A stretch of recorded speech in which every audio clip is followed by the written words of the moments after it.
Selangor memang boleh menang 2-0. Saya tengoklah SRG punya game sebab saya tak pandai sangat tapi saya tengok daripada apa yang diorang main tadi. So memang diorang ada je cara ataupun ada je teknik yang nak masukkan kalau kata sesuatu problem tu. So untuk tengok first game tu cakap ni menang mudah ni 2-0. Tak boleh nafikan SRG antara tim yang sangat kuat lah di Malaysia sekarang. Ya, kita pun memang dah boleh nampak sebab mereka pun dah menang untuk kejuaraan dunia pada tempoh hari. Alright, tadi Hairul Azri pun ini kali pertama datang dekat venue MPL. Saya first time sebab saya tak pernah sangka macam tengok perlawanan bola sepak di final tau. Ini bukan final kan? Ini bukan final. Bukan final tapi dah macam final tadi. Dia ada tukang sorak daripada tim SRG. So best lah. Best lah. Memang ini vibe. Benda ni dah berlaku dah few season dan kita boleh nampak lepas kemenangan Selangor Legend dekat tempoh hari tambah lagi vibe tersebut. Right, sebelum saya nak lepaskan Hairul, mungkin ada kata-kata terakhir ataupun kata-kata semangat kepada pasukan Selangor Legend sebab kita ada beberapa minggu sebelum kita pergi ke peringkat play-off. Betul. Okey, untuk tim SRG kat dalam tu semua kebanyakannya yang saya kenal dan diorang kenal saya. So saya nak wish korang good luck. Dan untuk Mobile Legend ataupun Montun, saya rasa sekarang ni artis ramai main Mobile Legend. So mungkin kita boleh buat satu tournament ke. Come on lah Montun. Sebab kita ada ramai. Fat, Aceh, Challenge Zero, Fauzina Wawi, Iqmal. Semua boleh main Mobile Legend. So kita boleh fight lah. Saya rasa untuk nak lawan tim pro player tak susah kot untuk kami. Tapi diorang tak boleh nak berlakon. Nanti diorang tak ada job. Korang dah boleh berlakon, korang boleh main game. Alright, thank you so much Hairul. InsyaAllah kita akan jumpa lagi dekat playoff. InsyaAllah. Okay, alright. Alright, thank you so much. Jadi apa-apa, stay tune dengan MPL Malaysia. Hi guys, this is Rose dan sekarang saya bersama dengan Team Vamos untuk main konten ataupun game Siapa Dalam Team. Okay, so I akan list out a few questions pasal korang point dekat player tu yang paling lah dalam team. Boleh? Okey, boleh. Siapa dalam team paling kelakar? Bani. Oi, kenapa Bani? Paling lucu. Paling lucu, paling comel. Okay, siapa dalam team cepat nervous? Bani. Bani juga. Kesian member dekat belakang tu. Kenapa dia nervous? Sebab dia suka gugup nervous juga. Nampak dia selalu macam ni. Oh, dia selalu shake lah. Okay. Siapa dalam team paling garang? Bani. Ni macam tak betul tadi. Tengoklah muka dia apa tu. Belah dulu pandang besar. Bani ke? Dia buat muka garang Bani. Pandang kamera buat muka garang. Siapa dalam team tidur paling lama? Tidur paling lama? Bani. Bani jangan dia betul. Ni macam I risau je. Adakah ini the reason dia tak main lagi sebab dia asyik tidur masa screen? Macam mana? Dia memang dia cakap semua betul. Okey. Siapa makan banyak? Bani tak boleh ambil. Bani. Bukan you. Bukan kau lah, bukan kau. Tengok ni. The most gemoy.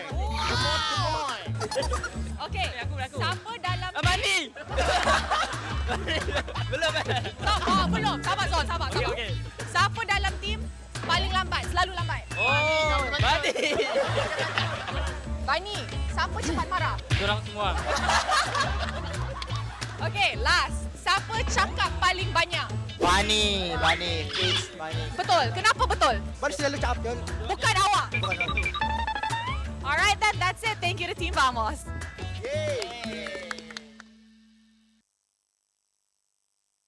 Hey guys, this is Rose dan sekarang ni saya bersama dengan SRG untuk main game Siapa Dalam Team. So, on my hand, kita ada a series of questions and bila I tanya tu, korang point and then cakaplah kenapa orang tu paling dalam team. So, siapa dalam team paling kelakar?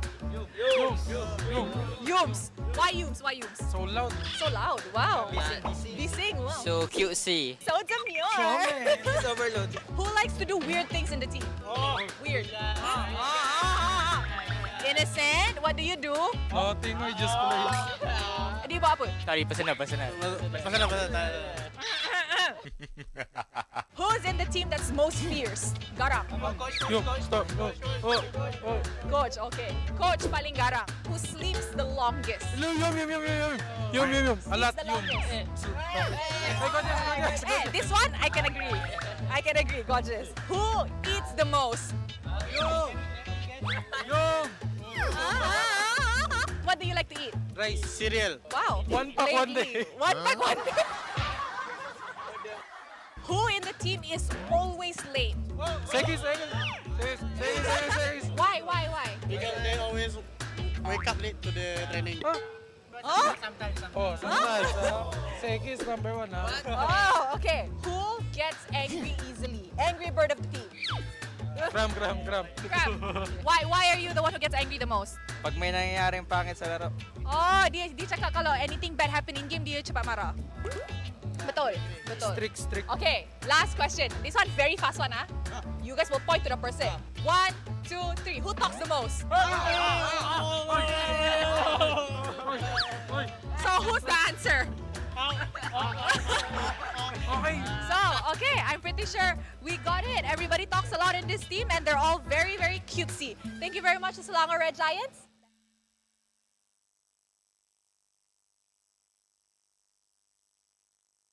Hey guys, this is Rose dan sekarang saya bersama dengan Team Hak untuk main game Siapa Dalam Team. So sekarang ni I ada a series of questions and I'll ask you guys and I want you guys to point at the person who's most likely to. Okay. Number 1, funniest. Miko. Why Miko? He makes a lot of jokes. Always not serious. Oh, it's not serious. Okay, who gets nervous easily? Miko. Why Miko? Yeah, he's sweating now. Who sleeps the latest? Miko. Miko. Miko. Last night 4 AM. Oh, okay. Who sleeps the longest? Miko. How many hours does Jesus sleep? So long, 10 to 11 Who eats a lot? Miko. Can see the stomach. All Maggi goreng, nasi goreng ayam, all inside. Who is always late? Gigi. Miko. Midnight. I'm joking. He always the one that late. Oh, he's always late. Who gets angry the most? Oh, Panda gets angry the most? Yeah, but it's okay because he is eagerness to win. Who daydreams the most? Coach daydreams the most. Everybody agree? Yeah. Okay, then thank you very much to Team Hak.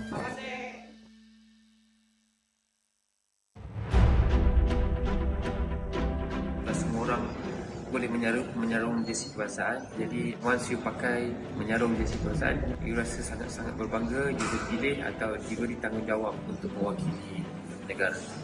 Perasaan bangga tu you tak terangkan dekat semua orang. Cuma feeling you pakai saja, once you pakai saja jersey tu, you akan rasa macam you want to give something to Malaysia. I think if you guys have any issues, so make sure lean on to each other, talk to each other as much as you can. I think just be proud because tak semua orang dapat this opportunity and also kena ada that winning mentality, tak kisah pun dekat level mana you guys pergi, and jangan rasa takut, jangan rasa macam you guys are not good enough. Apapun, just ingat bila you guys enter the arena, just do your best and all the Malaysians will be behind you and supporting you guys. Saya tak ada nasihat, saya kagum dengan apa yang anda semua lakukan. You are all to me personal heroes because I grew up in a time where gaming was seen as a waste of time, but you prove otherwise. You put gaming and you put Malaysia on the world's map. I think you are at a better place to advise me.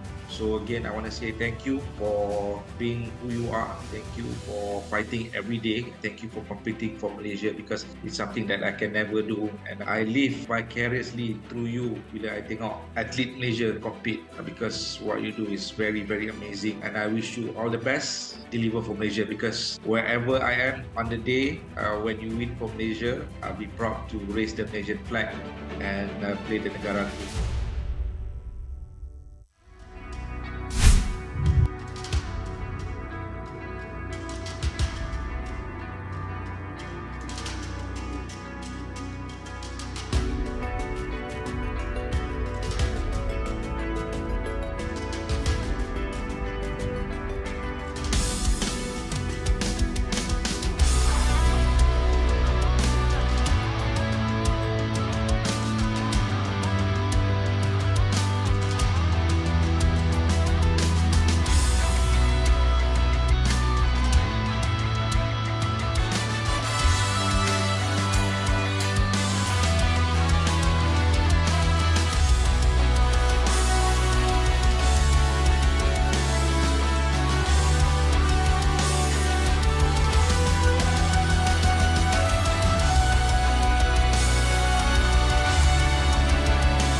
I'm a rock star.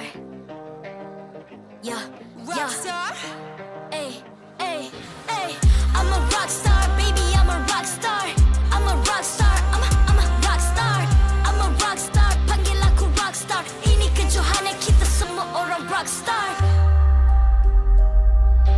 Kita rock star, kita buat saja gaya kita. Makin panas apinya sudah membara. Macam mana pun kau menempuh segala demi negara, kau buat semua bangga. Step into my world, you know I'm always in my zone. You know I got my team, no I'm never alone. Bring out my best, buat yang terbaik. Jadi juara perlahan kita naik. Aku nak push, naik-naik jadi lebih bagus. Jadi hero, ku ada skill. Berapa banyak musuh aku dah kill. Ramai cuba mencapai, cause they envy me. Tiap game aku pasti jadi MVP. Easy. I'm a rock star, baby, I'm a rock star. I'm a rock star, I'm a rock star. I'm a rock star, panggil aku rock star. Ini kejohanan kita semua orang rock star. I'm a rock star, baby, I'm a rock star. I'm a rock star, I'm a rock star. I'm a rock star, panggil aku rock star. Ini kejohanan kita semua orang rock star. Tengok nanti siapa yang juara. Ni peluang kita bawa pulang piala. This is my game, this is my time. Menang semua, everything will be mine. Kalau jatuh kau pasti kembali. Bangun balik ku tegak berdiri. Kuatkanlah tenaga, ganjaran diperoleh. Ni kejohanan kita, Malaysia memang boleh. Rise up to the top, kita buat bersama. Semangat kita kuat di bawah satu bendera. I'ma go hard for the win. Win. On the battlefield till the end. I'm trying to beat the greatest anyone has ever seen. Stand by, I'm coming in for the win. I'm a rock star, baby, I'm a rock star. I'm a rock star, I'm a rock star. I'm a rock star, panggil aku rock star. Ini kejohanan kita semua orang rock star. I'm a rock star, baby, I'm a rock star. I'm a rock star, I'm a rock star. I'm a rock star, panggil aku rock star. Ini kejohanan kita semua orang rock star.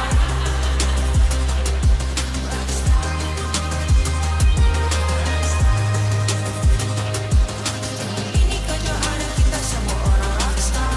I'm a rock star, baby, I'm a rock star. I'm a rock star, I'm a rock star. I'm a rock star, panggil aku rock star. Ini kejohanan kita semua orang rock star.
MPL MY Season 14 is powered by Moonton, KPRG, and MSNJ.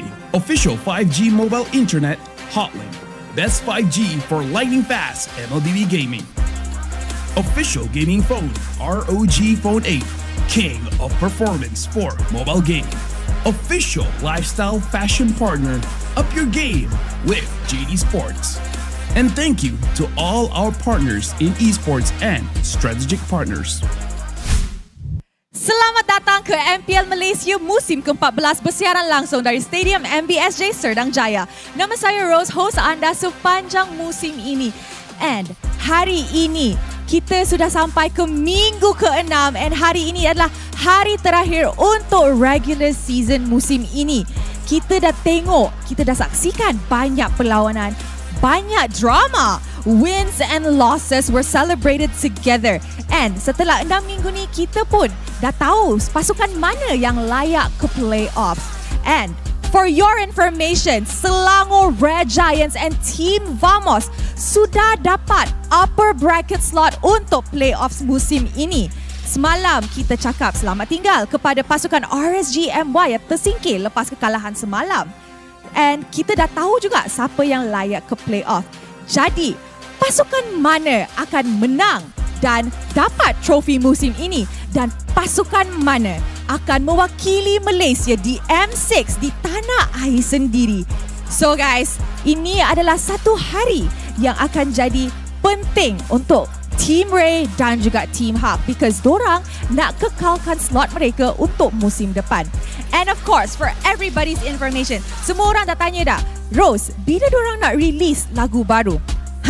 So, korang jangan lepaskan peluang untuk datang ke MPL Malaysia musim ke-14 X Southern Festival yang akan diadakan di Edu City Indoor Arena, Johor Bahru daripada 31 Oktober hingga 3 November.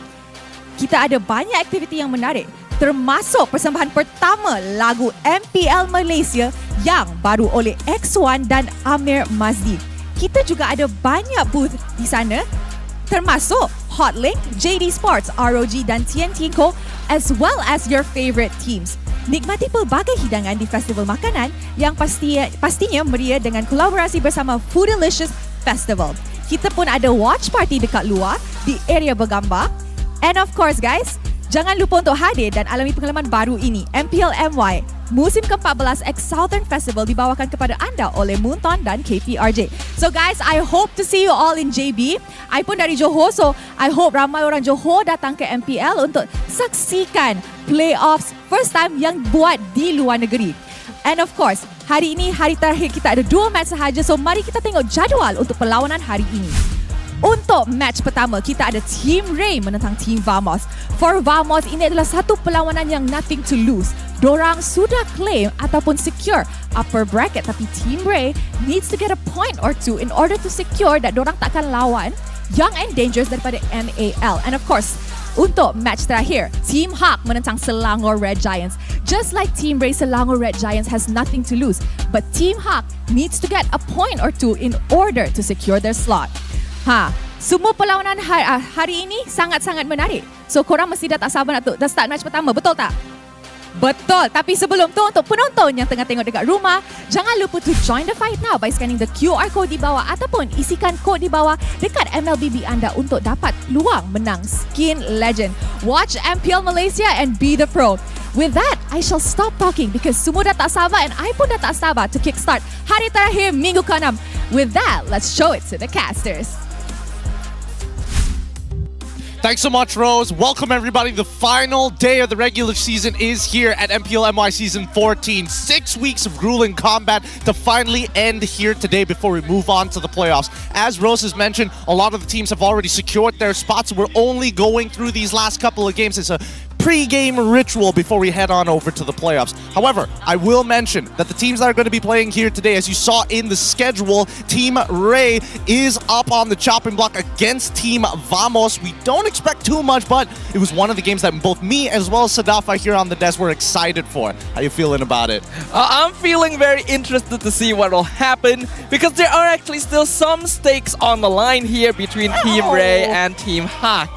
Mainly, neither of them wanting to drop into that 9th place position where they actually have to fight against MAL Team Young and Dangerous to secure a slot in MPL MY Season 15. Well, I mean, I'm already giving my biased opinion, if somebody will want to call it here, because again, Team Hawk will have to face off SRG later today, and I feel like the odds are not looking good against them unless maybe we got the SRG who was fighting MV the other time.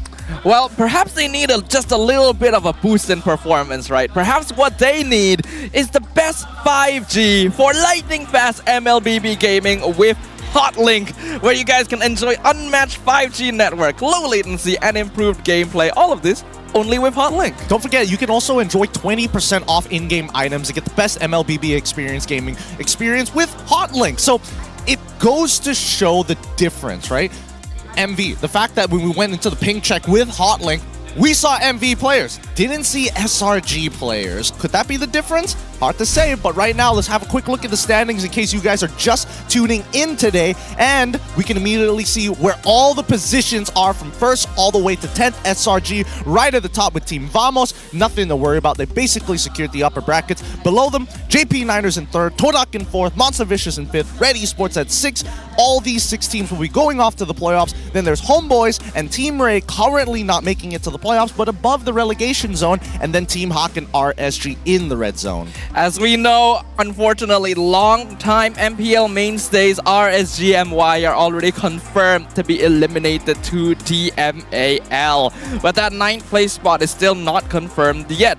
If Team Hawk are able to get a 2-0 victory against SRG and Team Ray ends up losing 2-0 to Vamos, they can still take over. But those are some odds. Not very good odds. I don't particularly like the odds going on for any of these teams so far. But let's look at the lineup here. Starting off with Team Vamos, Warlord, Subbat. Ooh, Subbat's going to be playing today again. Chibi, Zorn, and as well as Nets. Now, throughout the season, we've been seeing Smooth playing at least 90% of the games for Vamos. Subbat recently being switched on in. Do you think this is a good choice for Vamos, or they just know for a fact like, hey, Subbat hasn't played a lot of games. We already have secured upper bracket. This is a good time to field him. I think it may be a little bit more to the latter, but also because they might be trying to discover between Subbat and Smooth who truly does have the better synergy when on stage, right? They started the season with Smooth, have mainly been playing with Smooth on the main lineup, but the few times that Subbat has been subbed in, he has performed pretty admirably himself. So since Vamos have nothing left to lose, it is the best chance for them to test out different lineups. I don't know, it feels like it comes at a very big sacrifice when it comes down to their team fights and overall macro decisions. If we're talking about macro decisions, the early game Team Array has got that down to a T. AJ, EV, Kidsz, Virgin, as well as Chaps as the main lineup. Now, fortunately enough for us, we've seen this team continuously grow and evolve. Do they have a completely solid game plan from beginning to end? No, but that early game, they've really had some good polish on it. Yeah, the coordination and team play is really, really clean, which makes me kind of sad that we're not going to see them move on into the playoffs. Unfortunately, their performance has been a little bit too up and down throughout the season to get the points necessary, but I actually think they are in a good enough spot that they could even put up a fight against Vamos. My biggest issue here is the fact that the meta right now asks of you to be able to play all stages of the game. And as we get into this ping test here with all of our players setting up their phones and making sure that they have the best odds possible, keep in mind, this is all thanks to Hotlink. Now, coming back into it, right? I feel like as much as we would like to believe that Team Ray has that polish, there's too many comeback mechanics in MLBB as of right now to say that early game is the most meta way to play the game. Yeah, but the momentum does help. If you're leading early, it usually gives you a lot more leeway to scale up into the mid to late game. But Team Ray hasn't been the most consistent in that regards, which I think is why they find themselves in this position now. But let's talk a little bit about this goal lane showdown. We got Nets and Trap, both of which have a very high number of unique heroes in the goal lane. I mean, just look at the shared pool alone, right? As both guys have the unique hero stat of 11 heroes already played here at MPL MY Season 14, with the overlapping being Wanwan, Ruby, Roger, Natan, Carey, Moskov, Claude, and even Harith. But we've seen some very interesting options as well, with Trap playing that Phobia's goal lane being one of the standouts, as well as one of the only appearances of Leslie in recent times. In comparison to Nets, who's still bringing back a couple of things that he has learned in his professional career. Melissa used to be a very big popular pick, maybe about a year and a half ago, 2 years I would say. Bruno as well, very popular in the previous season. Lunox as a response to Harith, and that's probably the newest thing that he's picked up. There's new ideas coming out from these teams, which I think is great, because with M6 right around the corner, you gotta always be able to innovate in terms of your gameplay style, because the world is not gonna wait for you. No, they are not gonna wait for you. I do think that the meta still has more to progress. I do think that at least crit marksmans might just come back into meta now that, Malefic Gun changed ever so slightly, but good enough. I feel now you don't really have to think about it. You just buy the item, call it a day. Besides that, we also have Suyo making his debut this week, so a lot of interesting stuff. Too much. It's too much for most people to handle, but don't worry, we'll break it down because it's time to bring out the teams up to the stage.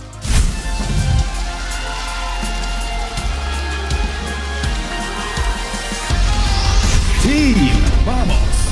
Sitting comfortably at second place with an impressive 6-2 record, their snowball capability and aggressive rotations have made them a formidable opponent. Will they continue their dominant form, or will their journey hit a bump against a determined Team Ray? Let's make some noise! Hello, Vamos! Team Ray. Fighting hard in the middle of the pack, they have shown flashes of brilliance throughout the season. Their potential is undeniable, but now they face one of the strongest teams in the league. Can they rise to the challenge and deliver a performance shaking the standings? Give it up for Team Ray! Of course, we cannot forget the coaches and analysts of both teams, along with our head of League Ops, Franklin, to ensure fair play and professional integrity in the matches. Let's keep it going with fist bumps between the teams, a true sign of professionalism. This is how we roll. This is Malaysian sportsmanship. This is a battle to shake the standings at the end of the regular season. Good luck to both of our competitors here on the stage today. Hopefully we're going to see at least a 2-0 either way, because both teams play off of momentum hella well. But the main big difference that I'm seeing between Vamos and Team Ray in the early game is Chibi. His secure rate on neutral objectives are absolutely ridiculous. He has always been one of the best retry timings here in MPL MY, though in my personal opinion, his consistency this season in particular has dropped just a little bit. Not too sure if it's Chibi himself and losing a bit of that timing sense, or if it's the rest of the junglers getting more surprising and more efficient. I think that, especially for Team Vamos, when it really, what's up piece of content from the caster group? Thank you. I appreciate it. Which camera am I looking at? Okay, that's the camera. Happy birthday, sir. Just a quick dab there. I can barely hear the BM broadcast. Yeah. I know they're talking about us right now. But things are great. I appreciate it. Thank you, MPL. Thank you to our BM broadcast and everybody working in post-production and post-production, current production. My bad. But yeah, generally it is my birthday today. I thought I was going to be talking about the games, but hey, you know, how does it feel to be older? Not great. I'll tell you that. You know, bones are not what they used to be. I'll say that for sure. They are sounds that I don't know where it's coming from. I'll figure that out later as we get back into this. All right. As we're getting back into this, we got fist bumps from the members of Team Vamos right now. Their performance this season has been a little bit up and down, all things considered, despite being one of the contenders for that M6 slot. Hey, my script doesn't even say that this was coming up. I'm sorry, I got distracted. My script doesn't even mention it. They did this without my consent. I had no idea. Does it say it on your script? No. What? No, so who knew about this? Whatever. Most big heroes right now, I think Carrie's in a very unique spot. Definitely, she's one of those reliable heroes that you can always fall back to in the later stages of the game, because it doesn't matter what you build against her, she's going to cut right through. But generally, Sol has picked it up the most, and we have been having flip-flop performances from some of the other players as well. Highest win rate, though, does belong to Nets there, 75% overall, and I think that makes sense because Carrie is a hero that works pretty well for players known for farming quickly, and Nets is the more farming-oriented gold lane. He's not going to join fights too early on. He wants those items first, and so Carrie helps bolster that with her passive. I think people need to remember that Nets has been playing professionally for quite some time. He was part of the meta when Carrie used to be the go-to marksman before we started moving towards crit build marksmen and heavy lane bullies like Brody and Bruno. Absolutely. So that experience does come into play, but hopefully the experiences cultivated by both of these teams throughout MPL MY Season 14 shall avail them in their final visit to the Land of Dawn for the regular season. All right, let's get into the draft here. This is going to be the most important part, especially for early game teams, because there's a lot of heroes out there in MLBB right now that can do plenty of things, but not every single one of them can play in the early game. Vamos on the Blues side, Coach Pop's already decided to get rid of that Fanny. I think that's totally fair. Second ban being the Gatot. For ours, he's already gotten rid of the chip, get that out of his mind, but the real question is whether or not Suyo or even Jawhead maybe I would even argue a Ruby should be prioritized. Yeah, we are seeing the prevalence of crowd control nowadays because more teams are getting quite active and wanting to take team fights. So having heroes like the Ruby, like the Ide, things like Cho and Aurora that are able to control team fights more easily, even Eve making a resurgence, have been seen quite notably. A lot has been seen.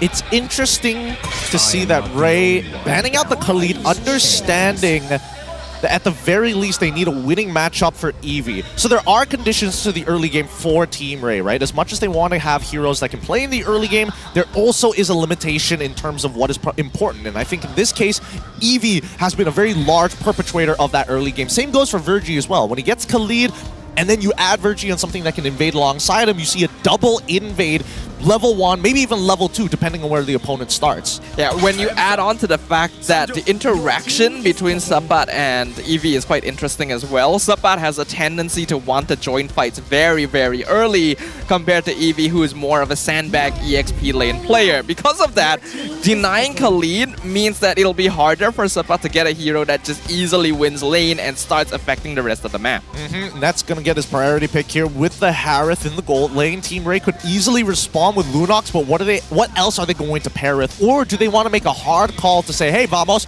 we're not going to let you dash. We're going to lock in Mincetar too.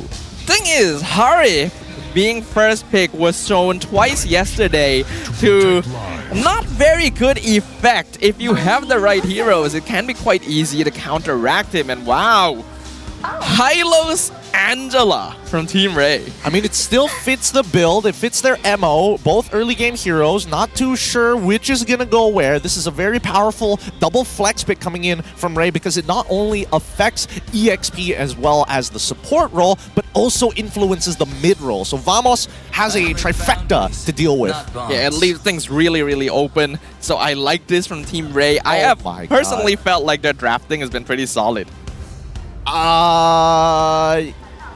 Vamos or Team Ray? Team Ray's one, at least they have a very clear identity, right? Because now, look at the response from Vamos. We're not going to give you Ange Ling. We're going to take at least Ling for ourselves. But Ling isn't known to be like devastating in the early game. So still, we are seeing that Ray is positioning themselves in a draft where I still want to play early game. But if I could divert your attention to other phases of the game, that works well for us. Yeah, this could be a bait, in fact, from Team Ray. The fact that they didn't go for the Angela Ling combo straight away meant that they were okay with baiting Vamos into stealing it away and maybe diverting some of that early game pressure away from them.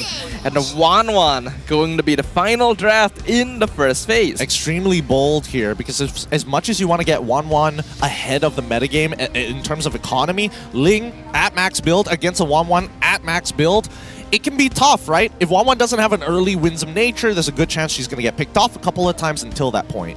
And 1-1 is typically picked up when the enemy team has a really bulky and slow front line like the Hylos or a setup hero like the Cho. Right now, Ray doesn't have either, and they are contending with highly mobile heroes on the side of Vamos, on which it would be quite difficult to proc the crossbow of Tang. I agree. But also, one more condition for the 1-1 is if the team is very heavy on the CC. The inbuilt Purify saves you in a lot of interactions, plus the iframes of the crossbow of Tang. Now, still a lot of focus in the early game here. We're seeing both Natalia and as well as Julian, both of which I was thinking for maybe the opposing side, but looks like Team Ray and Vamos have done some very good homework. Farum is the follow-up ban to try and make sure that Warlord is unable to support his team. I think this is great from Ray. Having a fair miss would give Vamos multiple chances to re-engage in a team fight. And right now, with a Heart Guard and Hylos around, Ray wants to strike hard and fast. I was wondering if Suyo would get let through until the end, but Vamos will remove it from the pool. So both level 3 spiking junglers will be taken away. Does this ruin the plans of Team Ray? Doesn't look like it. They lock in the Jawhead straight away. Still early game oriented. No idea where a majority of these heroes are going to go. Let's see how Vamos closes up their side of the draft, because now that they have to worry about Jawhead, they got to start thinking about iframes. They got to start thinking about counter engage. Well, let's see what the plan is going to be. We see the CC and the Zhu Xin coming in from Vamos. So this is going to be an Arlet roam. Okay, all right. I'm okay with the Arlet roam. I think that CC is totally fine if it's dealing with Hyloths or even Jawhead as long as you maintain your distance. I think Arlet is a lot more punishable. Vamos have made some really good decisions here, but Team Ray, how do they finish off this lineup? They probably just want something to burst, right? Nolan probably makes the most sense as one of the few junglers remaining, unless Kidsz brings out the Fanny. No, that is already banned, so probably Nolan. Yeah. Grants you immortality. Oh, Alice instead. Alice jungle. Where? Alice Angela is a very dangerous combo, but Team Ray don't really have burst damage. It's a lot of damage over time. I don't know how to feel about this draft because right now, based on what we are seeing, it's a lot of hard dive. And yes, 1-1 can technically keep up, but there's a very good chance that the backline is going to get left behind really, really quick, especially with an Alice. Especially when you're throwing that flowing blood out. That's the big issue because it has such a wide range. You can get very deep into enemy lines, and I feel like there's not going to be enough backup. Right now, my eyes are on Virgie. He's got to target the correct heroes. If he's looking for an opportunity to force the ult out of Chibi, that might be a good idea, but I think Warlord is a bigger priority. Yeah, if Warlord can pull people out of Team Ray's ranks, that could be a good way for them to initiate. But it will turn out exactly how these teams go. That is the question right now. As we jump into the Land of Dawn, it is the final day of the regular season. Ladies and gentlemen, make some noise for Team Vamos versus Team Ray. Let's jump right into this. Vamos on the blue side. Chibi starting on his purple buff. Team Ray on the red side starting on their orange buff. We can assume that the gold lane is going to be on the bottom side of the map. Both sides always want to play for their win conditions. Now early, EXP might have a slight advantage here for the side of Team Vamos, and Team Ray could look to skew or play towards the bottom side. Now, here, Nets, he needs to lane really well against Trap. Against the Wan, it's hard to poke her out and force her into these all-ins, but if you make one wrong step, you could be losing 20, maybe even 50% of your HP. In the mid lane, though, Vamos having a little bit more priority thanks to Warlord on the Zeus in, but now Zorn in a lot of trouble. The pull from Warlord. Oh! Yep. The smart missiles still connect even through the flicker to claim first blood. Yep, he's so dead there. There's just nothing you can really do, and that's the big problem right now. Jushin, early game, not exactly the greatest, can definitely support everybody else in front, but generally isn't able to find big burst damage until we get 2, maybe even 3 items down the road. And we know as well, Virgie, very consistent on this Jawhead, one of his more effective heroes so far this season. Vamos have to be very cautious about him in the early game because they don't actually have that much lane pressure themselves. Talking about lane pressure, the fact that Trap is playing an Inspire-based marksman gives him quite a significant advantage in the early game, right? Because at least for Trap, if he's looking for a trade against Nets, just dodge the middle of the Synchro Fissure, go for the all-in with the Inspire, and there's a very high likelihood you will out-damage Nets in the earlier stages. But that's the only condition. You must have Inspire available. I think a lot of pub players know that Inspire can really shift the odds in that gold lane. You think that you have the strong... Oh, hold on. Zorn in trouble again. Another last hit from AJ. And the roamer from Vamos has died for the second time. Turtle now being contested. Sapat not going to be able to stay on top of Kidsz. But Virgie is not level 4 yet.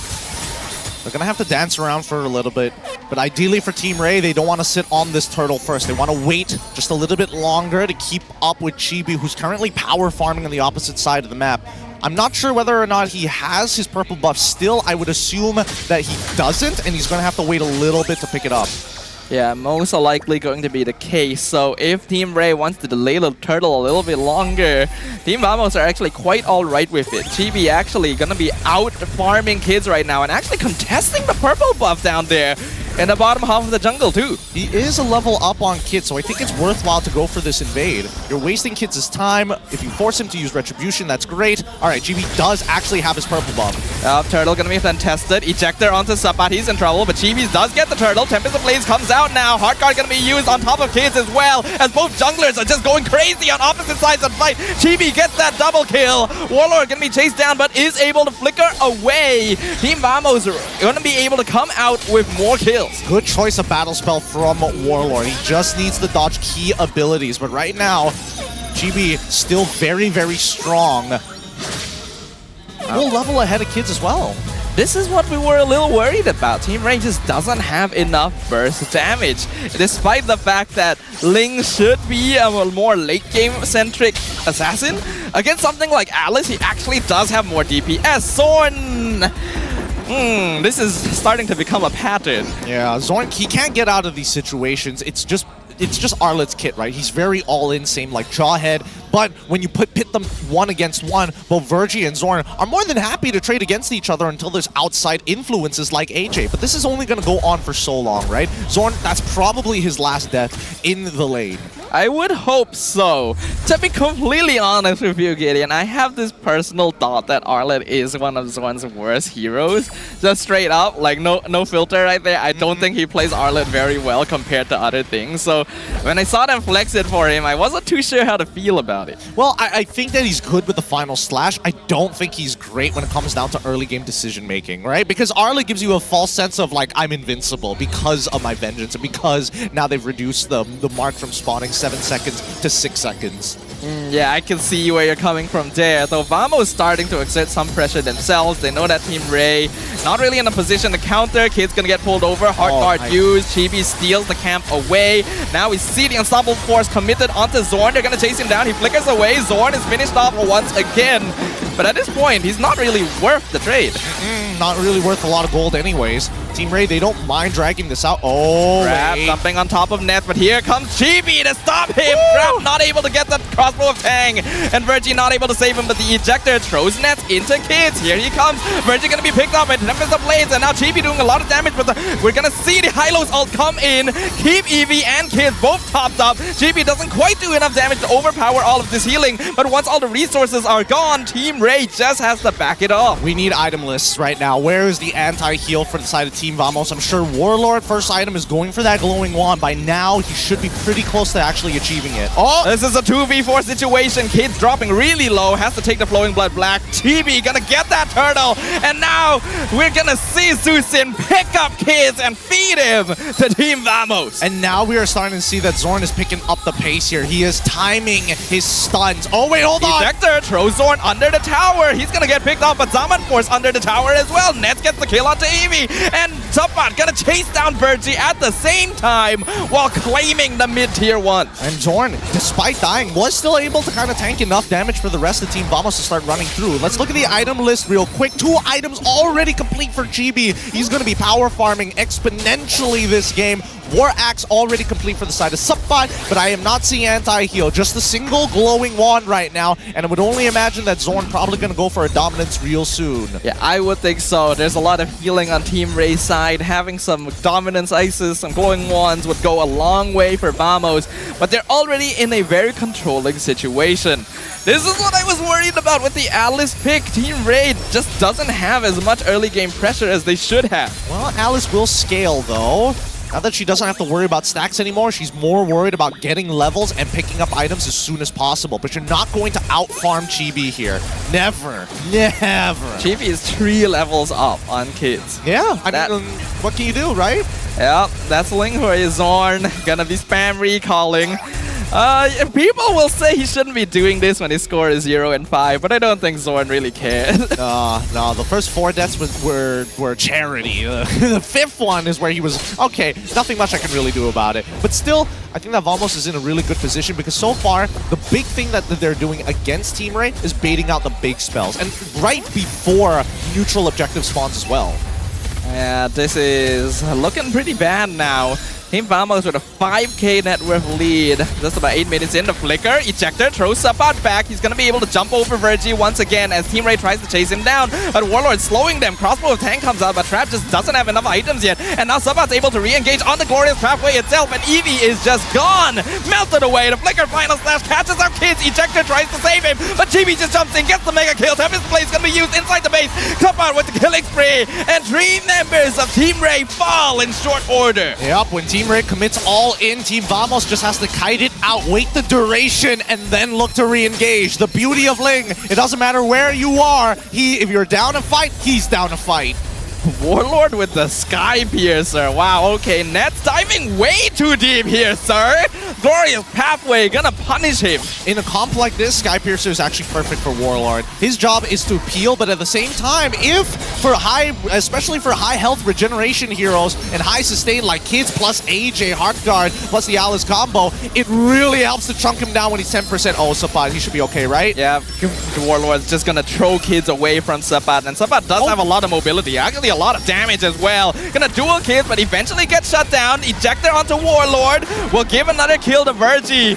Lord actually gets reset, but now Chibi has his eyes on AJ. Does he have Heartguard? He does not.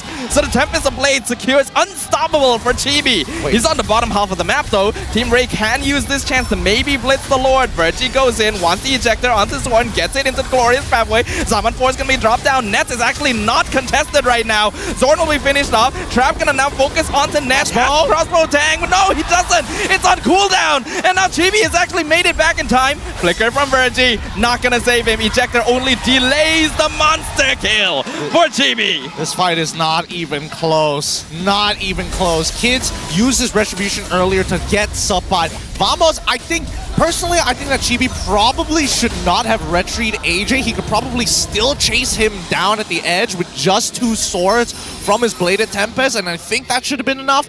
But regardless, he wanted some level of security. Had Chibi held on to his retribution, that might have been a free Lord in the middle of that fight because Team Ray had nothing left. Yeah, right now, Team Ray, you can see they're really playing on the back foot here. Every single fight they attempt to take, even when it looks like they may have control initially because their damage comes out too slowly, gives Team Vamos so much time to regroup and re-engage. It's a difficult matchup here as Team Ray are slowly but surely going to get outscaled. Trap, unfortunately, is unable to one-shot anybody from the side of Team Vamos. Maybe Nets and Warlord given the opportunity, but he needs to get his full build first. He is 1.6k down on Nets. Yeah, Trap is not looking good. Looks like he is trying to get out that Rose Gold Meteor as well, just to have some extra defenses. That means that he will not have access to full Trinity nor Wind of Nature for now. Lord crashing in, Glorious Pathway slows down Team Vamos. Oh, Final Slash from Zorn though catches 2. Heartguard already used, but it actually doesn't matter. The members of Team Ray just drop like bowling pins to Team Vamos as Chibi claims the godlike and the crystal in quick and short order. Team Vamos dominating the matchup here. Really good drafting from Pops. Really good ideas being played against Team Ray. As much as Team Ray try to position Vamos where they can't bounce back, they just ran out of early game jungle options. Yeah, the draft from Team Ray looked good up until that final Alice pick. They really needed something more early game centric to take advantage of Jawhead's setup. I think the Nolan would have been great. Alice could have worked, but required a bit of a shift, and Team Vamos didn't give that timing to them. I think the mistake was locking in that third pick Wanwan. They should have gone for a Suyo, probably should have gone for a Ling. Early game. So Julian probably would have been the best option for him. Yeah, the Wanwan definitely was a mistake there. They could have gone for Lunox even, right? Or they could have saved the Lunox for later. They could have, either way, somebody had to take the punishment, but it did not have to be the jungle. Yeah, I like the boldness of it, but when you look at the enemy lineup, they already have so much mobility. I think if you really wanted to make the 1-1 work, you had to prioritize something else with the remaining picks in your draft. And Team Vamos just seem pretty solid. I think that the Wanwan is okay when you see the Arlet. However, there are a couple of problems you have to deal with. And number one, generally it's assassins, right? Like Chibi is really, really strong. And especially if you're not winning out in your lane, you don't have an economic league. Generally a Ling is going to give you a lot of troubles. In these types of games, I would have expected Virgie to actually try to make a play of his own on the opposite side, maybe unlock Eevee, because right now, in the laning phases, Eevee was already having a tough time, Trap was having a tough time, mid lane probably was the only place that you could see kids make these plays, and that's why they forced it so hard, but it's the foresight. What do you do after that? You take out Zorn, they lose pressure, your mid trio still needs to make a rotation to find the impact. Yeah, Team Ray has always been able to secure games by having just dominant early game aggressions, but their draft this time meant that they couldn't really go for that. And that gave a lot of timing, where Chibi was able to rack up kills left and right. Zorn had a lot of deaths, but it didn't really matter at one point anymore because his job is just to get a good final slash at some point during the team fight, and then that's more than enough. And here we go, our MVP of game number 1 going over to Chibi, holding up the Vamos flag, making sure that their fans know that he's still in it to win it. The steal of the Ling to make sure that Team Ray wouldn't have the Ling-Angela combo. Maybe Ray predicted it. Maybe they wanted Chibi to go Ling, but if they did, they really needed more early game burst damage. Alice was not the response to this, and Chibi made them know it. 1,190. Is that the highest? I think that might just be it, yeah. I think that might just be it. I think he's broken the record. He's breaking his own records, to be fair. I don't know how, like, most people are going to be like, I'm unimpressed with the big numbers that I see up on the screen. The problem is he's the only one who is on the leaderboard to do that. Man, right at the end of the regular season, Chibi just decides, I want my high score to be a little better. That's all. Just, it's so ridiculous. It's so ridiculous how quick he farms. As soon as he got those 2 items, you know that he's going to skyrocket from that point onwards. But I think that at least for Vamos, we are seeing that there is some level of foresight, attacking the opposite side of the map, expecting AJ to actually deal with the waves, and then looking for a solo kill to deny the hard guard, just so that you can join the fight back at Lord. Yeah, Team Ray, it felt like they were trying something maybe a little different here, but I don't think it was the right occasion to do so. Like, look at... 11 minutes.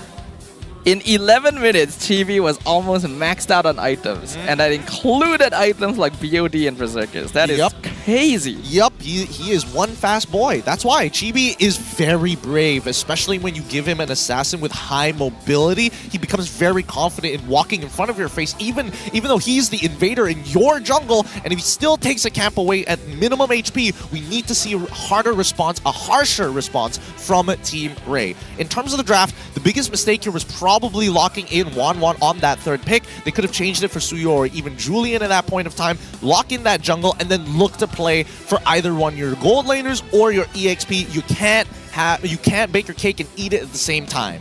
I agree with you. I think Team Ray went into this draft with the intention to pick Angela early and then leave a secret Alice pick at the very end, which works, but you gotta be able to adjust based on what your opponent ends up drafting instead.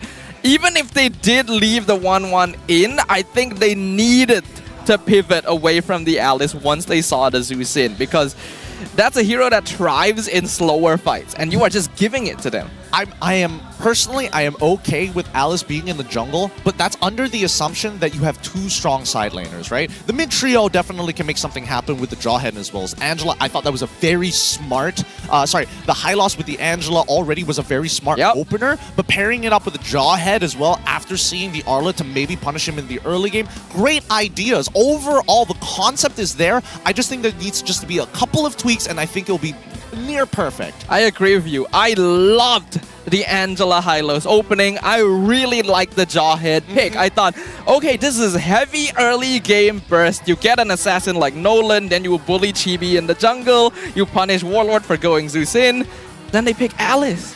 It's just, I don't like it. Here's the thing. If I were to adjust the draft, I would say swap out Alice for Suyo or Julian, a level 3 jungler, that's what you need. Wanwan probably swaps out for Lunox most likely. If it gets banned out, then you're leaning more towards Hylos actually playing in the roam role and maybe even throwing Jawhead into something that is more winnable.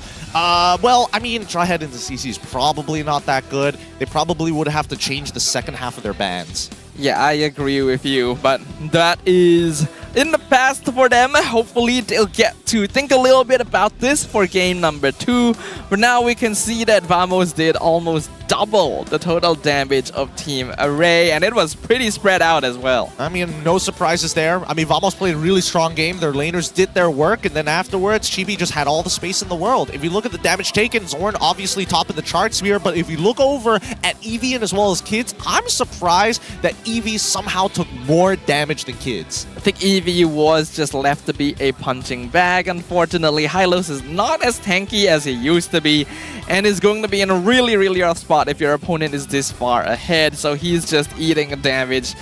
Kidsz, you would think that he would have absorbed more damage with Hard Guard around, but I do think that Vamos was just doing too much DPS too quickly. Yeah. I wish Ray would play towards the EXP side of the map and left Trap kind of by himself, because most teams are disincentivized to dive a 1-1 at level 4 in comparison to Hylos. As tanky as he is, Hylos doesn't have iframes, Hylos doesn't have incredible mobility, and even if he blows the Glorious Pathway, you get a free ult out of him. The thing is, Team Ray has a tendency to let Eevee do his own thing. He is a sandbagging style of side lane, so you typically don't expect the need to help him too much. He just needs to hold his opponent there. And in this particular case, I think Sapat just ends up being a bad opponent for him, because Sapat's main goal every single game is, how can I leave my lane as soon as possible? Yep, let's look at our key players. Rich Guy going over to Chibi, no surprises. The carry going over to Sapat for all his harassment and the amount of damage he was getting onto that backline too. Sandbag going to Eevee without doubt. Best wingman goes to Zorn. I still can't get over the draft. It's not just the Zeus in, it's the CC too. These are two heroes that you don't want to prolong a fight against. Go in, pick someone off, get out. You cannot afford to allow them to build up their attacks on you. And then you pick Alice. I just cannot understand it. I mean, just out-sustain the burst damage, right? You know, out-sustain the longevity of it. They're hoping that the sustain would be enough, but the sustain only comes on third item, and especially, I would only assume, right? I would only assume that the item build was going to look something along the lines of Clock of Destinies. I saw the Dominance Ice being purchased midway, but don't go for the Starlium Scythe just yet. Go straight into the Oracle, and then maybe look for all magic items after.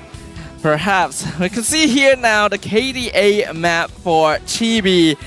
And you can tell just how quickly this game spiraled out of control, because typically a lot more kills would be happening near the river, but all of them are happening in Team Ray's half of the map. Chibi was just invading and not being punished because they just don't have many ways of controlling him. The best would be Jawhead, but he has to be the primary form of initiation.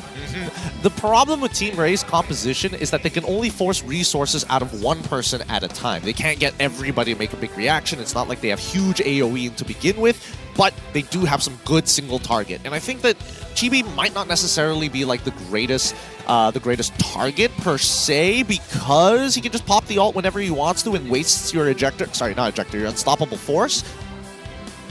Yeah. Basically, Team Ray's draft is built around, again, picking someone off as fast as possible. So, you get where you're coming from, right? I mean, there's a couple of things they needed to pivot. I agree that the draft was the main issue, but in terms of like the raw answer to what we saw specifically against Vamos, I think that's kind of a coin flip and up to the players and the coaches to decide. That's fair. I can concede that part. It'll be interesting to see what happens in game number 2, because I'm hoping Team Ray goes back to the style we know them for. Of course. But with that being said, it looks like we're getting word that something's happening off stage. Breaking news to you guys. Let's quickly check out what Rose is doing right now. Selamat datang ke MPL Offstage yang dibawa khas oleh Hotlink. Dan sekarang ni Rose tengah duduk sebelah side Vamos. So sekarang ni kita dengan satu fan daripada Vamos. So cuba introduce yourself kepada orang yang tengah tengok.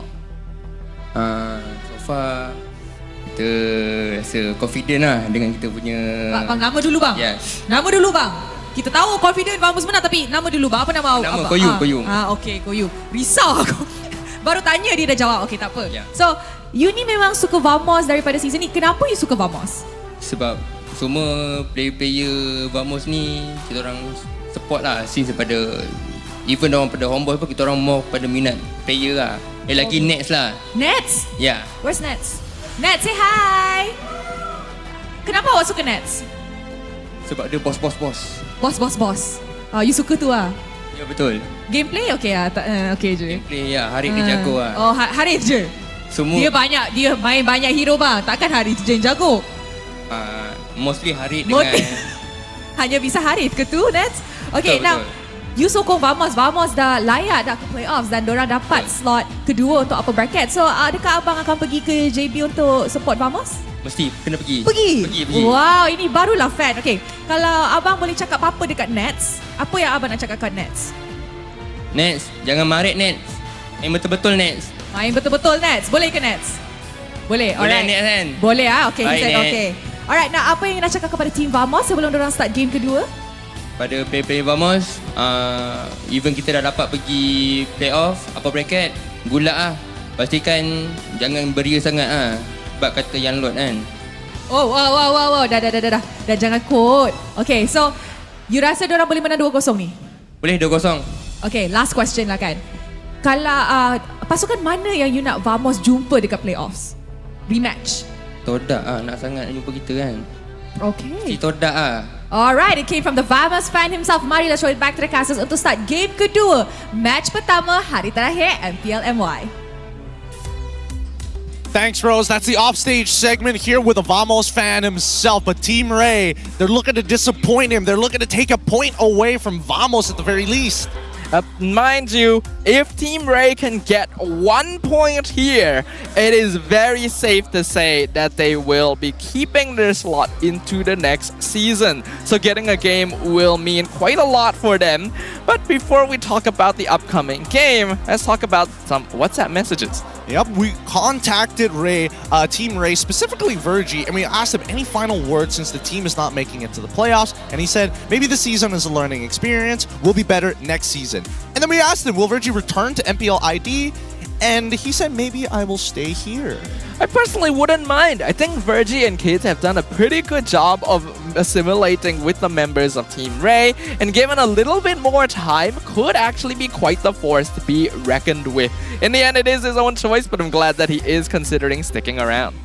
I think that, you know, a lot of the imports who came by to MY, I hope that they've been having good experiences because they keep on coming back to MY even if they decide to go elsewhere. It's the food. It's the food. It's gotta be. The food's right? good. Food's real good here, man. Our diverse cast of man, there's no good way of putting it. I'm not thinking of the right words at this point. My vocab is failing me.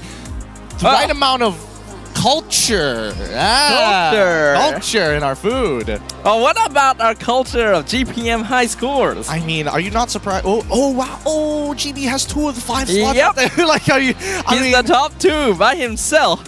Single-handedly crushed. Both in week 6 too. Yes, both in week 6. Wait, no, that's not right. He didn't. Amal didn't play Harith. He played Ling. Come on. Yeah, that doesn't seem correct there from Amal. Amal, the one-trick Harith player in the jungle. Sorry, that hurt me a little too much. But M6 Malaysia happening in Malaysia itself, greater than ever. Redeem the code M1ENM1N88 for our non-visual listeners. Anyways, QR code is there as per usual. 35 more seconds until we get into the draft. Now, in terms of adjustments, I think that Team Ray definitely wants blue side here. There's just so much more control that you have in that first phase, which they already put a lot of focus on anyways. Yeah, I agree with you. Blue side would force your opponent to have to ban out things like chip and give you a little bit more leeway to decide how you want to start off your draft. And Team Ray did have a pretty good start to their draft previously. So let's see what will develop here. It's going to be the draft for game number 2. Team Ray versus Vamos. 1 point. That's all Team Ray is looking for. Let's see if they can get it.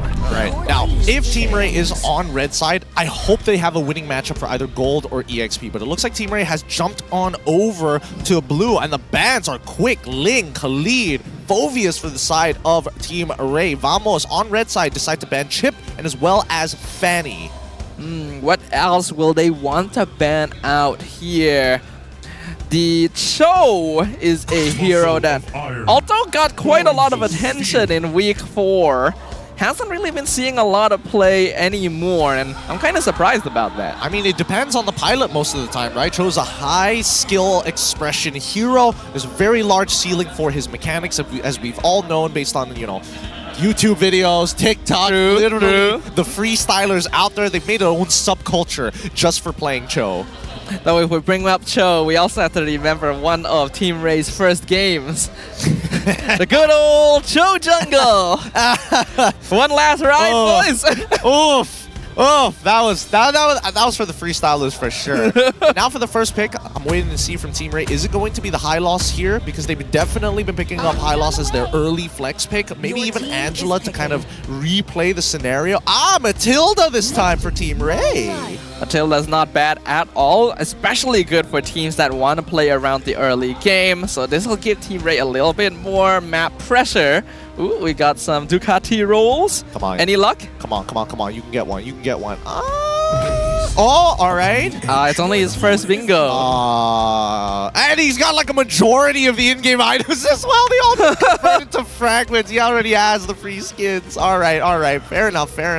Vamos this time, now without no access to Ling, gonna lock in the Nolan as their second pick alongside Harith.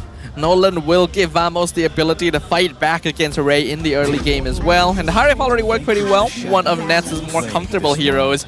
But Ray gonna be doubling down a little bit, fixing some of the issues we pointed out, going for the Suyo and the Lunox. I don't know, this is a completely separate ball game, right? Because it's not the exact same draft. I like the Lunox response to the Harith. The Matilda first pick, it's strong. Matilda is good, don't get me wrong. And honestly, against the Nolan, not too bad, especially if your team is ahead. However, where is the damage going to come from to allow Suyo to pop off in the early sector?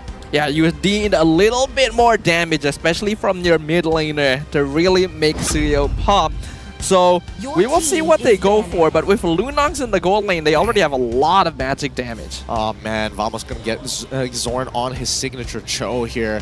Yeah, this is going to be a tough one. This is going to be quite the tough bout here. The early start for Ray, Matilda, not known to be like the early game go-to, is more so to bail you out of some tough scenarios in the early to mid stages of the game. Yeah, it gives you a lot more flexibility to start fights more aggressively because you have ways of getting in and out more easily. Looks like Team Ray still gonna abandon Natalia even with the Cho being shown just in case they do flex it into EXP. Yeah, I like it a lot. Sabat has shown that he can play Cho, maybe not at the level that Zorn plays it, but at the very least gets the combos down. Mincetar, very good ban for Vamos. Mincetar would counter everything Vamos has right now, so getting rid of him just makes absolute sense. Team Ray going to have one final ban. What do they want to focus on? Ooh, what are they missing? They've got a gold laner. They don't have a mid laner as of right now. They can still get rid of Jushin. Yeah, Jushin gets banned out here. Do you go first pick Aurora for the CC? Are you more scared about getting engaged upon? I think Aurora would do well no matter what. I mean, there's also the potential pick off with Cho, so there's also a Vex angle. Yeah, I think Vex is actually not too bad here. If you're able to terrify Suyo on his engage, it really messes up the momentum for the enemy jungle. But it depends on what they want. Besides that, they're still going to be looking for that potential roam or EXP based on where this Cho is going. I can't think of like a good support in this for this game. What would be a pretty decent support in this? I would say Ruby. They can even lock in the Ruby if they want it. Whoa! Odette. What? What is... I think this is not the first time.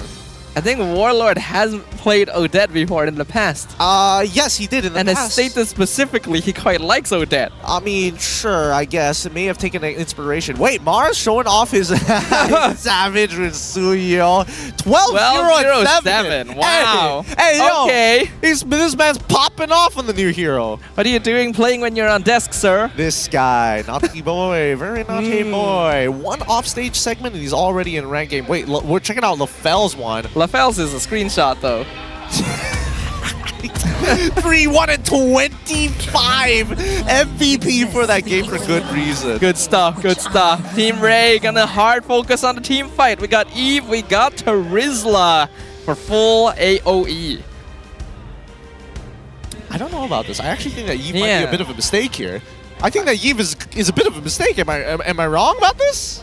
Yeah, because Vamos has so many dashes. Eve isn't really gonna provide as much control as you'd like here. More so, Eve's gonna pop ult. Odette's gonna be like, all right, I'll pop ult. Yeah. Like what? What's the, huh? Huh? Also, I'm surprised that Edith is just being like ignored entirely. One of the most easy access knockups. Oh no! Jeez. No, you can't. You cannot! Oh, look at their faces. They know what they've done. Yeah, they're messing around. They know what here. they've done. They're messing around against Team Ray. Can Team Ray punish this? Let me think for a moment.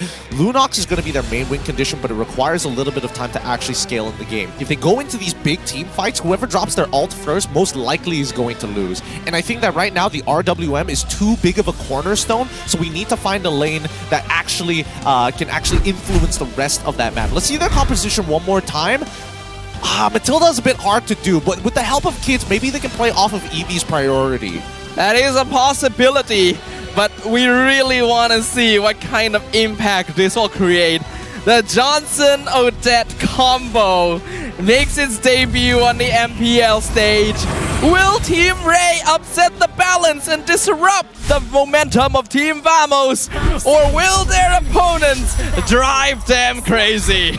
We'll find out in the Land of Dawn. All right, let's jump right into this. Both compositions want to team fight, but this early game is going to predetermine what the next 4 minutes is going to look like. These 2 minutes here between these two teams are going to predetermine everything. Yeah. I think I saw a lot of Purifies too on Team Ray. I gotta check it once we go back. Yep, yeah. Purifies. But they did, Virgie does force out an early retribution from Chibi on his orange buff. This could be a potential invade angle, but it seems like Warlord and Zorn maintain priority and rotate first from the mid lane. Looks like Trap knows the timing might lead to some ganking, already hiding on the opposite side of the lane. AJ will scout out Zorn as well, so they know that the Johnson is down here.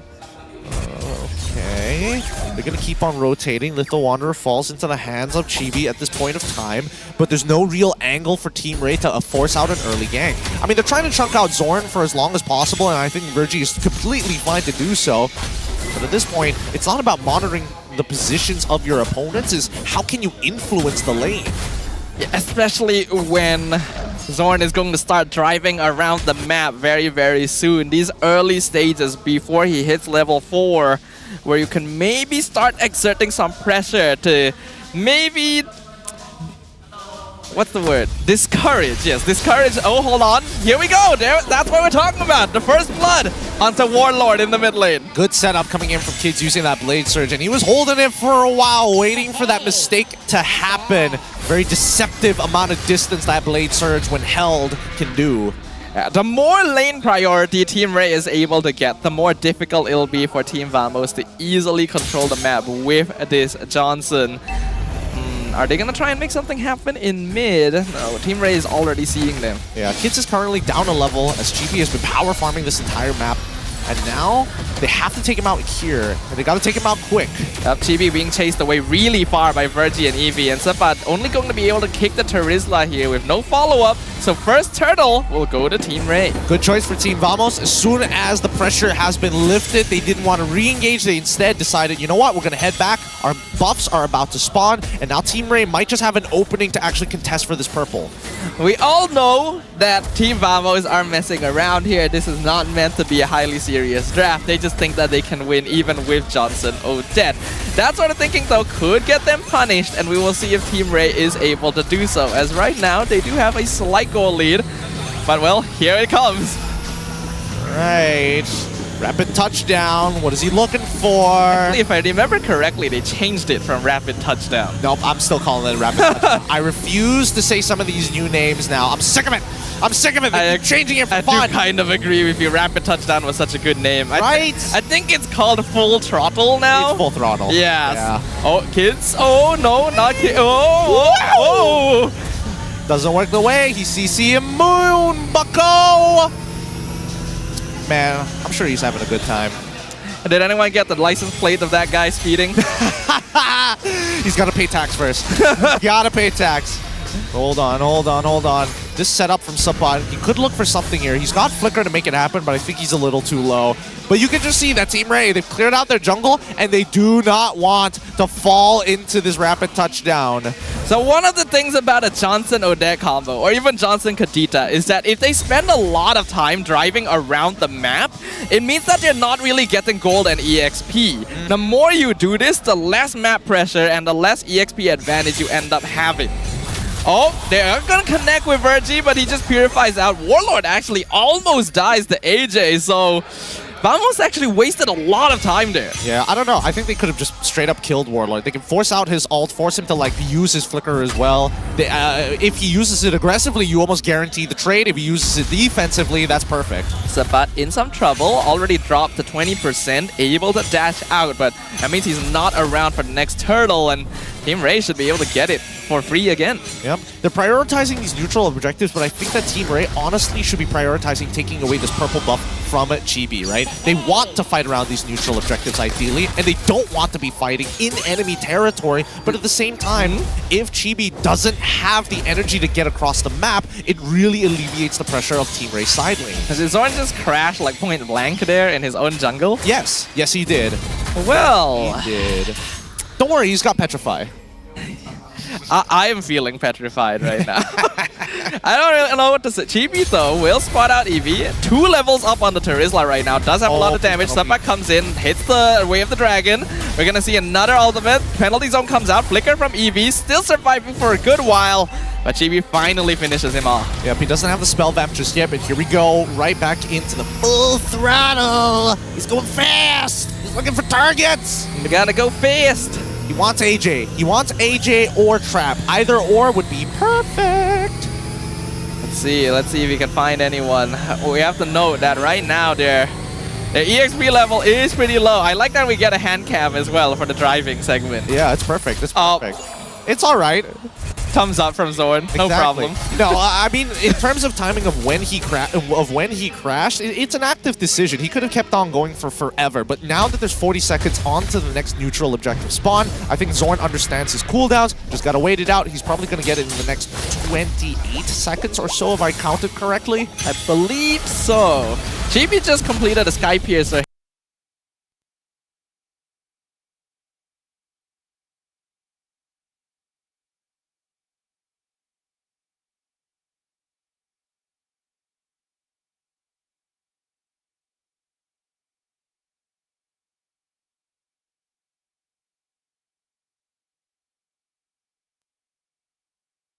Sir, you're immediately looking for stacks. Okay, sounds like we might be back in. Another full throttle coming in. The more times this happens, the further behind an EXP Zorn and Warlord get, though. Oh, he crashes in, finds the turtle, gonna land. Real manipulation gonna land instantly, though, but Kid's already taken out. Zorn gonna be traded. Sabat as well. Chibi also falling to the Zaman Force. AJ gonna secure the turtle and a double kill, falling to the hands of Trap as they chase down Warlord and get 4 kills in the hands of Team Ray. Yeah, bad engagement coming in from Team Vamos. They cannot clump so close together. As much as you want to play around Warlord, let him do his thing. He's got Flicker. He's got mobility in the ult of the Swan Song, so just let him do his thing. Eevee, he got like, what, 3? Oh, wait, no. More than that, technically. Technically, because Nets had to Flicker out of it, it should have been 4 people in that penalty zone. Yeah, that was a pretty good setup right there. And that is one of the worries here. We were expressing some concern with the Terizla Eve because it seemed like it wouldn't work as well against Vamos' lineup. But once that Johnson got locked in, it actually suddenly becomes really good. Because the moment that car crashes, you just pop penalty zone, you pop RWM. Yeah, I mean, even more, what's worse is that Warlord needs to be proactive in looking at Eevee specifically, because he can cancel the Swan Song if he just drops the penalty zone on top of him. Same goes for Kidz. I would make an argument for Virgie, but there's a good chance he gets blown up before that. He's fine, he's CC immune, look at him. Yep, Zorn gonna choose not to crash there, but he reveals Sabat by accident. Looks like Team Ray actually isn't gonna try and engage on him though. Okay, alright, that's fine, but look at that topside priority being given over to Chibi. The map is wide open here. Warlord may be down in levels, but he just needs one clean fight to catch back up. That is true. Will they get it though? It's so easy to counter them now with the composition that Team Ray has, as long as they're careful enough. And the top lane, Kid's gonna catch Chibi actually, and Chibi just going to stand there and accept his fate. He has no energy. He has no means to dash away from that scenario. And I think that Zorn, unfortunately, might have made the wrong turn. Instead of going in through the river, probably should have checked that L brush, and he probably would have helped Nolan out there. Chibi now in some trouble himself. He got that Sky Piercer earlier, but has died twice ever since picking it up. This Lord gonna be taken down very, very quickly because of trap on this Lunox. Team Ray taking control of the mid game.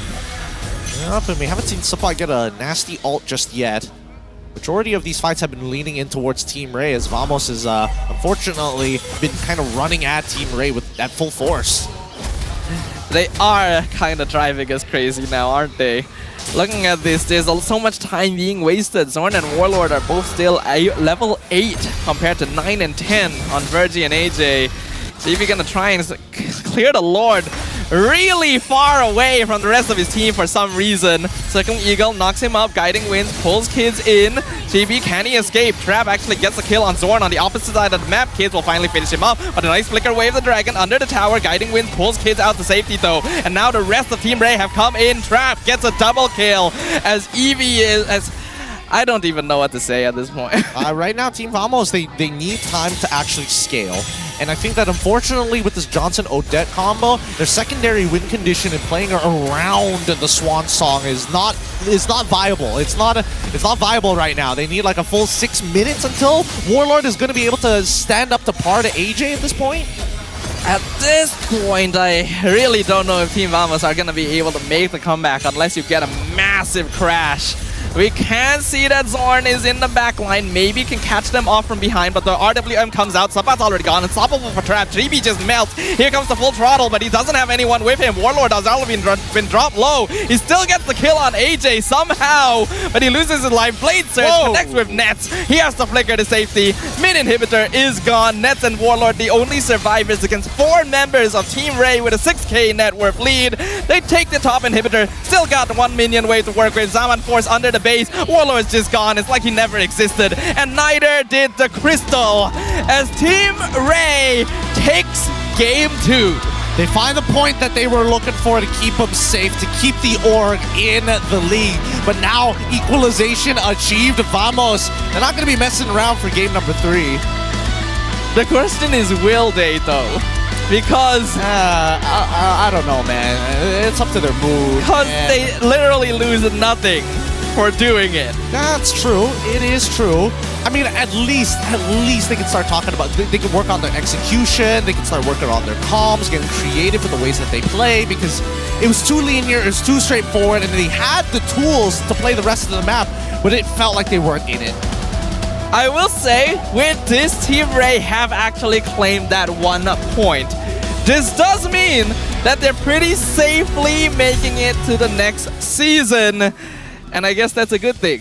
I guess that's a good thing. Hopefully that this lineup is going to stay the same, but right now I need Vamos to really kick it up a notch because it feels like their heart's not even in the game, right? Personally, absolute waste of time. Like, what were they doing? Well, you know, they're just being chilling in the weirdest spots. You can very much tell that their heart is not in the game. They're not actually taking it seriously. I can't blame them because, yes, there's no stakes here, but put on a show, guys. Put on a show. I don't even mind the Johnson-Odette, but put on a show, right? I mean, just look at these highlights, right? First things first, early game, they were looking for this big combination to start that snowball. They never found it. The coverage in this game as well, it's clear that Zorn is not looking to do anything crazy. He's not even following too many of his fundamentals. He just wants to rush level 4 as quickly as possible just to be part of these fights. This comp is not unworkable for Vamos. Genuinely, it can actually do some good things, especially if they give Warlord some time to get some farm, if they're able to get a kill or 2 under their belt, but so much time wasted in the full throttle without really aiming to do anything, and the rest of Vamos not really pushing forward with any true intent in mind. Yeah, there's not a lot to analyze here. No, but it's a GG move next angle for sure. But give it up for our MVP, Virgie, this time around. Sleeping on the job because that game is just too easy. But every once in a while, he might just ejector you. I mean, Virgie on the Matilda has always been very, very comfortable. And when the enemy has a car, it's much easier if you can fly. I don't know. I don't know about that one. The number of pigeons I've seen collide with windshields is a staggering amount. It's a staggering amount. Kill participation, though, at 100% with 2 kills and 11 assists by the end of this game. 100% kill participation is very, very solid. Being able to get that flask, getting in the enchanted, no deaths, but I don't think there were a lot of deaths on Team Ray in general this game. There's not too much we need to say about it. Team Ray got thrown a bone here, unfortunately. I think they still played pretty well. They took advantage of it. They made sure that they did not let go of the opportunity that was given to them. Yep. I mean, they played to their fundamentals, right? If you know that Johnson's on one side of the map, how do you deal with it? You show no presence. And then when he does eventually show on the map, that's when you clear up your waves. Make sure that you have no resources on the map for your opponents to take, and then Johnson doesn't feel that bad. I really don't know what I'm supposed to talk about at this point. I want to be honest with you. Hey, man. It was... Just enjoy the ride. It was a game. I think we enjoyed too much of the ride. It's the Don Toretto. It's the Fast series. This is the unscripted movie that we didn't get. They based their stunts off of this game. I don't feel like the stunts were particularly good, if you ask me. I mean, it doesn't look good in game, but it sure looked great on the movies because Zorn was clearly shooting for the moon, and well, they didn't get there, but at least in the Fast movies, they did. Even so, 13-3, no surprises. Pre-11-minute game. At least they kept it fast. They kept it simple.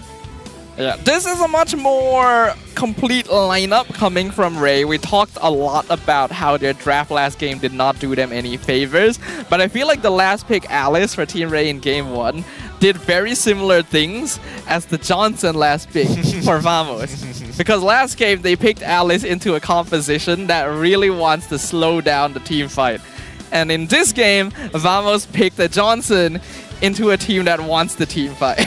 I mean, their composition wants the team fight anyways, right? I feel like the combos could have been done a little bit better. The coverage should have been there for Vamos' side. Like, I think there was a turning point from between early to mid-game as we see Zorn zipping across the map and controlling their side. There needs to be a level of, well, not even a level of, but a predetermination of where the borders are. And I think he didn't expand his influence more than he should have. The thing about Johnson gameplay is you don't play like the typical tank. You want to try and catch the opponent off guard when a fight has already kind of started. The best timing is when your teammates have engaged, your opponents are about to start fighting, and then you crash into the back of them so that you can pincer in one movement, especially with an Odette. But Vamos were already behind. The only way they have to set up otherwise is Sabat on the Cho, and Chibi wasn't really playing near him either way. Yeah, there was no plan here. Vamos was just playing around. Yeah, I mean, if there were to be a legitimate plan, a lot of it just has to be around a pick-off, right? Like, Sabat was already walking out of Eevee's lane very early on. They should have used the Way of the Dragon to be able to look for these picks, specifically against AJ. Yes, he's got Purify. Yes, he has an RWM, but he's not going to survive in a full combination of a Way of the Dragon plus a Swan Song on top of it. So, like, I think that Vamos definitely, if they wanted to have a plan, they could have, but they just didn't want to. Yeah, they could have had a plan. And they are a team that has the coordination to be able to pull off that plan too. If you combo the full throttle with the Way of the Dragon, with the Swan Song, with Chibi coming in and getting an explosion, this composition works. That's what grates my gears a little bit. Wait, grates your gears? Yes. Yes, because it's not like it doesn't work. Right? Yeah, it's a bit of a troll composition, but it can work. But you didn't want to try and make it work. Look. They threw them a bone. You know, it's a GG go next angle. Now it's the true test where there's real stakes involved. This is an adult game that Vamos is playing. They're like, we won't give you 3 points, but you could get 2. You could. They could. You gotta share some of your candy with the younger kids, you know? You gotta share your candy. Oh, look, I get Halloween is happening at the end of the month, but even so, it's a little early to be celebrating it now. Now, this is the epitome of trick or treat. Hey, at least we got both the sides. We got the trick and the treat. They got trick and treat at the same time. It's too funny. It's too funny. But for now, I mean, we can't even talk about adjustments. That's the worst part. I think that Team Ray, they adjusted well, thinking that, like, oh, maybe, you know, Vamos is going to do something pretty crazy. They've already shown off the Harith. They're already showing off the Nolan. They already showed off the Cho. This has got to be a real composition until Johnson and Odette showed up. Oh, okay. What other pub strategies? Ooh, could Vamos suddenly pull out? Let me think about this. What other, like, cheese pub strategies that they could go for? I'm thinking something with Franco. Oh, that could be it. Yeah, you know, I haven't seen Franco in a while. That would actually be kind of fun. Yeah, I'm thinking like Franco Cho EXP, something crazy like that. You know, the true chain CC where it goes way into Dragon, into the Iron Hook, into the Flicker. Once you connect the Iron Hook to get you under tier 2. I see. You may as well just go all the way with it, right? You add on like Edith, you add on Jawhead, just throw someone back to your base. You throw someone back to your base. Better yet, you have a Matilda as well, just to be able to kind of like yoink them, guiding winds the pull while you hit the pull at the same time. Get a Loi Yi on top of that too. I mean, look at the damage dealt. It is actually more than double from Ray. Damage taken way more on the side of Vamos, mainly on Zorn and Sapat, as is expected. Yeah, I mean, the numbers don't lie. This is exactly what we saw in the game. I mean, it's no surprises that these are the numbers as of right now. But hey, you know, hopefully you get... Maybe there is some saving grace. If we show the healing? No healing. We're going straight into the key players. Got it. Let's see the key players. Rich Guy going over to Kidz. Oh, okay. Rich Guy going over to AJ. Sandbag going over to Sapat. And Best Wingman going over to Virgie. Actual trick-or-treating. Actual sharing candy with kids here. Getting Rich Guy, having a pretty good amount of farm. I mean, you know what's stopping him? You know, Suyo is just having the time of his life. He really was having the time of his life. He was one-shotting the Odette pre-Swan Song, and now he can basically one-shot anybody in this game after that third item. I will say that maybe there is an argument that Vamos was probably, well, Chibi in particular was like, guys, we gotta make sure that they win this game real fast because Kidz is catching up to my high score. I see. I swear. That is actually fair. It is literally when you're young and you're playing on your like PlayStation 1 and you start learning about speedrunning. Your mom tells you to let your brother have the controller. And then once he starts getting good, it's like, okay, no more. No more. Stop it. Stop it. You're catching up too quick. Yeah, you're Luigi now. You're Luigi. You gotta be player 2, sir. Oh boy. Oh boy. Now, at this point, hopefully we do get a real game out of Vamos at the very least, just to kind of test their mettle against Team Ray. I think as much as they built confidence over the past 2 games, it would kind of stain their record a little bit if they lose this series entirely. But it's a very Vamos to just say, oh, it doesn't matter, we're going to the playoffs, it's fine. You know, that's the thing, right? There is a reason why this team feels like it paints itself in a bit of a villainous light. They know how to have fun. They know how to enjoy themselves. I'm gonna give them that at the very least. But even so, as they're walking up onto the stage, even Smooth is there just being chill. Wait. Hold on. Hold on. What's up? I'm looking at the main lineup from the stage. I'm looking at Ray. No changes.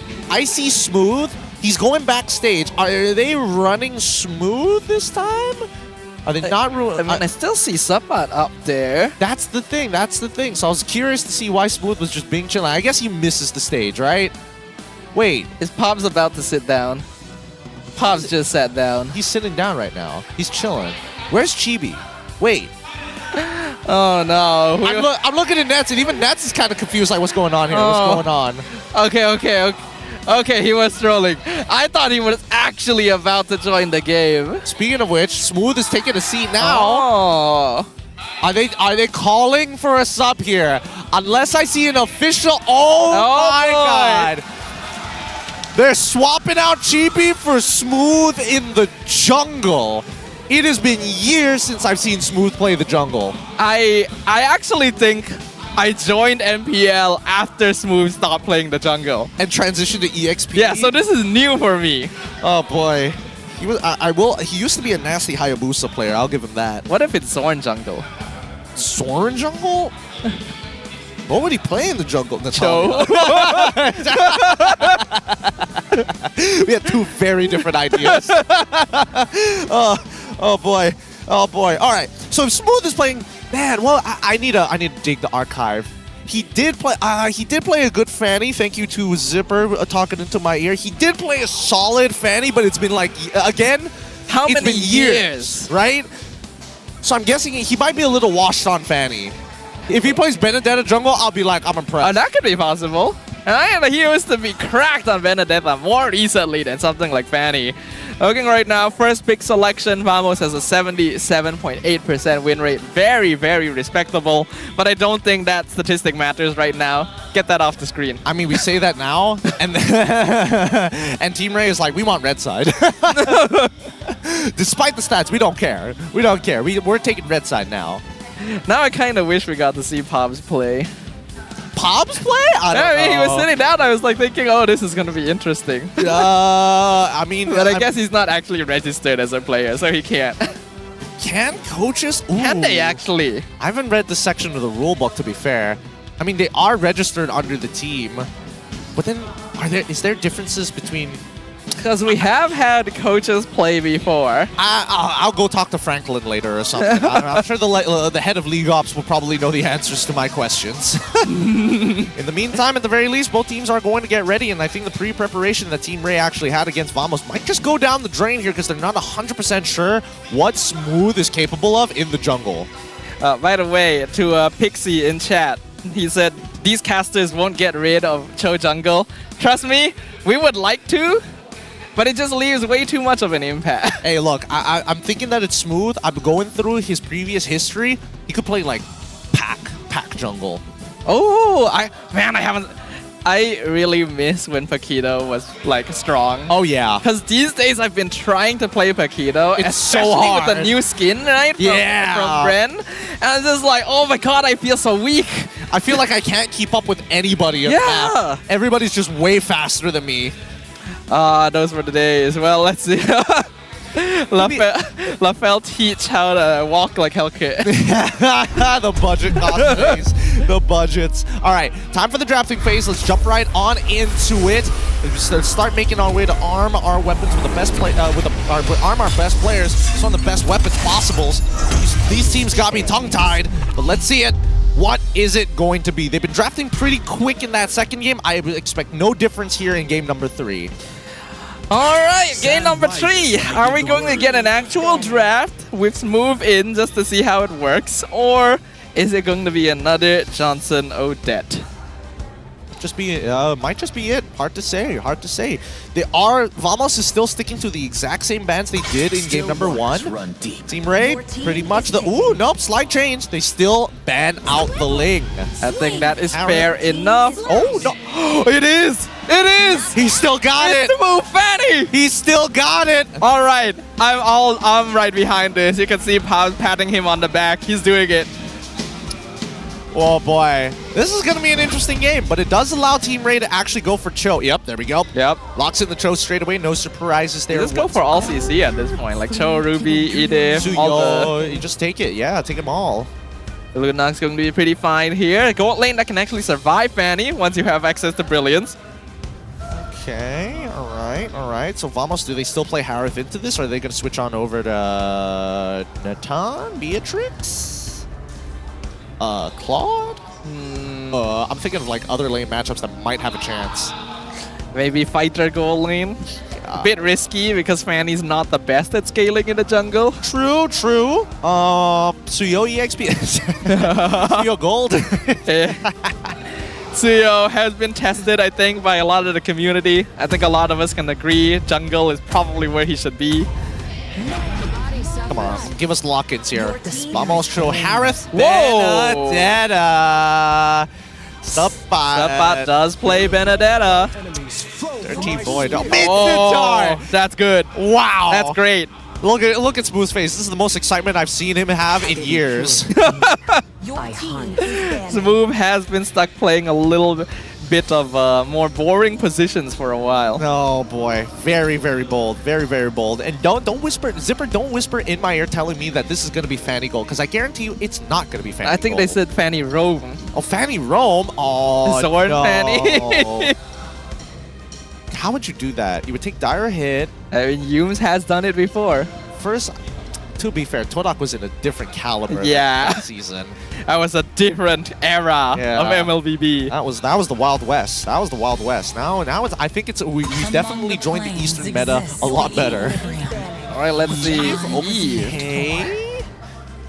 I mean, sure, but you already got Benedetta. Mid-Sitar's already a problem. I guess you want to eliminate the sides of the boxes. Jushin, the follow-up ban coming out from Team Ray. All right. What are the chances that Vamos is going like a full dash lineup, right? Just hyper mobility, no tank.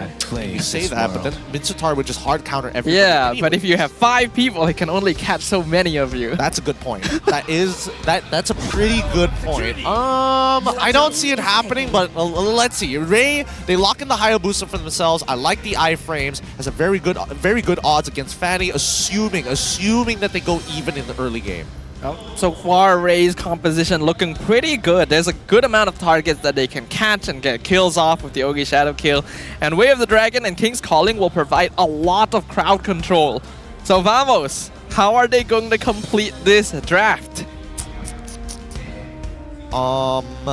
Do they have any stronger engage options? Something that can pair up with the Benedetta, something that can actually punish the box? Say, Natalia wasn't banned this time. Oh, that's a good point. Akai? Fair. Okay. All right. Actually regular picks in the final few here. Yeah, I mean, Akai makes sense. The heavy spin is going to help people get out of the King's Calling from Mid-Sitar, is able to disposition people, making Cho's life difficult. Hayabusa, if he gets pinned down against the wall, it's basically over for him. They can guarantee a couple of ults and still walk away alive. It's actually a pretty good finish from Vamos, because Akai deals with Mid-Sitar, like you mentioned, and Faramis helps counter Hayabusa, because Ogi Shadow Kill, you just pop the Nether Realm, and you survive most of it. Melissa going to be the final pick, which means this is a Lunox mid lane. Interesting. I don't think their composition... I mean, I feel like at the very least, Vamos, they don't have to play the traditional front-to-back. They can just dive the back line. They can look to cut the enemy in half as many times as possible. But for Team Ray, they need to have very cohesive fights. They need a traditional front-to-back. They need people to fall into the Venus flytrap, which we call... Wait, it's Zorn! It's Zorn Jungle! It's Zorn Jungle, Smooth. So Subpod is playing Akai Rome. All right, let's get this over with, boy. Hey, I'm so glad we get to see Smooth Benedetta again, but this is not the way I was expecting it to go. You know what? It's time to throw all logic, all analysis out the window. Let's have fun here, ladies and gentlemen. Game 3 between Team Vamos and Team Ray. If I don't see first item BOD, I'm disappointed. I'm disappointed in the game. I'm disappointed in the series if it's not a BOD first item here. But now we see Team Vamos on blue side, going to be starting on that purple buff for Zorn, of course, and Team Ray on a red side, on the same side of the map, but on their orange. Virgie already here, trying to mess with Zorn. This is one of his signature picks, the Cho, so he's getting harassed by his own pick. Going to actually get the purple buff and just fly out. He's actually still got it. Okay, all right. I would have imagined that Smooth could have rotated down and helped out to get that first blood, but they didn't want to waste any time here. It's about hitting level 4. Mid lane, a big skirmish around the Litho. Subpot in a lot of trouble here as Kidsz will chase him down. He will flicker away. Here comes Zorn. He gets the kill. First blood to Zorn on the Fanny, and he's going to get the double 2 on Ichi.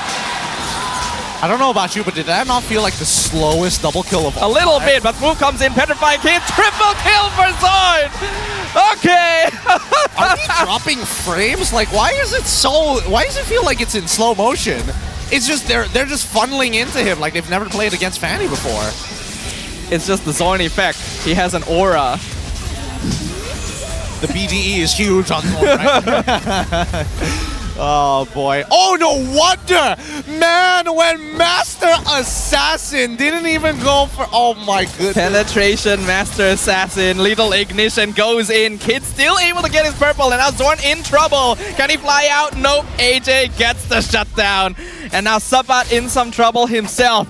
Vergie and AJ chasing him down. Sabat gonna get pulled in with the Spear of Glory. And that's a double kill for the Lunox. All right, push out that mid lane. Don't fight for that turtle. Go straight into that purple buff. Yeah, Vergie. Yeah, harass him. By the way, I really love what Smooth has been doing so far. His ability to roam on Benedetta is just on a different level altogether, and I miss it so much. God, he's so good on Benedetta. I can't wait for him to make a play, but so far, I don't imagine a lot of plays being... Nats 1v1ing Trout! A timely arrival by AJ to keep Trap alive on a tiny bit of HP. Yeah, that Inspire literally saved him. It literally saved him. Oh, another Here goes Zorn again. He's trying to bait out the King's Calling. Jumps on Eevee, baits it out, still gets the kill anyway. Turtle should be secured now, but we can see Kidz jumping back in. Ogi Shadow Kill on top of Smooth. He uses the iframes to escape. Doesn't even need the Nether Realm. Maybe a bit wasted by Warlord, but doesn't matter. Zorn goes in again, now targeting AJ. Brilliance being used by the Lunox. Going for Kidz. Zorn flying around quite a bit. Gets knocked up with the Jeet Kune Do. Vergie chasing him down. Kidz gets the Turtle, but Zorn is able to fly out. Kidz, can he connect? No! He's so sad. Kidz is wishing he had a Sky Piercer now. He's just wishing. If I had Sky Piercer, it's over. Never mind. There we go. Vergie finally chases down Zorn. Good flicker coming in for Vergie as well. Both of which, I mean, generally... Wait, is he still taking damage here? Oh, yeah. Oh, yeah. He's just scouting to see what's available. Up top lane, Smooth getting pulled back with Spear of Glory. Actually lands the Minotaur passive. So Ogi Shadow Kill will connect and pick off the Benedetta. Unlucky for Smooth, he didn't get that Petrify in time. Had he just landed that Petrify, he might have been able to escape with his ult once more. As now, at the very least, Purple Buff being watched by both sides. Oh, meanwhile, Sabat getting chased by Vergie. Way of the Dragon onto the Kai. Uses that heavy spin. So we're not going to engage either. So Kidz gets his purple. Hunter Strike complete for him. Didn't opt to go for an early Sky Piercer, knowing how dangerous Team Vamos could potentially be, but I think he needs it no matter what. It's a necessary item this time because you're already playing against the Warlord with the, with the Netherrealm, and just with the temp HP, if you can force it out of him, if they're low and the channel time is still there, at least you have an opportunity for an execution. Potentially Zorn able to dash out in time here to avoid the Way of the Dragon. If he gets caught by that, it is basically guaranteed death. Gonna keep chilling though. Wait, are they gonna re-gank top again? Yeah, they are! They could. Smooth is quite far. King's Calling jumps in. Smooth gets pulled back in, and here comes Kidz. He cannot dash away. Smooth just full countered. Not able to escape. Poor guy, poor guy. We might even see a response from Vamos on the opposite side of the map, but it looks like against Trap and as well as Vergie, nah, ain't worth it. Let's go straight to Turtle. Turtle should be quite easy to secure now that the EXP laner on Vamos just respawned. Brilliance forced out from AJ, but he is fine. Though Zorn jumping back in. He's still able to live though, thanks to a bit of healing from his first skill.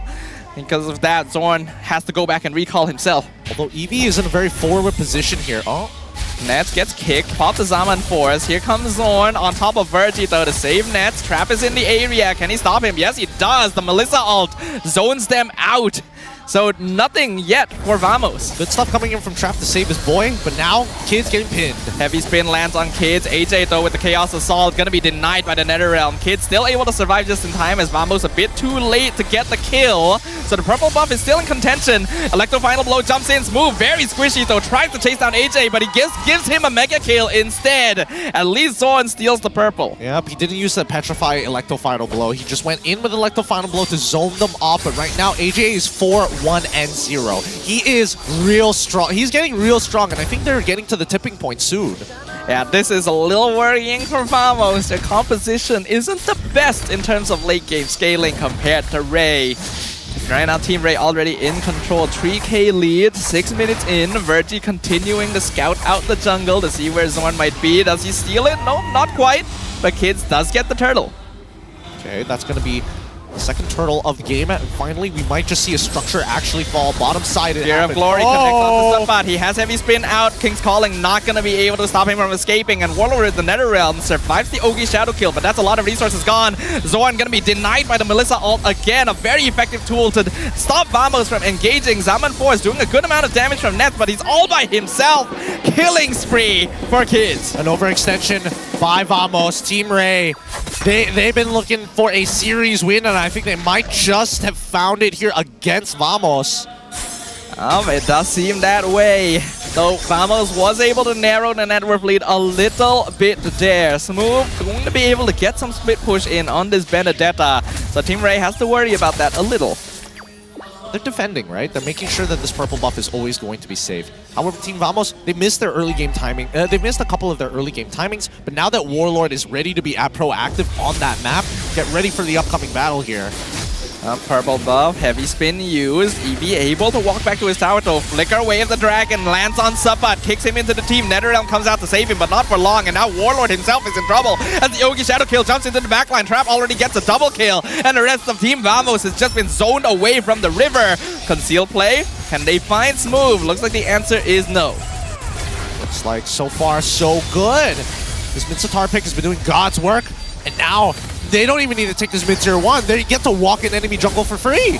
At this point, Team Ray have a lot of control. Team Vamos, you can definitely tell their draft here was a little bit messing around, because if you wanted Fanny Benedetta, you definitely should have revealed it a little later on to avoid this exact situation.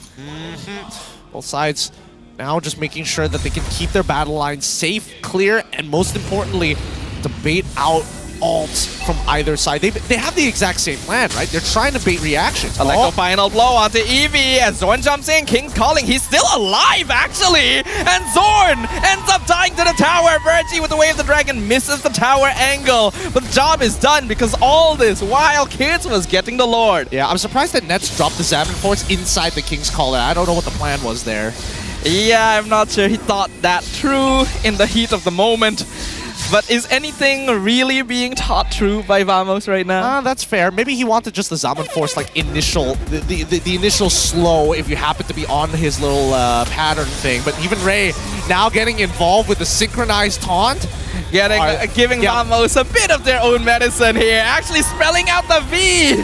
Oh, here comes the engage. Zorn comes in, splits them in half. Brilliant's going to be used. Heavy spin, pins Virgie, but doesn't really achieve too much more. Tower still falls. Well, they've just been tickling each other this entire time. It's a good opportunity that Kidsz might just spot out Zorn. He sees it. Kidsz going to be able to come back in time, but Zorn's still going to be able to walk out. Kidsz chasing. Can he get the Ogi Shadow kill? Answer is no there. Electro final blow clears up the Lord up top. Team Vamos still keep their tier 2 alive. Gonna be dancing still. Both sides, second wave of Lord Empowered minions. Let's see what the distribution is for the side of Team Vamos. Zorn trying to steal the orange buff. He does get it, but Ogi Shadow kill actually jumps to the rest of the wave. So Zorn is fine here. It hopped on, it latched onto Smooth for just a little bit, but once he got involved in that wave, it was tough. Zorn doing a lot of damage to Eevee right now. Eevee doesn't want to use his King's Calling on a single target. Team Ray still in control of their half of the map, has stolen another purple buff. Wave the Dragon kicks Sapat, though he gets knocked away. So Virgie trapped under the tower, falls. Netherrealm going to be used quite early on. King's Calling as well. Not too sure about this engage from Team Ray. I think they themselves know it. They're going to start disengaging. Trap doing some damage. Electro final blow completely misses, but still does a lot of damage. Wind of Nature, though, allows Trap to get the killing spree, while Zorn finishes off Eevee in the back line. They're going to continue, start taking the space here. Team Ray, maybe 5k ahead, but like dropping these kills over to Team Vamos. It just goes to show that the scaling is starting to catch up from Vamos' side. Smooth, unfortunately, he is not having the best game here. He's 0-4-1, but can you really blame him against Team Ray, who is not only hyper mobile, but have plenty of ways to not only peel, but completely shut him down? They could have absolutely kept his Benedetta for a little bit later. I don't feel like Ray would have banned it. So, yeah, it's unfortunate, right? The Mincetar is just such a good answer. I mean, it's not only that, right? He also has to worry about Conceal. They're looking for Smooth. Electro final blow already used. Eye for an eye. Not going to save him. This is 4P. Actually, Smooth getting really far. Ogi Shadow kill gets the mega kill. there was a good chance he was still going to die anyways. Oh, hold on. Zorn, not sure you want to be here, sir. Subbot actually really deep as well. Uses Conceal, uses Heavy Spin. Actually a really nice pin right here. King's Calling gonna be used. AJ and Kidsz already shut down with the Nether Realm. Team Ray fighting into a funnel. This is exactly where Team Vamos wants them. And Zorn gets the shutdown, chasing down Trap. He'll be able to chase down Virgie at the same time. Double kill for the Fanny, while Eevee also overstays his welcome killing spree for Warlord. Oh, there we go. Vamos, they find the turnaround here from what used to be a 4K lead. They start taking influence back away from Team Ray, cracking open all tier 1s, and now the power items are coming through. Rose Gold for Smooth, Holy Crystal for Nets. Really well played right there, and all of that came off of Smooth being able to force so many resources out and Team Ray to chase them so far that they were able to force them into the funnel they wanted. Losing mid tier 2 as well. Ray got to stay on top of minion wave management right now. Got to make sure that the house is clean. Got to maintain that housekeeping. But even so, these team fights have been like really awkward, right? It's all based on whether or not Eevee can land a really good King's Calling, and for Team Vamos is whether or not Sapat is able to bait reactions from Team Ray without having to use his Heavy Spin. Sapat got a really clean catch though with the Heavy Spin inside that tiny alleyway, getting a 2-man catch. Team Vamos has regained a bit of the gold lead, but 12 minutes in, that gold lead doesn't matter all too much. You are right, Gideon. The angle of approach going to matter here.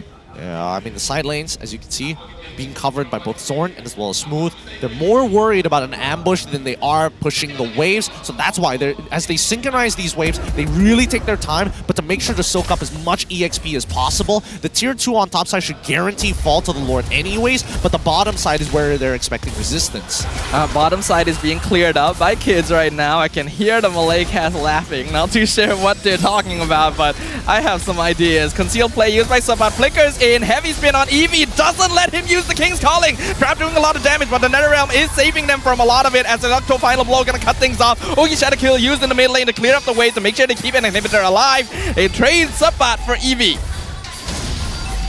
Do they survive this? Yes, they do. Team Vamos not gonna make a secondary attempt, especially with the man down. Even so, it's difficult to high ground against Team Ray. AJ has scaled exponentially well. His items are ultra expensive, but now that he's 4-2 and 4, he just needs to wait for Team Vamos to dive him, because that brilliance has gotten him out of more situations than I can count. Yeah, they gotta be a bit wary here, because Team Vamos is adopting a little bit of a nothing-to-lose attitude. They are willing to take fights where you would never expect them to do so. And some of it is working, because you're not predicting that sort of aggression. I'm pretty sure Smooth built full damage this time around. I'm not sure whether he decided to opt for a War Axe or not, but regardless, he hurts. Especially when you see Lethal Ignition, you know that Benedetta wants to fight. Team Ray has to be a little bit more careful. I think they do still have more damage on paper, but they gotta make sure to use their resources correctly. If they're able to take out the key players of Vamos, they can definitely win team fights.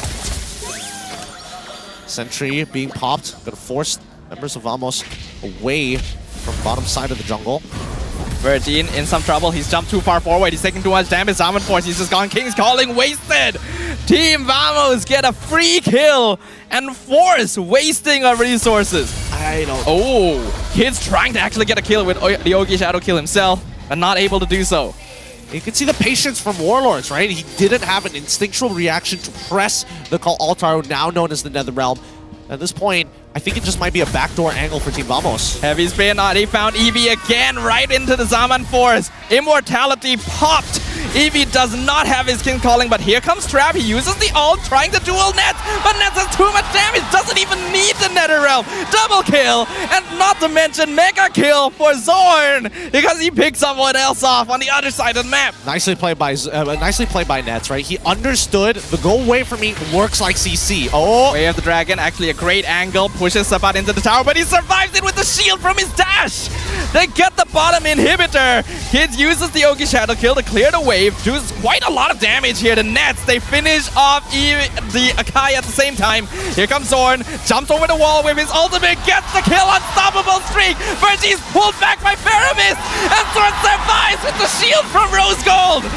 I cannot believe what I am watching. Oh. I can't believe it either. That was a really good push coming in from Team Vamos, but they're going to take precaution here. And it's understandable why they're taking precaution. Eevee is back online, he's ready to fight, he's ready to high ground if Vamos would only clap the other hand. Move jumps in, petrifies AJ! Brilliance forced out just in time.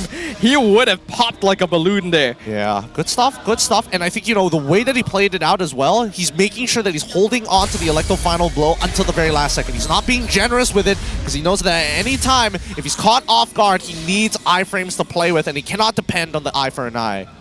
Smooth has mastery on this Benedetta. I really do miss him playing on it. Score is not good because Benedetta nowadays has a lot of difficulty, but you can still see that mastery.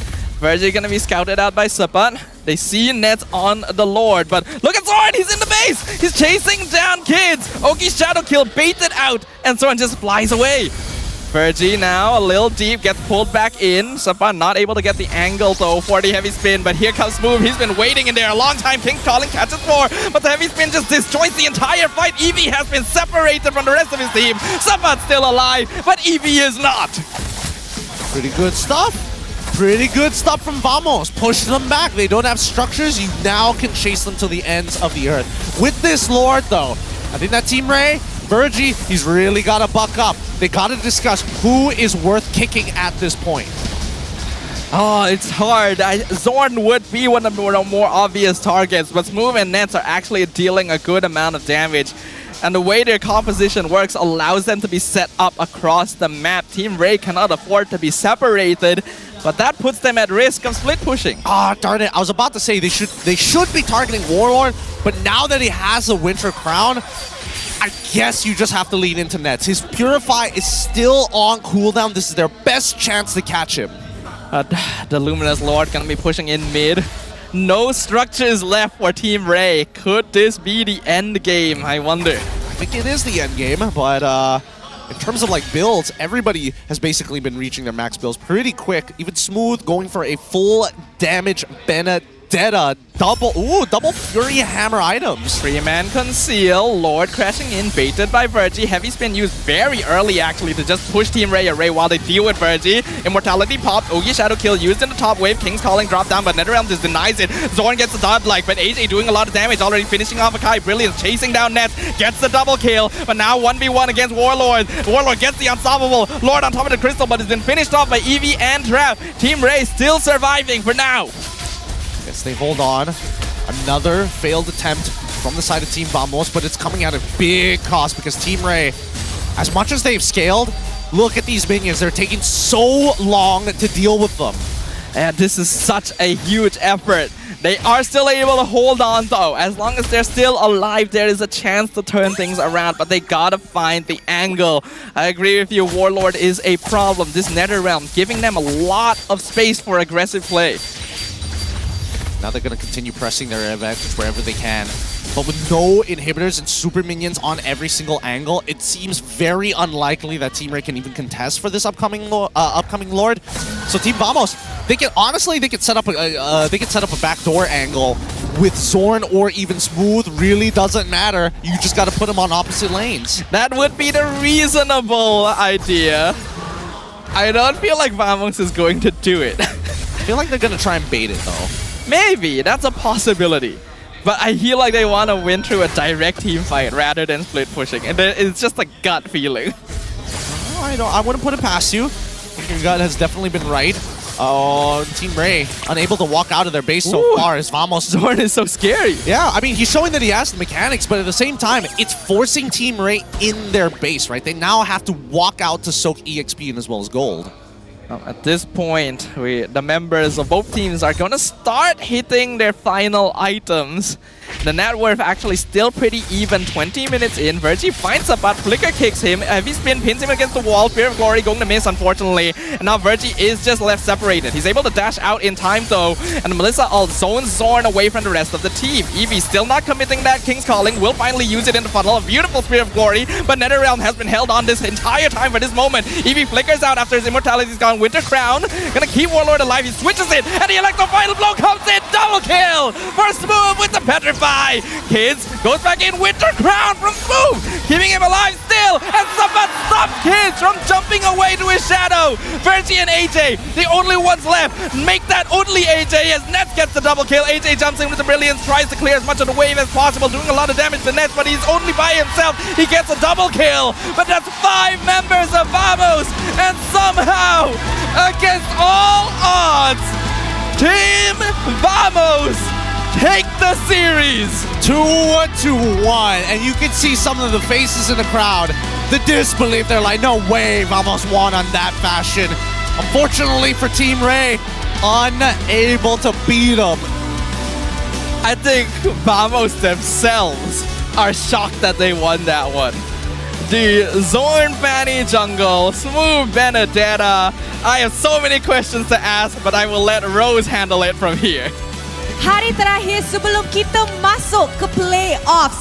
And with that, we are saying goodbye to another team. Tapi kita akan jumpa mereka pada musim depan. So can we please have Ray over, please? Sabar Nets, sabar Nets. Ray, okay, AJ? Mungkin AJ nak bagi last words kepada semua orang yang sokong Ray daripada minggu pertama sampai minggu ke-6. Assalamualaikum. Alhamdulillah kita dah habis untuk season 14. Ni first season kita orang bersama. Resultnya agak bagus lah walaupun tak lepas playoff kan. So lagi better dari season lepas lah. So saya nak ucapkan terima kasih kepada yang support Team Ray, support saya sendiri. Untuk kawan-kawan yang ke playoff, good luck lah buat yang terbaik untuk Malaysia. Banggakan Malaysia. Alright, terima kasih. Okay, so I will count in 3, 2, 1 and you guys boleh bagi your final bow, okay?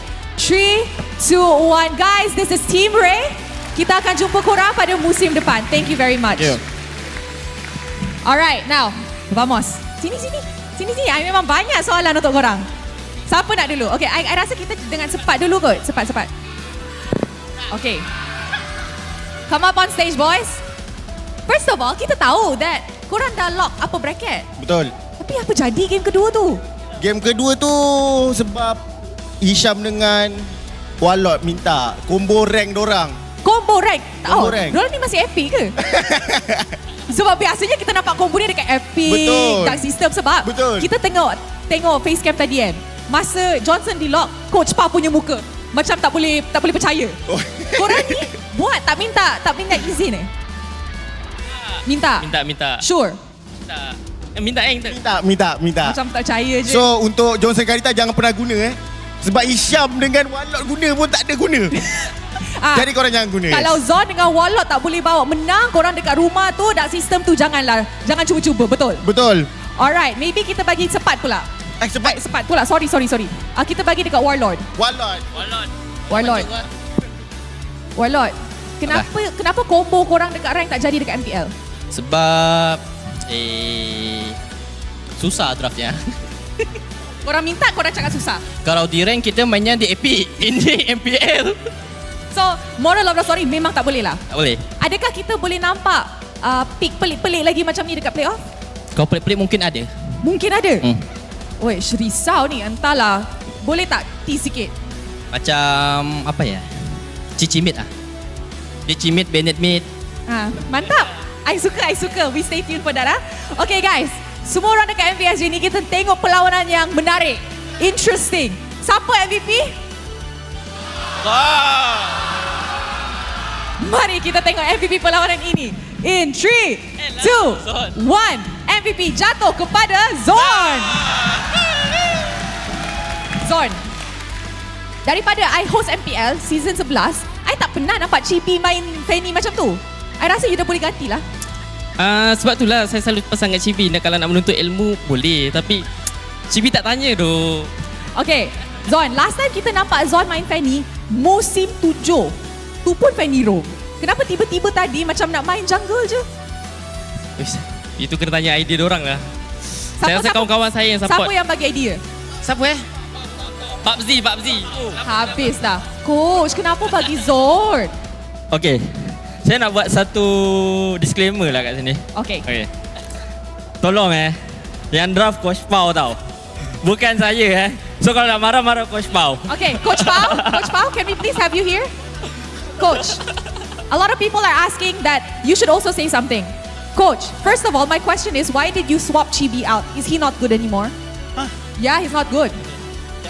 No. He's not good? No. Come on, coach, be honest.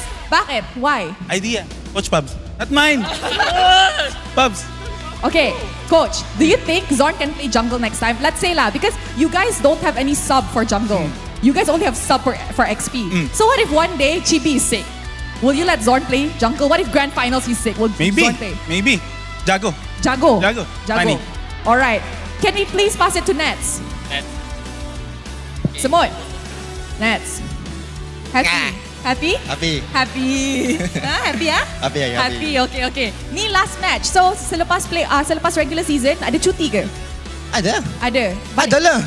Kau nak marah tengah tanya je. Ada. Memang ada. Okay, tengah tanya, sabar. Cuti tu you balik kampung ke? Tak. Pergi healing. Healing Terengganu. Wah, pergi Terengganu, pergi beach ah, healing santai. Santai. You tak rindu girlfriend ke? Tak ada grade paling bunga. Oh. Sabar. Sorry. Janganlah marah. I tanya soalan je, Nat. Sorry. Okay, apa Nat nak cakap kepada sponsor? Tolong jangan carut. Behave Apa Nat nak cakap kepada sponsor? Semua orang yang datang sokong Vamos. Terima kasih untuk sponsor Vamos, Kopi Saigon, Critical, Alpha, KPRJ, and bos Olus, bos Anan, bos Abah, bos Kupos, bos. Semua. Forza Vamos! Let's go! Terima kasih. Fans Team Ray. Thank you. Okay, jumpa korang dekat play. Shout out Chibi. Chibi. Chibi nak cakap. Hello. Hello. Test. Tak, saya tengok tadi. Saya kan kat luar. Tengok Team Ray record view untuk apa sebenarnya? Tahu. Untuk orang kalah ke? Taklah, kurang. Itu sahaja. No last words kepada fans? Last word suruh diorang datang JB tengok tak, dia tak suruh diorang datang ke JB. Okey, depan saya Smooth cakap Smooth, okey boleh. Smooth cakap ke ni? Kan aku cakap ni. Okey, Smooth. Diorang ni memang bagi je mic ke siapa-siapa, orang tu tak ready pun. Cakap apa? Suruh diorang datang tengok Vamos di MPL dekat JB. Okay. Cakap apa dong?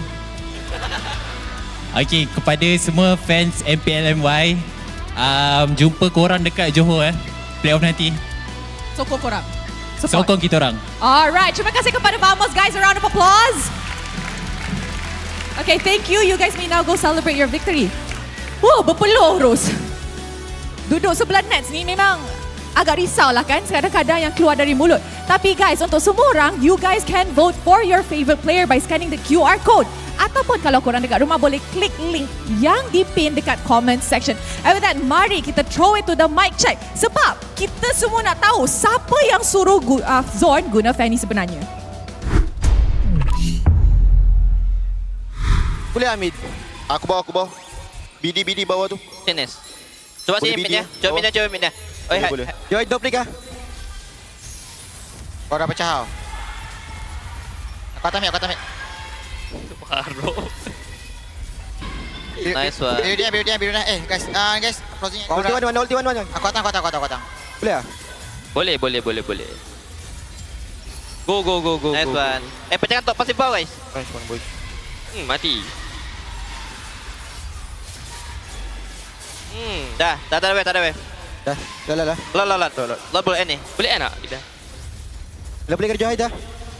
Tak kuas. Dah.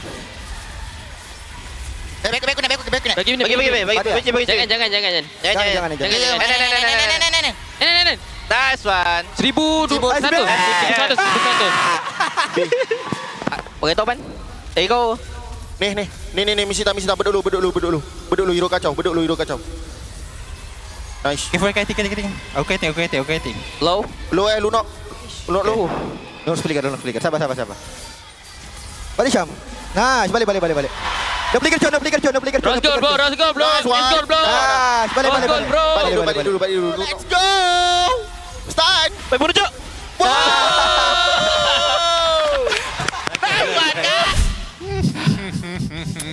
Another day in the office here in MPL MY. Another day, another series already concluded. Congratulations once again to Team Vamos. 2-1 victory against Team Ray. They gave Team Ray their 1 points that they've been looking for, but man, at what cost? All things considered, despite the trolly nature of this game 3 was kind of impressive. Zorn on the Fanny was actually doing a really good job. Sapat on the roam, Akai actually setting up some pretty good catches once we got into the late game. Smooth had a hard time, but was still able to show why this is a hero worth respecting. Man, Same opinions. Same opinions. I'm not gonna lie. I get paid to watch video games, but man, was that... I don't know. I don't know whether to feel like it was a treat or it wasn't. Maybe I'm just getting older here, but... It's a trick and treat. Yeah, it does feel like a bit of a trick and treat. I will say that Sapaya has some pretty good angles on Akai, though. Yeah, I'm actually kind of surprised. Like, we know that Sapat is very good at team fighting and likes joining fights to set things up on heroes like Terizla or Ide. But on the Akai, you wouldn't expect this. Like, early game, he wasn't having the best time, but he was really popping off come mid to late game. Yeah, and I mean, even the target priority, when they realize, okay, we need to end this game, how do we do it? We gotta make sure that Minsatar goes down so that Zorn can play the game.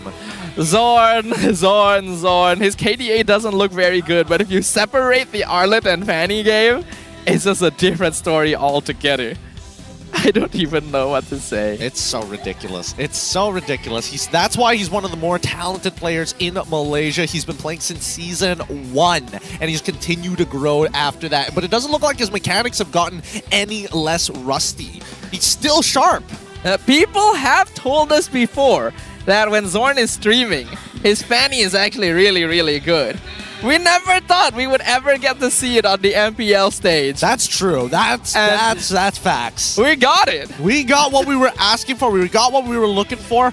But I don't know. When he plays the Fanny, it doesn't feel like it's flashy, but at the same time, it almost feels like he's moving in slow motion on those steel cables. It's like how you know in Game 2 when he was on Johnson, you're saying it was like Fast and Furious. Yeah. And they have all the slow-mo scenes. Oh, so it was carried forward. Yes. We have to wait for the sequel. Yes. 21 minutes and 24 seconds. The Fast and the Fanniest. God, the Fast and the Fanniest.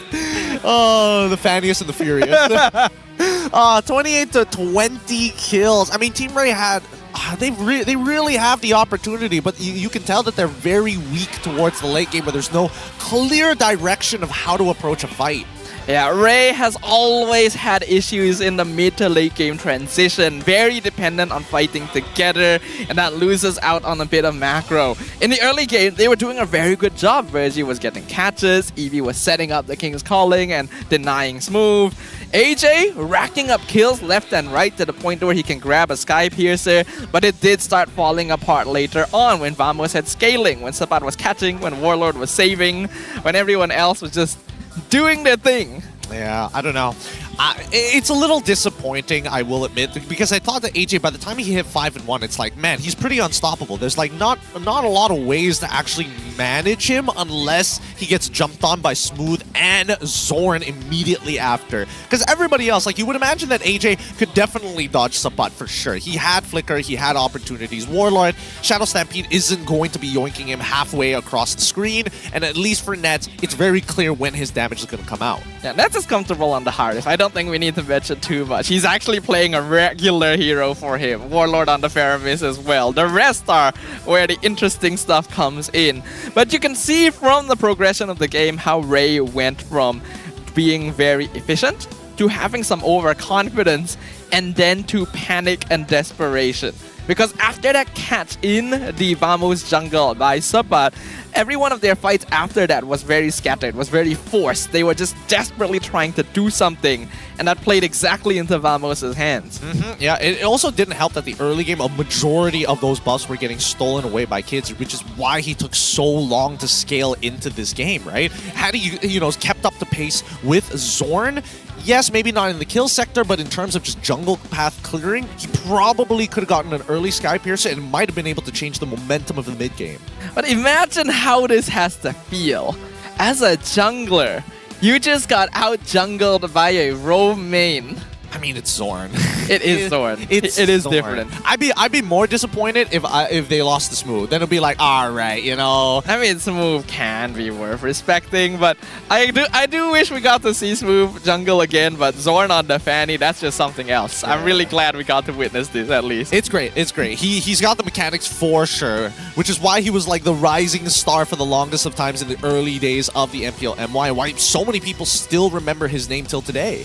Look at how Nets is completely skewing the Vamos side of the board. By the way, Zorn actually did more damage than anyone on Ray, but his bar is so small because of Nets. Yeah, Nets is just blowing him out of the water when it comes down to the numbers here. It's 339,000 to 253,000. Keep in mind, out of the 339, 120k, which is roughly more, which is actually... It's more than a third, yeah. It's more than a third. More than a third of his total team damage.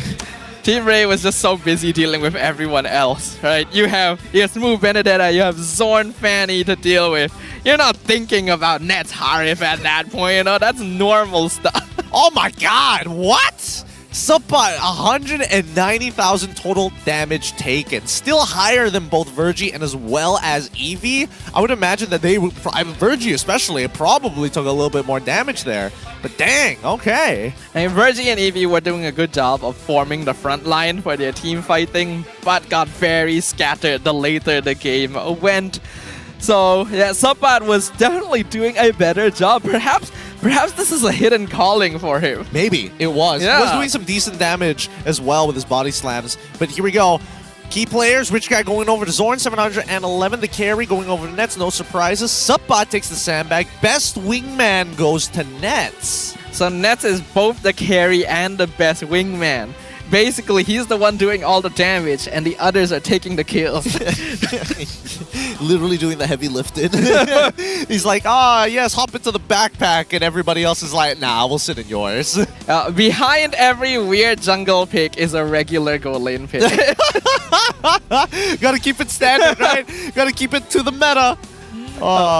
You gotta have a good foundation, and Nets is just there doing his job. Yeah, he is. Let's look at the item build progression. This might be interesting at the very least. Alright, what do we got? It was a pretty long game in the end, because Vamos did kind of have to turn it around later on. So everyone was basically full up on their build. Yep, Zorn going for the typical damage items into the Antique and the Rose Gold, which did save him in that final skirmish.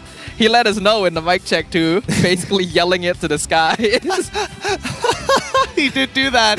He did do that. I will say though, AJ's optimization of his items of getting Sky Piercer's second item, I don't know about that one. I don't know I'm about actually that okay with it, because he had quite a lot of kills at that point. I mean, yes, he has quite a lot of kills, but that's not his job. He's going to get doved upon more often than not. Like, that should have been... Okay. What else could he go for? He could probably go for Blood Wings there. That could have kept him alive a little bit longer. It could have been a Winter Crown Rush. Actually, maybe not a cool Winter Crown Rush. I understand if he goes into Holy Crystal, but that's fine. But I think that Kid's going straight into BOD... Bit of a mistake there. He definitely had opportunities to actually find a lot of executions had he just gone for Sky Piercer. He just forgot to think about the fair miss, I think, in the draft. When you have a Hayabusa, you do always have to respect this, and because Ramos was drafting so weird, I think Ray was expecting the final few hits to be weird as well, but then it turned out to be fair miss, and he's just like, oh man. Shucks, they got us. But at the very least, Team Ray keeps themselves out of the red zone with 10 points. Team Hawk either have to 2-0 SRG. If not, they won't even change the standings. The thing is, even if Team Hawk 2-0s SRG somehow, that would put them at 10 points, and then their aggregate points are below Team Ray. Then they would be at 4-5 compared to 3-6, and then that would actually no, it would put them up, right? 9-13, and then their aggregate points would be even. It would be 9-13 if they 2-0, so that means their aggregate points will go down by 1. So that would put them at like -5, 10 points, and then we'll calculate based off of head-to-head. Oh yeah, we're gonna have to check with the people behind the scenes after this. Maybe Team Hawk still has a chance, but their opponents are the Selangor Red Giants. They've dropped the game this season, yes, but they are still the ultimate final boss. Question now, are they gonna do the same thing Vamos did? I don't think so. I know that SRG, Coach Arcadia would not let it slide. Probably not, right? He's got the whip ready. He's just like, don't you dare. His name may be Arcadia, but he doesn't play around. Yeah, he doesn't mess around at all. But man, at least that series is over. Honestly, thank God. I don't know how much more I could take from that. I mean, Game 3 was more entertaining than I expected. It was. Game 2 was... That was the one. Not worth watching. Yeah, that one really is a kick to the gut. Oh, I can feel the broken ribs from that one as well. Oof. But at the very least, we still have this next game with SRG. Guaranteed quality here, but I want to see whether or not Team Hawk has improved enough to give him a challenge. With that being said, this is the MPL MY Season 14. We'll be back right after these messages for more Mobile Legends action.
Jago sukan apa jua?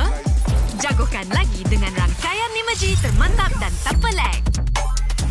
Gaming sepantas kilat. Menang di Land of Dawn. Tukar ke Holling Prepaid 5G sekarang.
Tangan aku kenapa ni? Aduh, lemu lagi, gatal sangat. Gunalah Head and Shoulders. 100% keyakinan, keluarmu dan kegatalan. Wiped out. Unstoppable.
Welcome to the land of God.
Panas.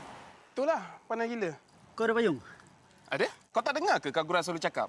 Sediakan hujan sebelum payung untuk M6. Hacik kau.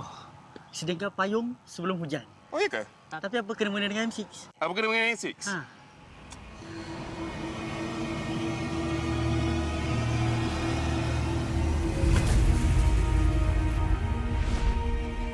Apa itu hujan emas?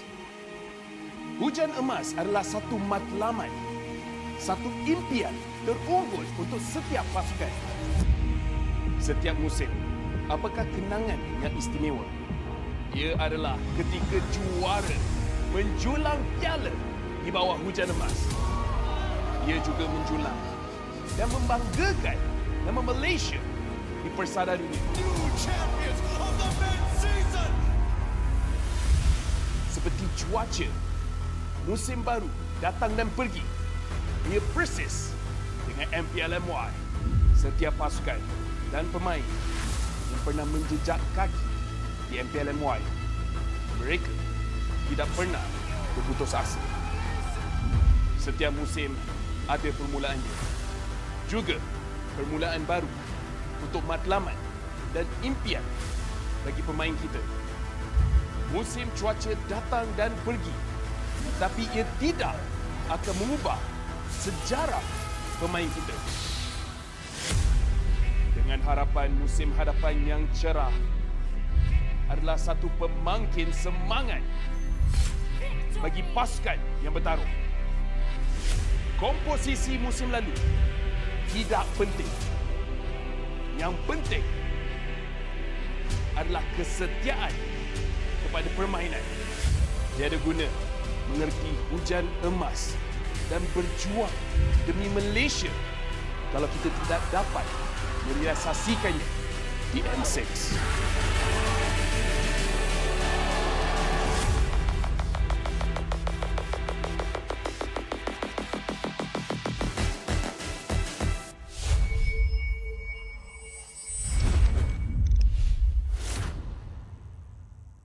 Okay, Assalamualaikum. Anda masih lagi bersama saya Sid dan juga pelakon-pelakon untuk movie MLBB di mana kita ada Zik, kita ada Ikmambi dan juga encik saudara Fauzi Nawawi. Memang dah terkenal, dah lama dah berlakon dekat industri Malaysia ni. First of all, apa khabar? Baik. Alhamdulillah.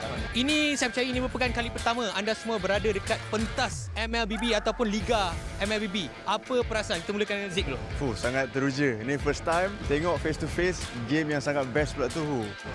Perasaan macam nervous bila tengok ramai orang macam kita tengok game bola, macam tak sangka MLBB sebesar ini. So macam proud lah to be a Malaysian. Saya nampak vibe dalam e-sport ni makin maju dah 2024 ni. Yang paling penting vibe juara tu wujud pada hari ni. So tak rugi kita orang datang lah. Boleh jangka tak yang sebenarnya nanti satu hari nanti, which is hari ni, game ataupun e-sport boleh jadi sebesar ni sampai dah ada movie? Sebenarnya bila awal-awal Mobile Legends Bang Bang ni berada di Malaysia, saya tak expect bahawa penerimaan masyarakat khususnya peringkat remaja ni boleh sampai ke tahap ni. Ini dah boleh challenge bola dah ni. Sikit hari lagi saya tak heran 2025 yang akan datang population Mobile Legends ni akan jadi lebih besar. Kita tahu anda bertiga sekarang ini terlibat dengan penggambaran untuk movie terbaru khas untuk MLBB. Boleh tak cerita sedikit sebanyak pengalaman untuk shoot movie tersebut? Pengalaman dia best, sangat unik sebab saya rasa for Malaysia ini movie MLBB yang pertama kan. So untuk kita orang pun dapat duduk di stage macam player, it's an amazing experience lah for us. Pengalaman sangat best lah sebab berlakon dengan kawan-kawan dalam industri, and then ini macam impian saya lah menjadi seorang pro player walaupun berlakon je. So macam excited lah nak tunggu filem ni keluar. Ya, itu semestinya apa yang kita ingin harapkan. Alright, kita masih lagi bercakap tentang movie. Boleh tak cerita sedikit sebanyak watak ataupun karakter yang anda bertiga dan mungkin Puan Lisnawati juga bagi tahu apa yang terlibat ataupun watak dalam filem tersebut. Okay, so kita orang sama team. Kita orang daripada pro player daripada Singapore. Yes sir. So saya tak nak cakap banyak tentang watak saya bawa watak jahat. Sangat-sangat jahat lah. Okay, orang akan menyampah lah tengok dia sebab saya sendiri pun menyampah tengok dia masa syuting. Okey, watak Cik Fauzi? Tanyalah buat saya pula. Ibu kepada watak hero dalam story. So dia sebenarnya ada true story yang telah di-blend untuk jadi lebih menarik untuk tayangan filem Mobile Legends. Alright, jadi anda semua dah dengar daripada pelakon-pelakon sendiri. Terima kasih diucapkan kepada Zik, Ikmah dan juga Fauzi Nawawi bersama dengan isi Puan Lisnawati. Jadi stay tune, keep in touch dengan kita orang punya social media untuk saksikan movie terbaru untuk MLBB. Nak tahu dengan lebih lanjut, stay tune dekat kita punya social media. Bye-bye. Alright, Assalamualaikum, anda bersama saya Sid dan sekarang ni kita ada tetamu istimewa iaitu pelakon terkenal daripada Pascal. Iaitu saudara Hairul Azrin. Apa khabar Hairul? Alhamdulillah, sihat bro. Okay, so apa perkembangan terbaru? Ada filem ke ataupun ada drama ke upcoming? Sekarang saya dah tak berlakon. So saya sekarang tengah cari tim lah untuk nak main ML. Faham. Okay, alright. Bercakap tentang cari tim, saya dah tengok awak pun ada bermain sama dengan pasukan Selangor Giant, tapi berlakon cerita-cerita yang gempak. Tapi kenapa pakai Nana bro? Ni banyak baca komen Salah, sebab saya tahu pakai tank, saya tahu pakai mage je. Yang lain saya tak tahu. Faham. So kalau tanya saya, Nana paling senang nak ni lah. Sebab sebelum ni saya biasa pakai Cyclops, lepas tu Zaz. Tapi sekarang Nana macam dia kena dengan jiwa lah. Sebab Sky sebagai itu saya, kalau nak jadi jungler yang terbaik, kena training pada Nana. Itu dia punya skill dia. Permulaan Nana barulah boleh jadi macam Sky. Yeah. Okey, tadi dah kita tengok pasukan Selangor Giant dapatkan kemenangan 2-0. Bagi pendapat Hairul sendiri, adakah itu satu perlawanan yang sengit ataupun Hairul memang dah jangka Selangor memang boleh menang 2-0? Saya tengoklah SRG punya game sebab saya tak pandai sangat, tapi saya tengok daripada apa yang diorang main tadi. So memang diorang ada je cara ataupun ada je teknik yang nak masukkan kalau kata sesuatu problem tu. So untuk tengok first game tu cakap ni menang mudah ni 2-0. Tak boleh nafikan SRG antara tim yang sangat kuat lah di Malaysia sekarang.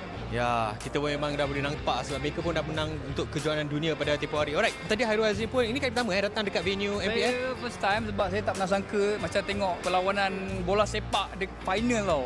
Ini bukan final kan? Ini bukan final. Bukan final tapi dah macam final tadi. Dia ada tukang sorak daripada tim SRG. So best lah. Best lah. Memang ini vibe. Benda ni dah berlaku dah few season dan kita boleh nampak lepas kemenangan Selangor Giant dekat tempoh hari, tambah lagi vibe tersebut. Right, sebelum saya nak lepaskan Hairul, mungkin ada kata-kata terakhir ataupun kata-kata semangat kepada pasukan Selangor Giant sebab kita ada beberapa minggu sebelum kita pergi ke peringkat play-off. Betul. Okey, untuk tim SRG kat dalam tu semua kebanyakannya yang saya kenal dan diorang kenal saya. So saya nak wish korang good luck.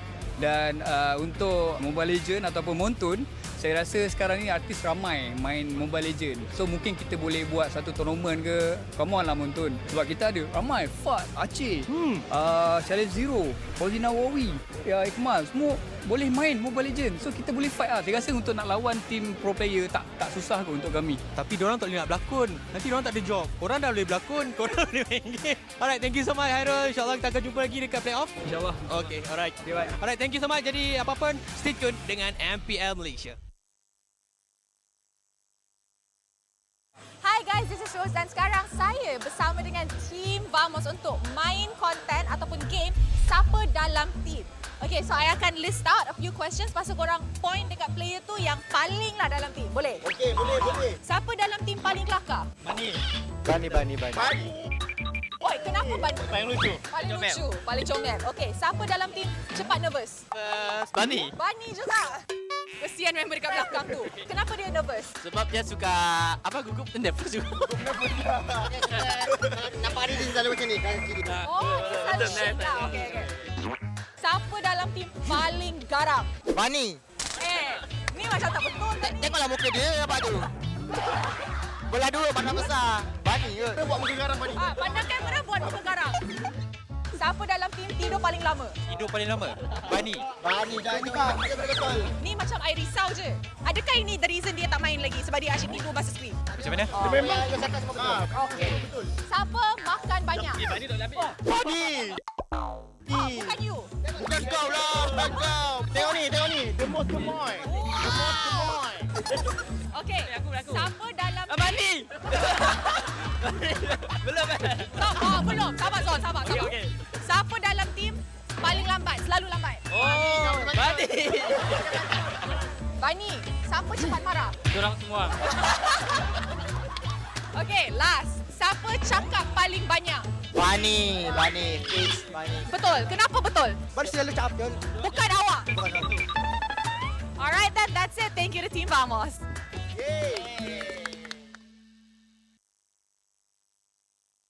Hey guys, this is Rose dan sekarang ni saya bersama dengan SRG untuk main game Siapa Dalam Team. So, on my hand, kita ada a series of questions and bila I tanya tu, korang point and then cakaplah kenapa orang tu paling dalam team. So, siapa dalam team paling kelakar? Yums. Why Yums? So loud. So loud. Wow. Bising. Wow. So cutesy. So demure. It's overload. Who likes to do weird things in the team? Weird. Innocent, what do you do? Nothing, I just play. Dia buat apa? Sorry, personal. Who's in the team that's most fierce? Garang. Yo, stop. Coach, okay. Coach paling garang. Who sleeps the longest? Yum. Sleeps the longest. This one, I can agree, gorgeous. Who eats the most? What do you like to eat? Rice, cereal. Wow. One pack one day. One pack one day. Who in the team is always late? Say. Why? Because they always wake up late to the training. Sometimes. Seki is number one. Oh, okay. Who gets angry easily? Angry bird of the team. Gram. Why are you the one who gets angry the most? Pag may nangyayaring pangit sa laro. Oh, dia cakap kalau anything bad happen in game, dia cepat marah. Betul. Strict. Okay, last question. This one very fast one, You guys will point to the person. 1, 2, 3. Who talks the most? So who's the answer? So, okay, I'm pretty sure we got it. Everybody talks a lot in this team and they're all very, very cutesy. Thank you very much to Selangor Red Giants.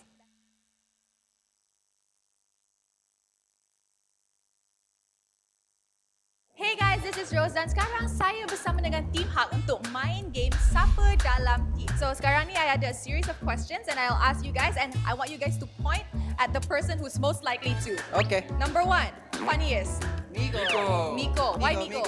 He makes a lot of jokes. Always not serious. Oh, it's not serious. Okay, who gets nervous easily? Miko. Why Miko? Yeah, he's sweating now. Who sleeps the latest? Miko. You are free latest? Miko. Last night 4 a.m. Oh, okay. Who sleeps the longest? Miko. How many hours does Jesus sleep? So long, 10 to 11. Who eats a lot? Can see the stomach. All Maggi goreng, nasi goreng ayam, all inside. Who is always late? Gigi. Miko. Oh. Midnight. I'm joking, he always the one that late. No, he's always late. Who gets angry the most? Oh, Panda gets angry the most? Yeah, but it's okay because he's eagerness to win. Who daydreams the most? Coach daydreams the most. Everybody agree? Yeah. Okay, then thank you very much to Team Hak.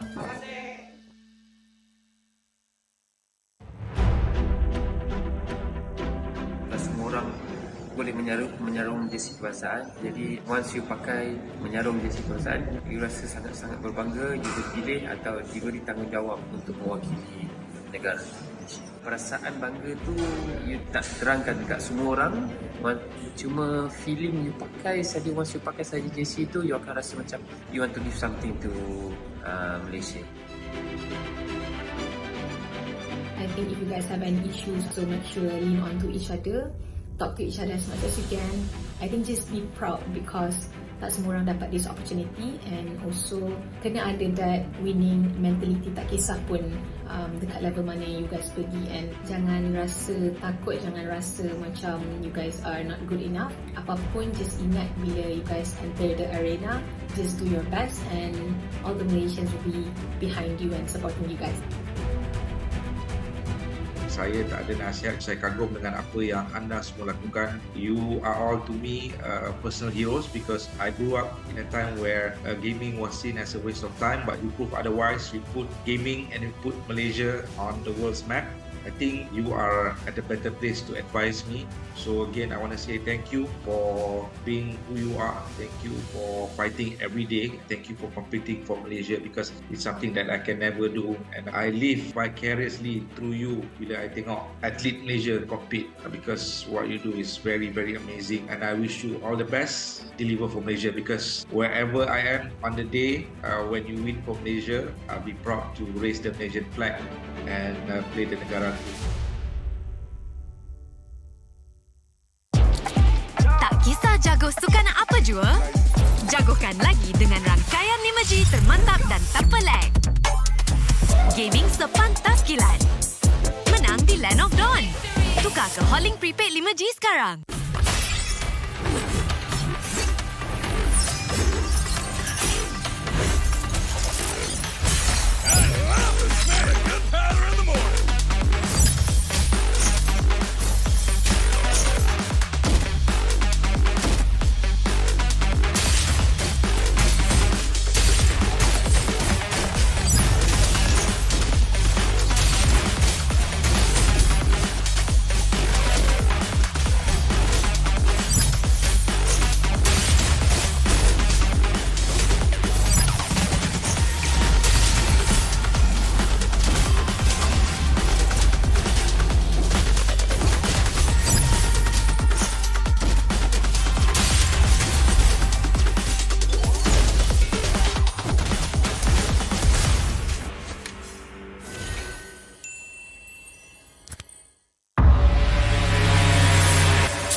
I'm a rock star.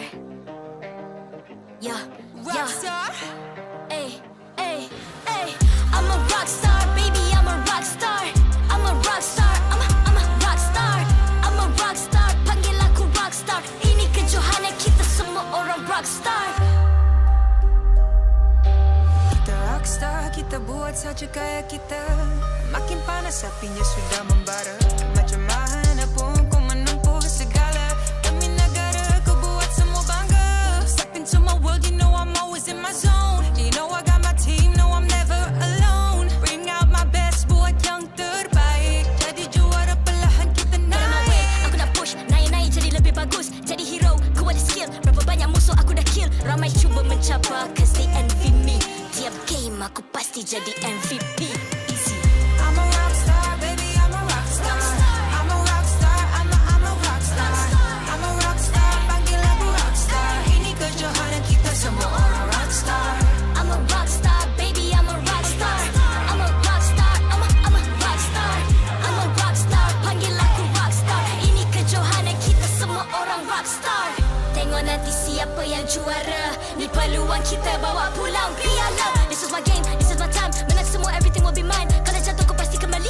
Bangun balik ku tegak berdiri. Kuatkanlah tenaga, ganjaran diperoleh. Ni kejohanan kita, Malaysia memang boleh. Rise up to the top, kita buat bersama. Semangat kita kuat di bawah satu bendera. Ay. I'ma go hard for the win.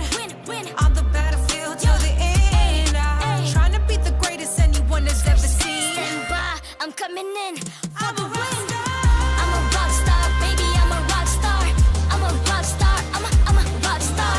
I'm a rock star, panggil aku rock star. Ini kejohanan kita semua orang rock star. I'm a rock star, baby, I'm a rock star. I'm a rock star, I'm a rock star.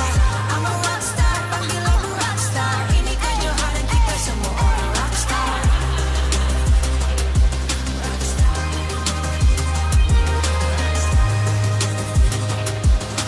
Ini kejohanan kita semua orang rock star. I'm a rock star, baby, I'm a rock star. I'm a rock star, I'm a rock star. I'm a rock star, panggil aku rock star. Ini kejohanan kita semua orang rock star.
MPL MY Season 14 is powered by Moonton, KPRG, and MSNJ.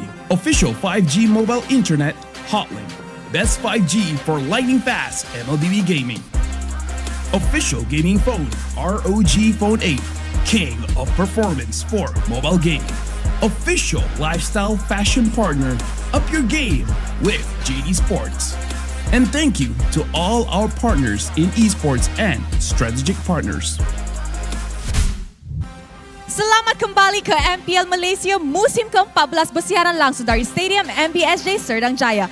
Nama saya Rose, host anda sepanjang musim ini dan kita berada di match terakhir untuk regular season musim ke-14. Kita sudah saksikan 44 perlawanan yang sangat-sangat sengit sepanjang musim ini. And of course guys, jangan lupa datang ke JB untuk saksikan playoff kita yang for the first time ever kita akan buat dekat negeri lain. Tapi the reason why I'm up on stage dan the reason why ada 2 envelope is sebab Rose nak buat satu announcement.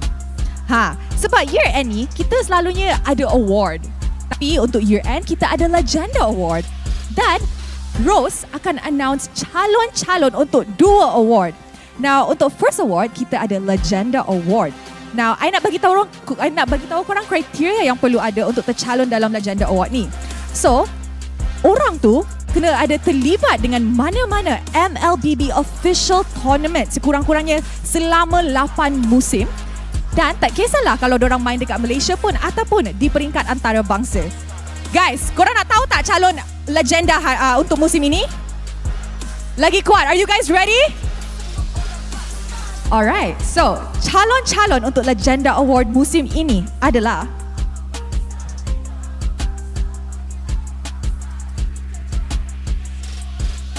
Zorn, Rippo, Chiku guys, Lafel dan juga Gideon Q.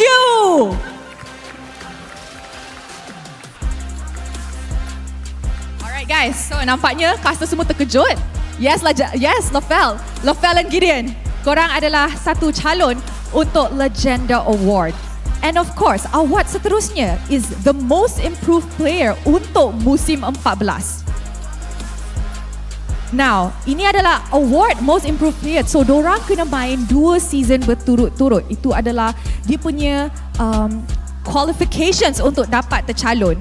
So, siapakah calon untuk most improved player award? Mari kita tengok.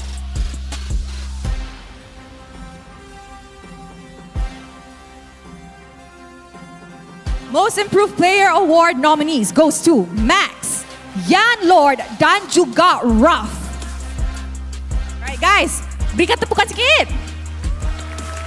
Alright, so korang jangan lupa vote calon-calon ini and dorang akan receive award mereka di Grand Finals dekat JB. Alright, I'm pretty sure ramai orang dah tak sabar nak tengok perlawanan Team Hak menentang Selangor Red Giants. Tapi sebelum tu, untuk penonton dekat rumah, you guys can join the fight now by scanning the QR code down below. Ataupun isikan kod ni dekat MLBB anda untuk dapat peluang menang skin legend. With that, mari let's show it to the casters. So, hello to our Legenda nominees.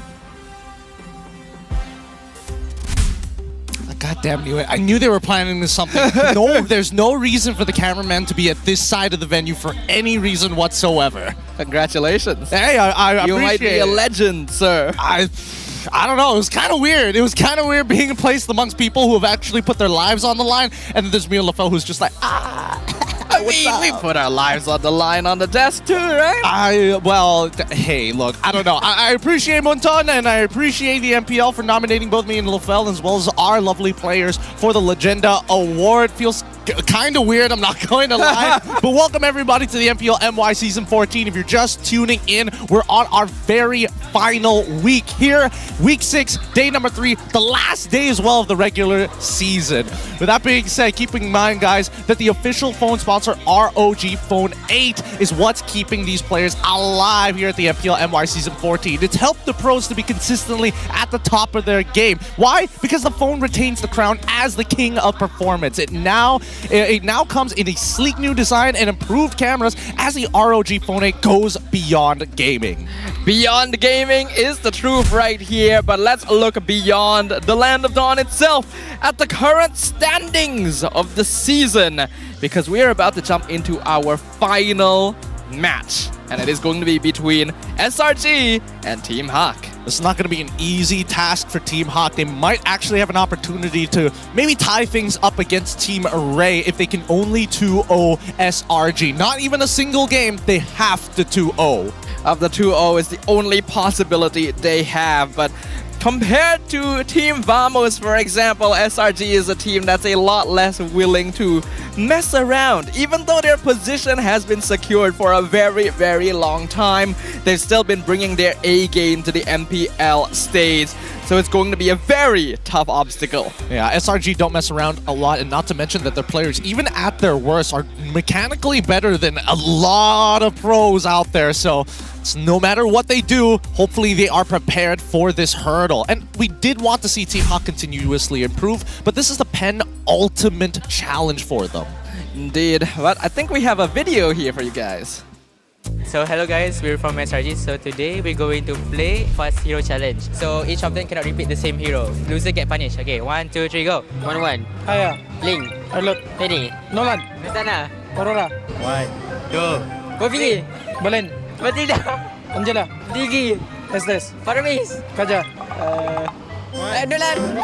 Oh, you repeat. Oh, yeah, you say no. Oh, dia dah repeat. Oh, you replay. Nolan.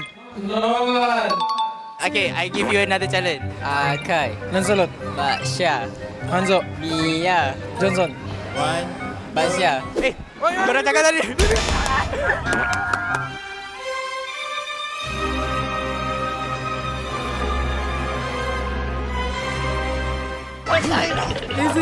Easy, coy. Okay, so the punishment. You want to sing or you want to dance? Okay, sing. Okay, sing. Lagu apa? Apa-apa je. Asal kau menyanyi. Oh, you choose Justin Bieber. Your Yeah. favorite. Kemana wahai my direction? Yeah. Such a blessed, yeah. Turn it to situation to the heaven, yeah. Whoa, you are. Ayo dah. Oh, nice. Yes. So good. So good. I think, to be fair, Sakai's reaction to both Innocent and as well as Stormy, valid. I'll give him a free pass for that one. Who would have thought that Skies was a singer as well as a great assassin player? But I love how panicked he was when listing out the hero names. You know, Stormy's just there. Innocent's just easily saying, oh, this hero, that hero. It's the way that Innocent is saying it, man. He's literally so menacing. He's standing there, hands wide stance as well. But today their opponents are going to be Team Hawk with Dinesh, Hesu, Box, Miko, and Panda to complete the lineup. Team Hawk has been on a downward spiral this entire season.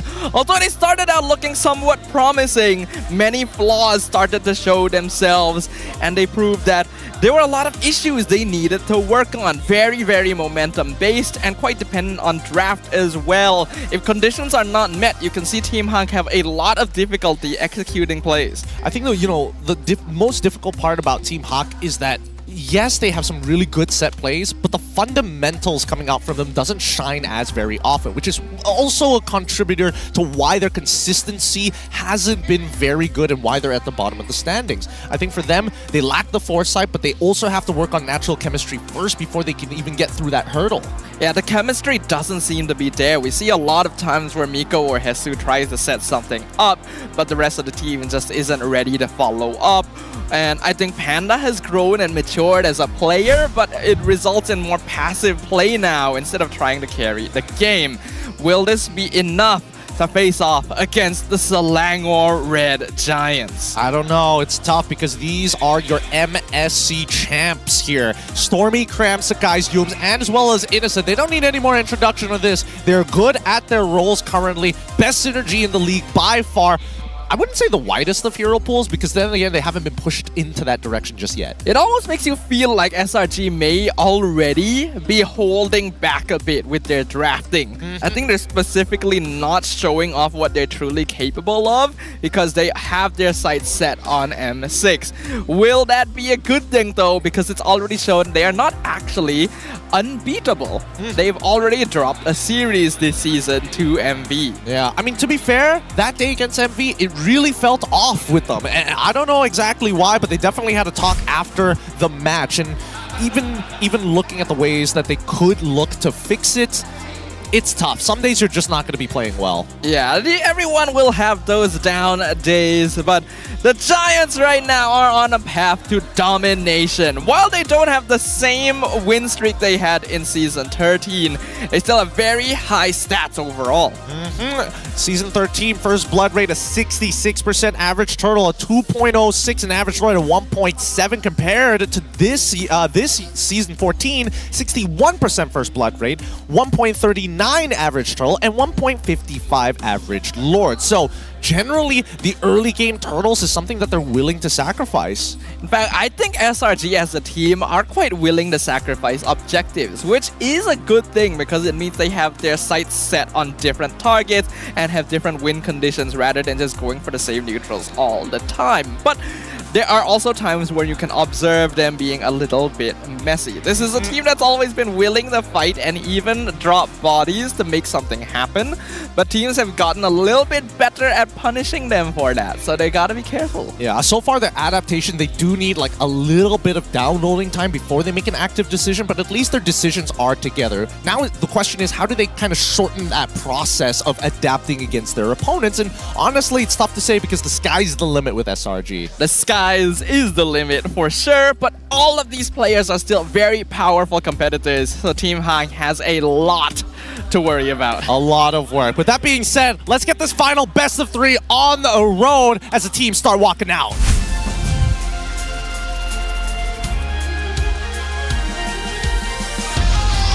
Team Hawk. In a bid to improve their position in the standings, they're battling and hoping to retain their slot in the MPL no matter what comes their way. Even if they have to fight against the dominating Giants, they'll face it with nothing to lose. Yibambe, Team Hawk!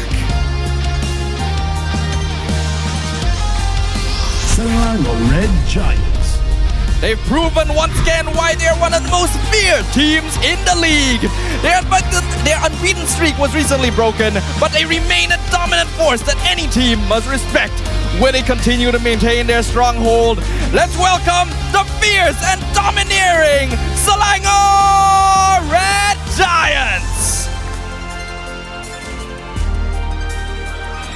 Now we have the coaches and analysts working behind the scenes alongside our head of league ops, Franklin, to ensure fair play and professional integrity in the matches.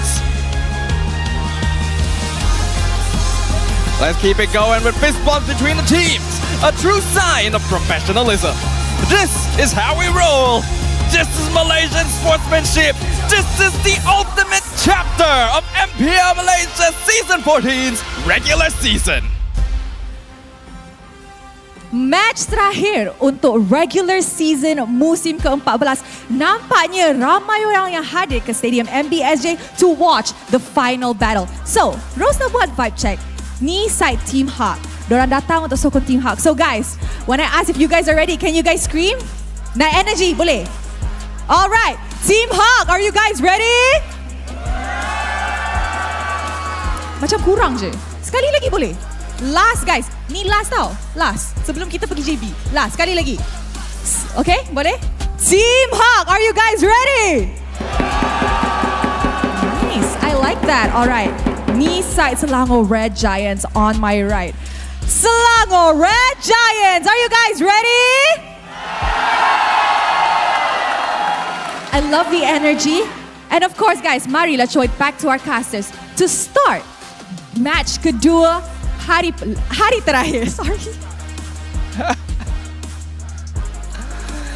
Well, we can't end the season without a little mishap, right? Gotta keep match the vibe that the players are giving us on stage. You know, they're having a good time. We're having a good time too. Now, for Team Hawk, maybe a little bit more serious, a lot more somber for certain, but hopefully they've come prepared against SRG.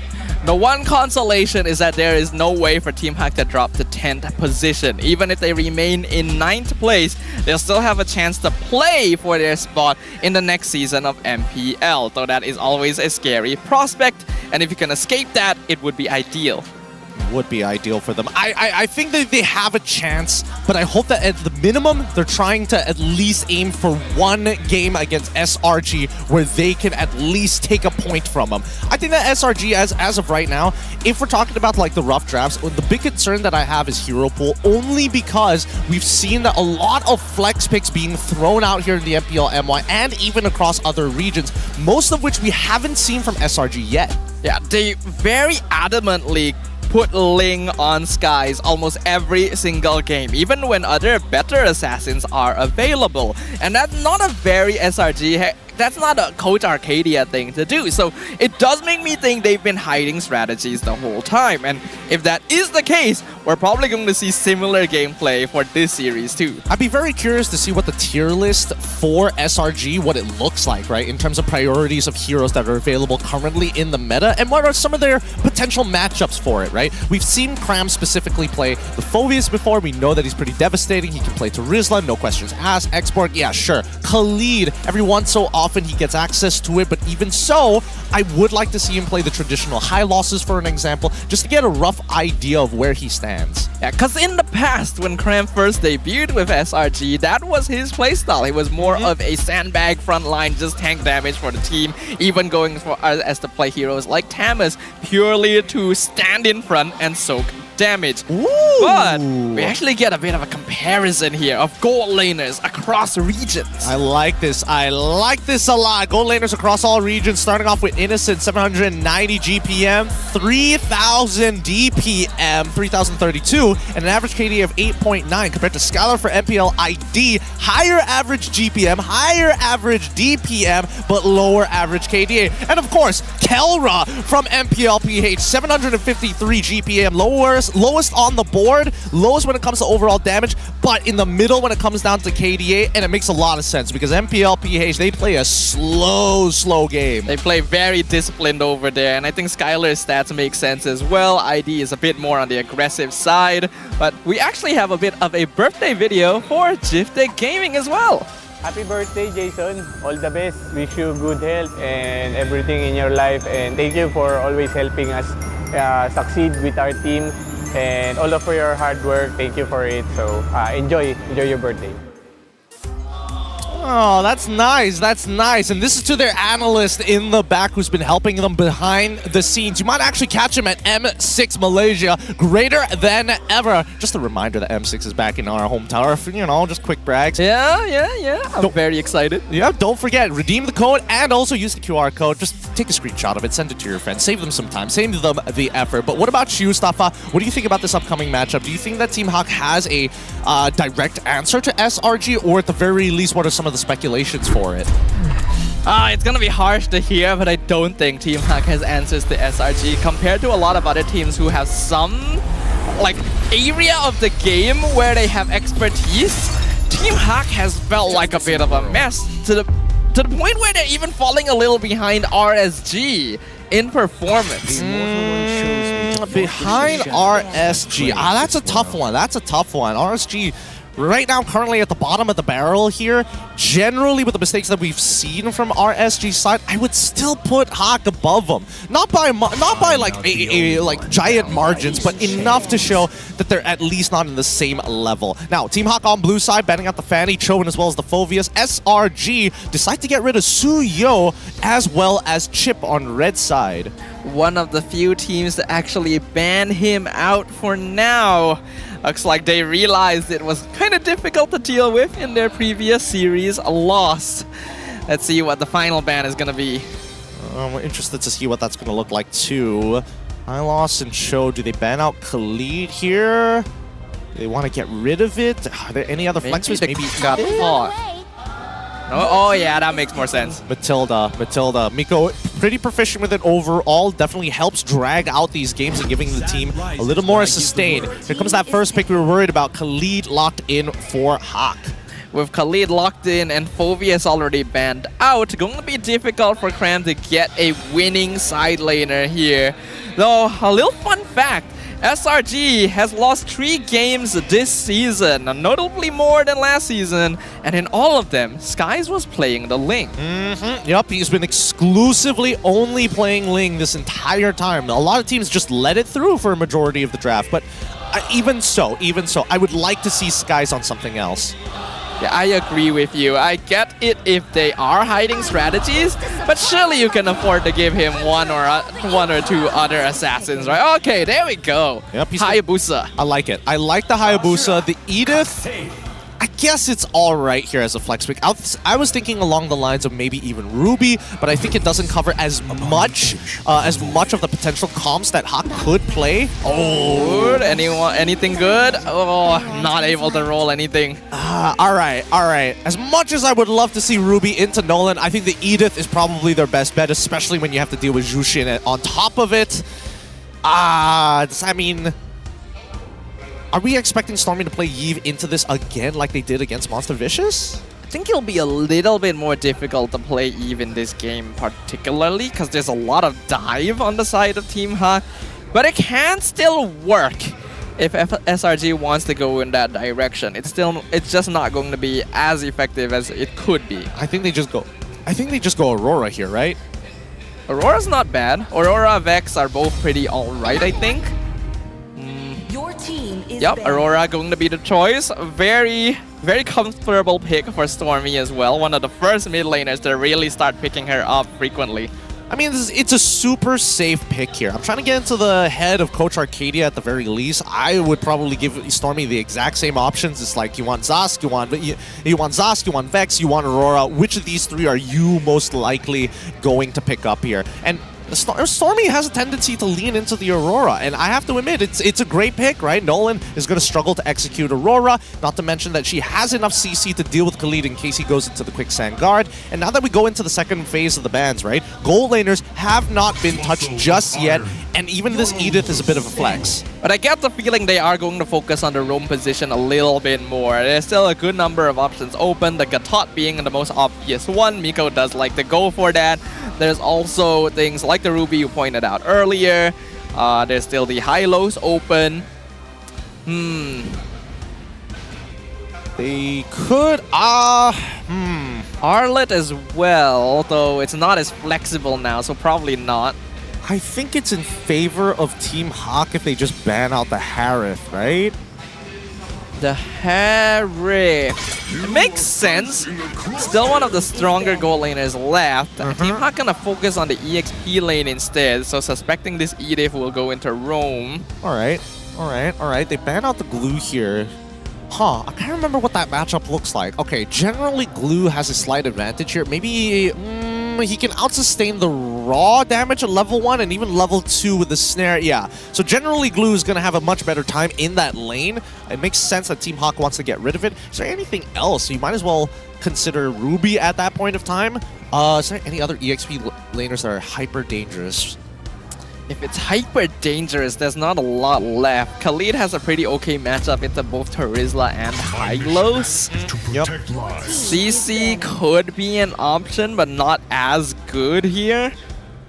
I don't think there's enough reason for CC just yet. Yeah. Unless you're picking CC intending to lock down Jushin and pair her, tie her up with somebody else so they both can kind of leave the area so that maybe Aurora gets a good AoE stun. Tough to say, but also very risky. Terizla does get banned out.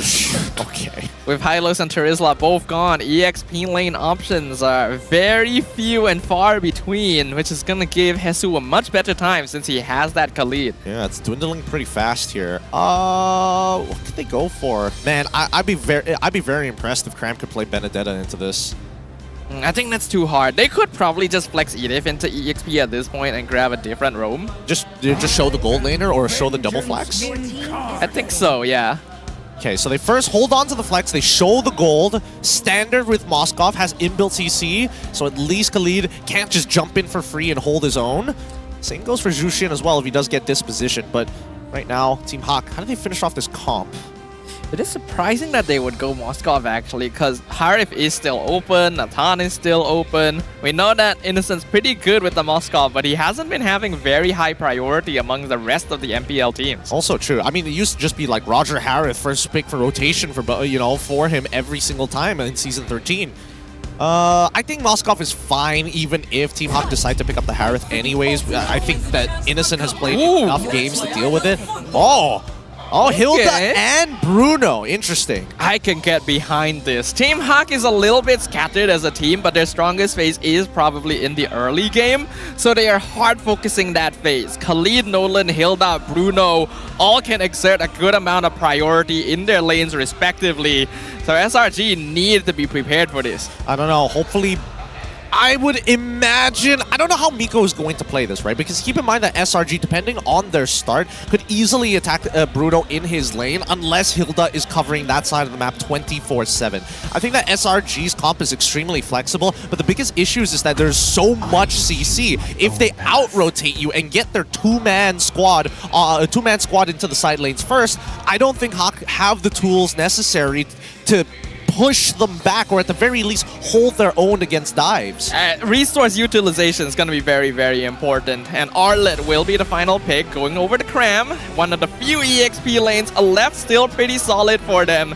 But what are your thoughts on the drafts here, Gideon? A lot of CC for the side of SRG, any kind of advantage, or most importantly, priority in the lanes is going to lead to some form of a consequence on the opposite side. Panda's in an extremely volatile lane with Innocent, so I'd assume it's going to be gold. But Miko, I think his job is the hardest, right? He needs to figure out where Sakai's is, but also keep track of Yums as well as Cram.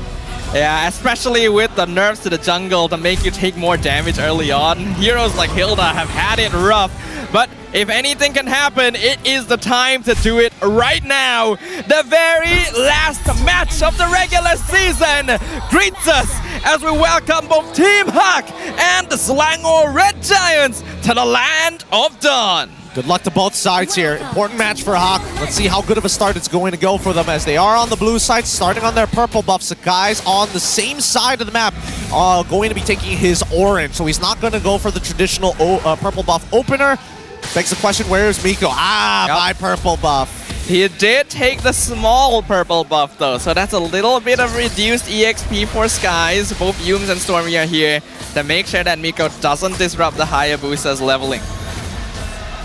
For now, Yums doesn't mind taking the damage here. Miko has the general regeneration by just sitting in these bushes. However, I am seeing a Master Assassin coming in from this Moskov, and even for Cram, he's got to be careful because in the early game, he does not win against this Khalid. He will need his first item. Yeah, it's surprising to see how aggressively he pushed up to take that duel, but Hesu is going to come out on top every time. Has more damage and more healing at level 2, so Cram cannot afford to be too greedy here. Not to mention that he took Brave Smite, Wilderness Blessing, and as well as the traditional movement speed. Even so, I don't know if that's the smartest choice here. It just goes to show that Cram doesn't want to be in this lane. He wants to be in team fights at level 4. Sky's going to be able to hit level 4 without too much issue here. And we're going to jump into a pause. I'm actually surprised. It's been quite a while since the last time this happened. Same. That's why I'm curious who called the pause here. I'm seeing a lot of members of Team Hawk looking over. I'm guessing SRG is the one who made the call. Not sure what type of technical issue it is just yet. Nope, I take it back. I thought they were looking at each other who had the technical pause. Nah, Yums and Miko are just messing with each other. Yeah, they're just making... Yeah, you can see it. And now you can also see the player cams down there are just slightly delayed. Yeah, looks like Innocent's phone is having issues. It could be audio. We'll find out in just a little bit. Franklin will let us know what type of problem it is. Hopefully it gets resolved soon, though it looked like it was only a type 1 issue, so I don't think we have to worry too much. Just a couple of minutes to solve it should be fine. You know, Miko has been going around MPL since Season 12, and he's made a point he's made a point to look for the biggest boys to call them Big Boy Esports. Really? Yeah, I'm not even kidding about that. It's hilarious. That's why you hear him sometimes poking fun at Yums on stage during their interviews about Big Boy Esports. I wasn't aware of this, but isn't Miko himself kind of a big boy? That's the point. He's part of the squad. Ah, okay. He's the founder. So he's recruiting. He's recruiting. I'm telling you, Miko is such a personality. He's great. He's so jolly. He's great to be around. That's fair. I still remember when he was here with Team SMG back then as well. Was just a ball of energy. Rip SMG. So many orgs in and out so far. But at the very least, you know, we did get to see some of these previous orgs develop some very crucial players. From Hawk, I mean, we had Min and Mang coming in from Orange. The same can be said about Stormy as well, which is where he got his first break.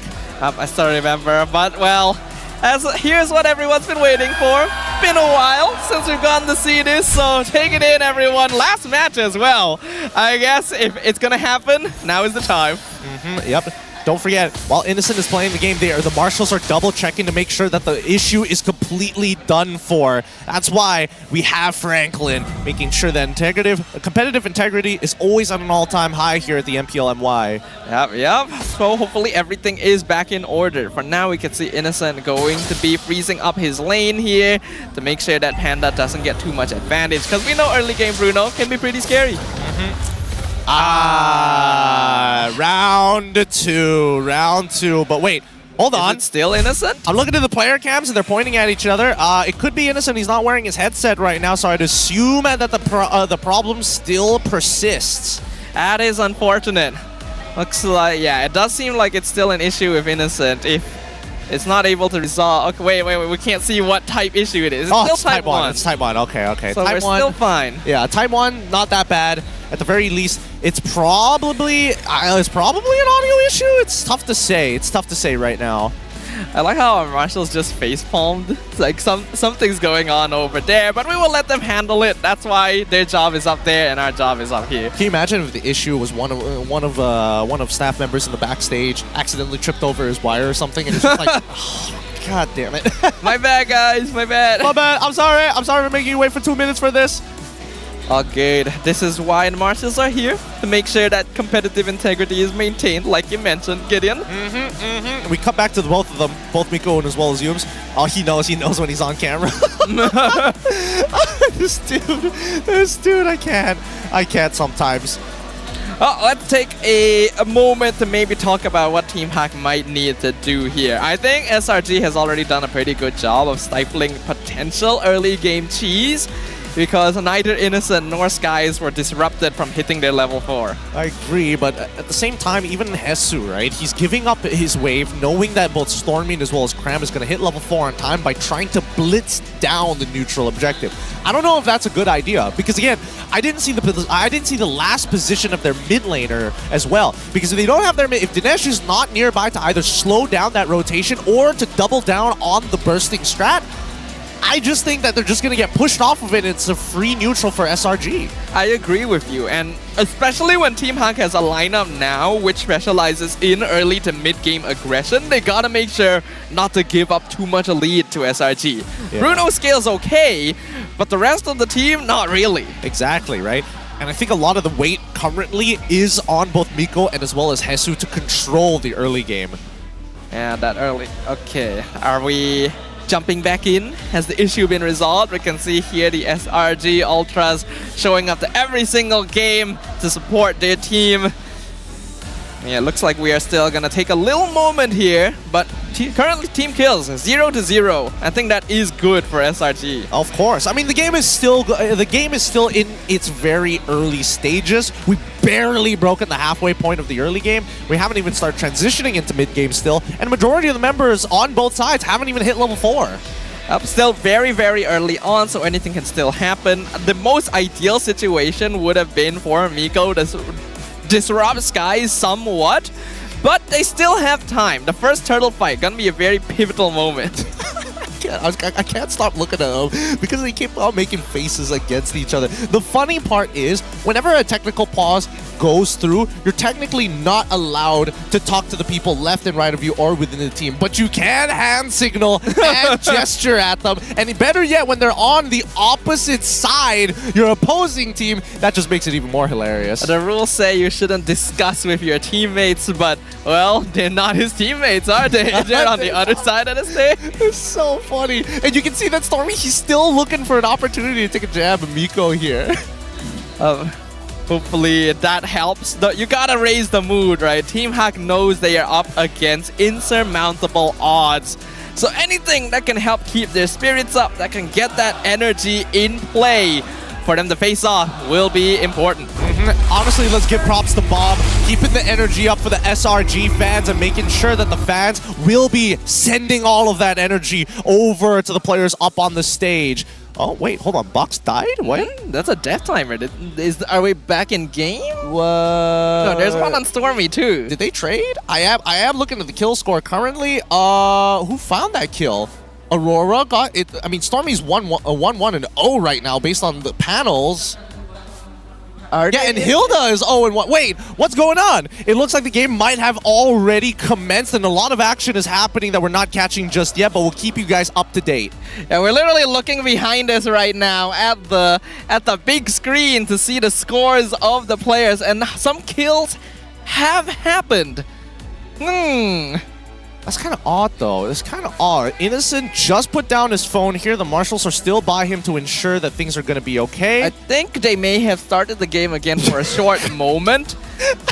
And then we haven't put it up on screen yet because the marshals are still making sure everything's okay. Dude, Miko's having full-blown conversations with Yums across the arena. I'm pretty sure Yums is just like, hey, what's going on? Miko's like, hey, you know, what do you mean me that's going on? You, what's going on? It's taking up time. I need to eat, man. Yep. Okay, we got a bit of news from the production. We will get an instant replay later of what happened in the game when they were playing a moment ago. So don't worry, we won't miss the action. But for now, we're gonna wait and make sure that the issue is fully resolved so we don't have to keep doing this. Yeah, I think they're still testing it. This could be maybe a ping issue rather than it is an audio issue. Most audio issues get settled pretty quick here at the MPL MY. Not to mention that they are using ROG phone, so it can't even be a technical issue with the phone itself. It's been a while since something like this happened, though, so I guess we have a bit of leeway, you know? True. At least it's not within blackout territory, because blackout territory is where it gets bad. Yeah, we don't want that sort of thing happening. So considering it has been quite a few weeks, actually, since the last time we've actually had a pause situation, I think we've built up enough goodwill at this point, right? I'm hoping so. Enough karma. I'm hoping that you guys, as the audience, can appreciate the fact that we didn't have as many technical pauses compared to. Well, actually, I don't know. I can't make the statement of I can't make the statement of the least amount of technical issues compared to the other MPLs because I have no idea. Yeah, we don't track those kind of stats. Yeah, man, it's not something that we have. But let's go to a quick instant replay about what was happening in those very few short moments here, right? We didn't catch the action, so here it is on screen. Alright, so this is what happened earlier when they jumped back into the game. Let's have a look. Turtle was contested. Frigid Glacier came out. Bok got picked off as first blood. Skies gets the turtle. And then we see Zeusin pull Stormy back, pop his passive. Yums using Primal Wrath. Stormy goes down. And then Miko jumps a bit too deep to try and bully. And I'm assuming he got picked off as well. What happened in between those two clips? Why was suddenly Miko in enemy orange buff territory? I thought they just got the turtle too.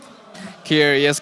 But that means SRG currently 2 kills to 1 on Team Hack, and they did get that first turtle as well. Okay, all right. I think it's fine at the very least. Not much to say about it. Let me just quickly. Oh, the good thing about being able to just look behind to the big screen is they even have their items there, right? There is a Fury Hammer already purchased by Box. I'm looking for the people who actually achieved the kills to see whether that Gold Surge got them another threshold in terms of items.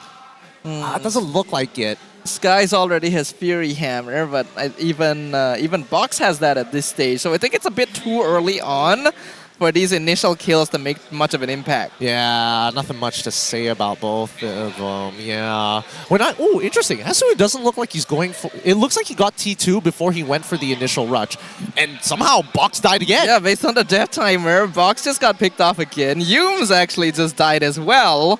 It does seem to be a bigger issue than expected because the players are jumping back into the game for small moments of gameplay so that the marshals can check if everything's okay, but they are pausing again because, yeah, something is up. Not sure. Might be, we'll see whether or not this is going to be a deeper issue from maybe into a Type 1, might be even further. Hopefully it's not a Type 3 issue. Hopefully. Yeah, that would not be ideal. At this point, though, I don't really know what kind of issue it could be. This is kind of unusual, actually. Yeah, this is not atypical. Right at the very last day on the final series. Imagine that. Oh, we gotta hit the bingo sheet, you know? No. We banned bingo sheets after the last one. After the last one with the blackout, nah. I still can't believe that actually happened. There's some deep lore to this. There's some very deep lore. But yeah, so we are going to take a moment. Gonna make sure that everything is okay. For now, though, I guess we can bring up. Hold on. We got some news, another instant replay to see what just happened with the kill on Box and Yum. So let's have a look at that again here. What happened? Are we going to watch the game through instant replays the whole time? Ogi shadow kill. They picked off Box. And then Yums dived a bit too deep, and Dinish and Miko finished it. Yeah, okay. So they find the initial punch. In case you guys are wondering, that's the screen that we're looking at right now. Plenty of details up there that I would like to talk more about, but unfortunately they're difficult to see, and the game hasn't progressed enough to make it matter. Yeah, it is kind of unfortunate. We don't want to be in this sort of situation. In fact, I don't feel like we've been in this situation the whole season. Like a tech pause so bad that it has to come back to the caster's table? Yeah, that's fair. I'll give you that one. We almost had a clean season, Gideon. Yeah, look, why would this happen? It's cruel irony most of the time. It's honestly, it's cruel irony. What does Dodo feel about the situation? Yeah, Dodo, how you feel about it, right? That's what I thought too. Yeah, I think we can agree with him. He doesn't think much. He really doesn't. he speaks in windings. Wow. You know what? I am going to use that. glad I could be of help. Because he does have wings, though they're not very useful. Aren't dodos a flightless bird? They are a flightless bird. That's why his wings are not very useful. They're like penguins. It's a very sad existence. I mean, I would imagine that penguins are pretty sad existences too. They were hunted to extinction. Oh, that's a good... Yeah. And apparently they didn't even taste that particularly good. What? Wait, so what were they hunted for? They were easy. Oh.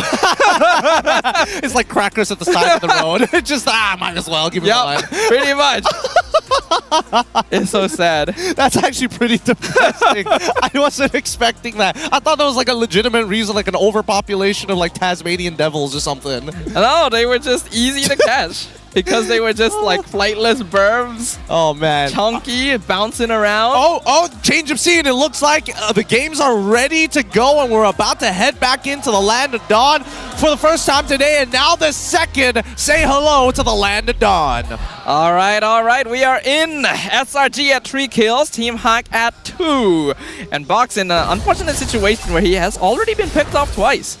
He has, but in terms of level, it doesn't seem like it's slowed him down just yet. He's currently level 7 to Sakai's level 7. Yes, he's down on gold, but I think the real question is when do we see the EXP lead? Because that's what matters to the junglers the most. I think in another 2 or 3 minutes, we will get to see a true separation of things. Because Max has already shown us what a Hayabusa is capable of if you give him 2 kills this early on.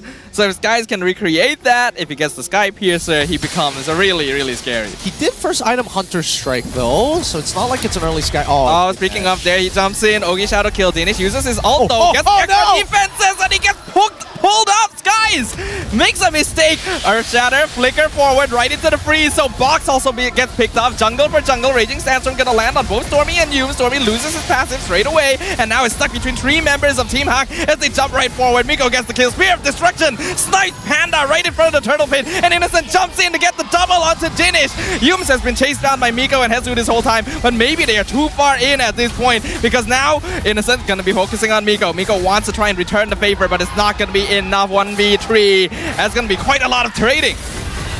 The hell was that? Like, what went wrong? It went wrong so fast as well. SRG make the initial play, and all of them missing their flicker, all of them all using their battle spells to try and get the first initial kill. And yeah, maybe I guess it did, that it was a 4v5 because Dinesh basically was out of the fight. But even so, the execution, what happened? A bit messy. Sky has definitely made a mistake thinking he would get the kill, but the extra defenses. Oh, final slash pushing Hezu back into 4 members of the Red Giants, and the spear actually going to follow all the way to give Innocent a 5-minute killing spree. Nicely done, nicely done. Slinger Red Giants now trying to pick up the pace here. Looks like they want to compensate for the previous mistakes. Currently 4-8. As long as they're 2 for 1ing, they're still going to be ahead of the game economic-wise. But with 93 more seconds until the next turtle spawns, we do see a missing bot tier 1. I'm waiting for the movements across the map. We see that Innocent is going to catch the mid wave first and give top wave over to Skies before they do anything else. Miko in trouble. Full combo already used, but Spear of Destruction a bit too late. Cram dashes in once again, but no final slash this time. Skies looking for Panda. Does he have the Ogi Shadow kill? Yes, he does, but it links over to Miko, so he's not able to get any pickoffs here. Very good attempt from Skies. However, he does not have the Sky Piercer, so honestly, sticking around for these low targets probably ain't going to be the best for him. Concealed play going to be used just to zone out Team Hack and give another free tower up top. Skies gets his Sky Piercer, but I think Innocent is the real problem now. Yeah, the tier 2 is getting threatened. Unfortunately for Panda, did not win his lane hard enough. Doesn't help that Innocent was walking away with 3 kills after Panda died, so right now with 35 more seconds, what is the play? I mean, I want to see Hezu hit the backline, but I don't even think they guarantee win the fight even if he does land it on Innocent. If possible, they need to get pickoffs. Team Hawk are getting to the point where their team fight is not going to be the best against the Red Giants with a 3k net worth lead in favor of the red side. Turtle coming up in 15 seconds. Ideally, they grab someone before then, though Miko walks in on the back, gonna find 3 members. Yumes has to dash out. Cram buying a lot of time. Finally flickers away from Dinish. The rest of SRG comes in. Miko revitalized, not gonna save him as the Ogi Shadow kill spreads between multiple members in backline. Dinish forced to use ult, and Skies just walks away. They even get the mid tier 1. Yeah, I mean, right now, I think that Team Hawk is just grouping up way too much, more than necessary, right? Yes, there was a trade on the opposite side of the map where Box did get the tier 1. However, SRG just cracked open mid tier 1, which out of all the tier 1 turrets is by far the most important. Now this purple buff is never going to fall into the hands of Box because of that pressure, and with the 4.6k lead, this Lord seems to be inevitably in the hands of SRG. And we already talked about how Team Hawk is a more early game oriented draft. Hilda, Khalid, heroes like this just don't scale up as well as the Red Giants. So 8 minutes in, 4k lead for them, game already falling in their favor. That's pretty surprising, though. Pretty surprising that Team Hawk wasn't able to get more of an early game lead. I mean, Miko obviously was getting avoided for the first 2 minutes of the game, but afterwards, the consistent trades didn't really see much of a break for Team Hawk. I thought Miko might want to stay and steal it, but he also realizes he would be in too much danger if he stayed. So he's going to disengage from that, while SRG continue to push towers. They're doing so much structural damage. They are. I think that Miko also understands the Sakai's at level 12 as a second point in that ult, and it's going to do even more damage. Oh, rotation. They want to try and gank Cram and Skies here. Miko making the call, but SRG not diving too deep. Miko trying to bait out the final slash here. Skies jumps in, Quad Shadow doing some damage, dropping low. Final slash comes out. Ogi Shadow kill can be shared between Miko and Hezu with the Revitalize, so Miko is absolutely fine. Red Giants don't get too much from this, but they do take the top tier 2. Nicely played by Team Hawk, but now they need to delay this Lord, right? Because it's accelerating the game a little too fast. They're going to lose their magic barriers on that top side, but they still hold 2 tier 2s on the outer reach. They could look to delay one of them, and they know that Sakai doesn't have his ult, so maybe they need to make a choice now. What kind of choice can they make though? Red Giants being very, very systematic. All the external towers are gone right before 10 minutes. Guys in the bottom lane using Ogi Shadow Kill to clear the wave, and he's dead. are killing Panda at the same time. I don't get it. They have magic barriers. They can walk out in front of the magic barriers. If they're scared of getting pushed in, then at the very least postpone and delay the other way. Oh, okay, there's the CC they were looking for. The Miko box combo picks off Skies. Ooh. Oh, final slash actually going to be dashed away from by Box, but Miko still left outside. Yumes with the Primal Wrath almost picks him off, not able to, but Innocent's already jumping into the base, aiming for the mid inhibitor. They still have minion waves on the mid and top side. Wind of Nature just purchased by Innocent, so they can actually continue fighting, and that's exactly what Innocent is doing. Raging Sandstorm flickers forward, lands on 2, but there's no follow-up. No. Cram misses final slash again, but I don't think it matters too much for SRG. They just miss out on some kills. Yeah, but they're going to keep on pressuring this. They still need an inhibitor. Yep, and they will get it. Nothing Team Hawk can do to stop this relentless advance. Great kill on Skies, but it's not enough. Yep, it's not enough. I will say that Hawk, unfortunately, they have a very bad habit of hard tunnel visioning. They don't just look at the map and make decisions. They respond too much to SRG's pressure just because you have 4 man standing in front of an inhibitor doesn't necessarily mean that's their main focus. And just look at the way SRG is playing this right now. The towers are just falling with almost no sort of resistance. Are you kidding me? Guys still gets that? When he walked away? You're joking. Oh, that's so... I mean, sure. I mean, missing a purple, missing an orange buff, not the worst deal in the world, other than the 2-level difference. But Box will do something about it. Oh, it's just the mental that. Oh, he actually goes for it. Spear of Destruction onto Hezu. He knows Cram is nearby to follow up. Cram doesn't have flicker, but Innocent can just dash forward. Mega kill for the Moskov, and now targeting Miko. He does not care. Oh, He freezes him. Conceal play from Yumes and Skies. They miss on Panda, but he still uses the Purify. So that's a battle spell baited out. Okay, worth it, worth it. Yumes gets to keep his flicker for now. I thought he was gonna flicker Earth Shatter first, sure, but after that Purify, it's like, all right, nothing you can do about it. Now, we got the Lord on our side. We're looking for the endgame scenario because it looks like they found the checkmate angle. 8k gold lead, 12 minutes in. Danish is alone. Has Winter Crown though, so survives the Yogi Shadow Kill. Flicker forward by Storm. He gets the freeze into the onward Earth Shatter, and Box is gone. And the crystal is open, and Wind of Nature is popped, and Instant cannot be stopped as SRG take down the crystal with no real issue. Their fates are nasty. It looks like they're in the middle of a fight, and then you notice too late that you've already lost an inhibitor turret. You've already lost the tier 2. All of a sudden, Innocent decides to join the fight. You never know when their hands are coming right at you. It is so scary to see. Despite their attempts to disrupt the early game from SRG, SRG just plays it safe, goes for level 4. 2 kills onto Skies. They try to target Skies, but they give 2 kills to Innocent instead.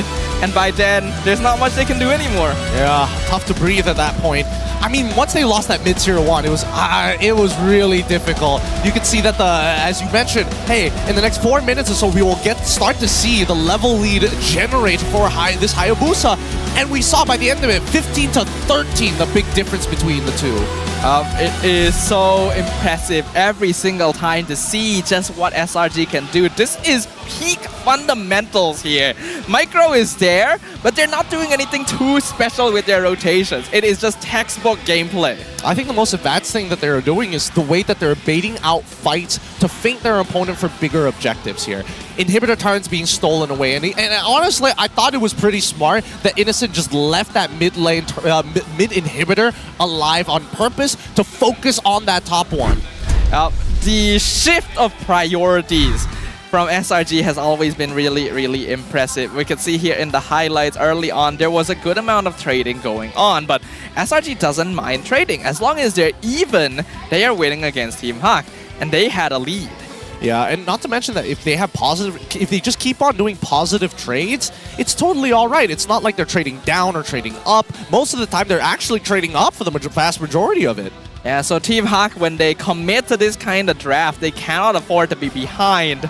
When they are, it's already a bit too difficult. Even Innocent willing to dive this far in onto Hesu because he knows Cram can connect.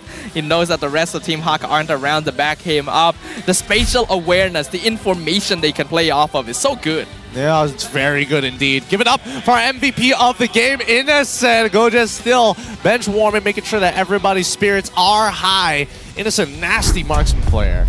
Innocent still shows that he has some of the best gold lane micro in the world, probably. Can play such a wide variety of heroes to such varied degrees of success. We were wondering if the Moskov was necessarily the best pick, but in Innocent's hands, anything is possible. He's just too good. He's too blessed at playing Mobile Legends.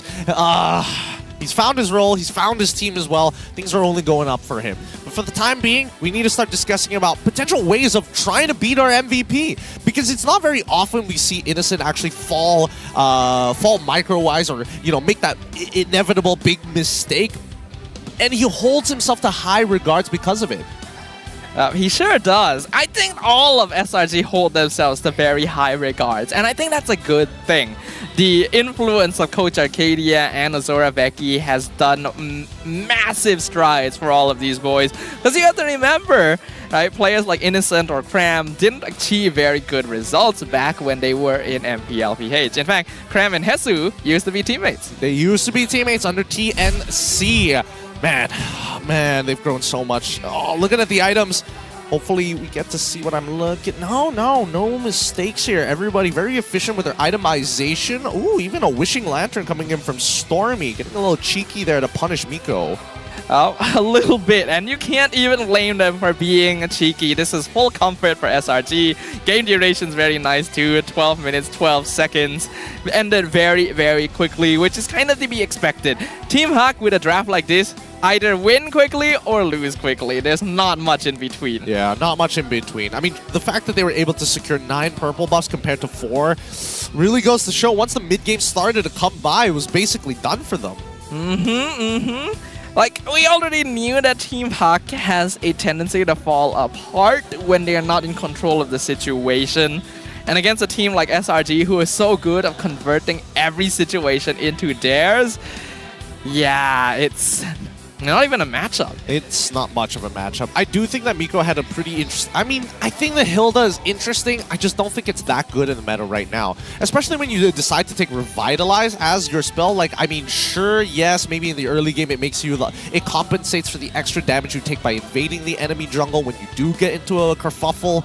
But I think that inevitably, once we start getting into the second half of the game, the mid-game more accurately, the anti-heal just makes it negatable.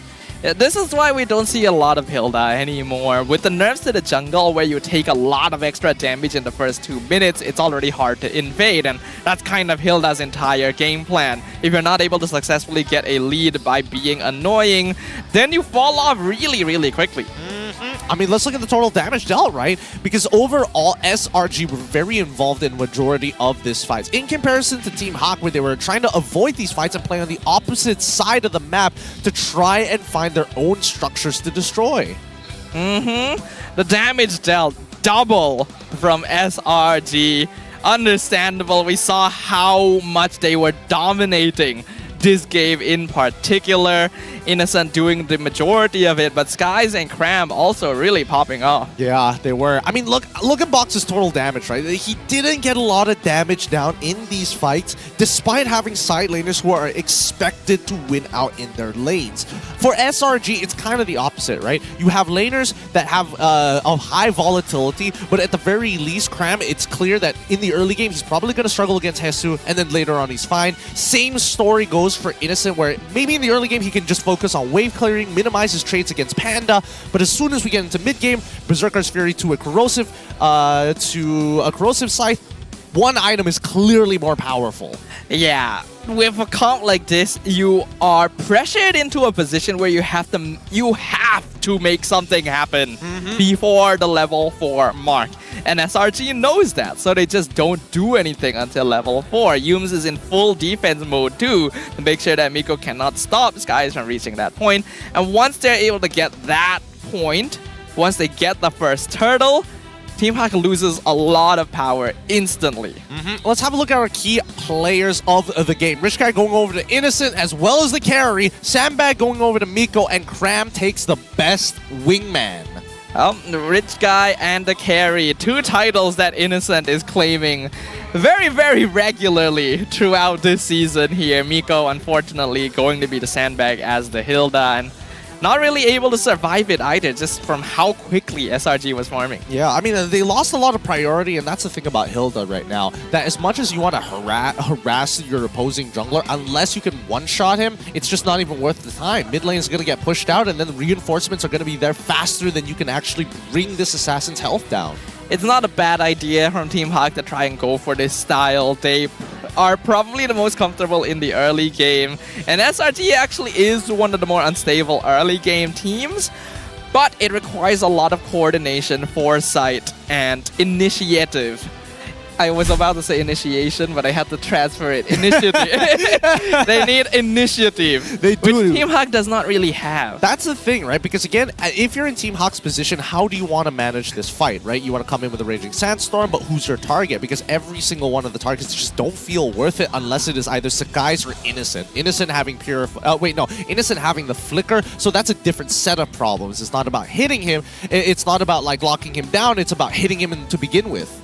Innocent had 4 items by the time Panda had 2. So he was farming up a storm here. Box actually wasn't that far behind Skies, which is impressive considering the number of times he was picked off early on. But Hayabusa snowballs pretty hard. He snowballs crazy hard, man.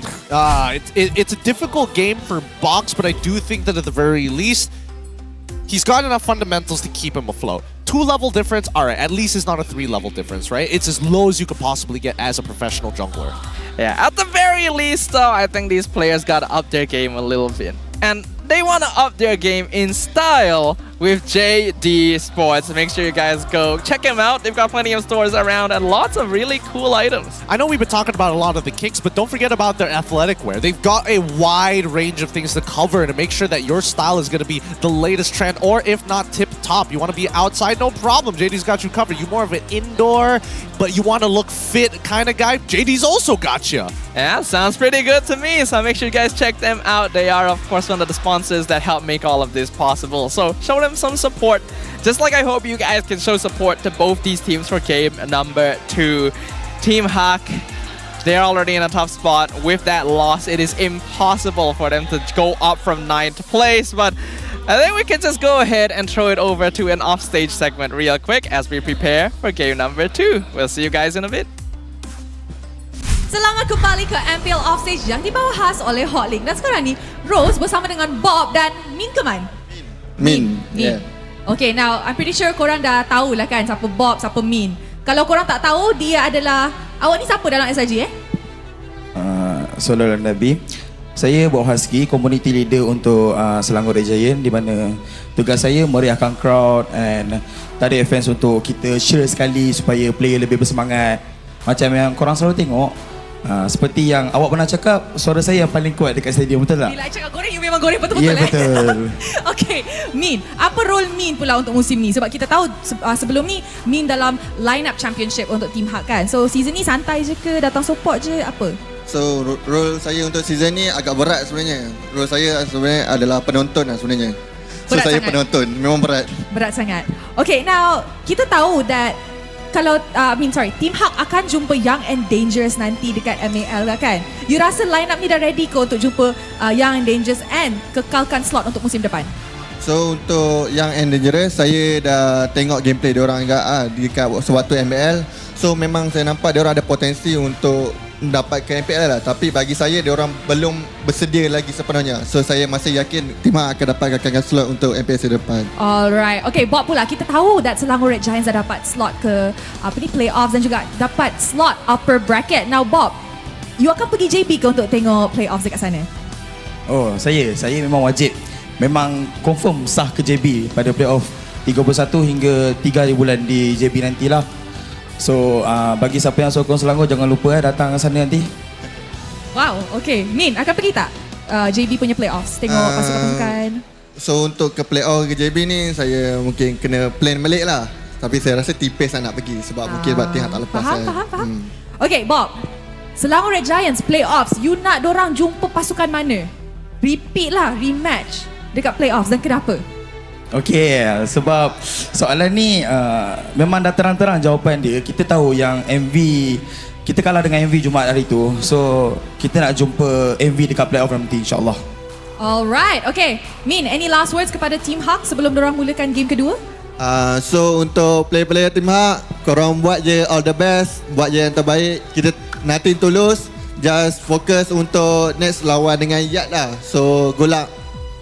Bob, anything for Selangor Red Giants? Ya, untuk Selangor Red Giant, korang main santai je sebab kita dah secure bracket kan. So fokus untuk playoff lah insyaAllah. Semangat korang guys.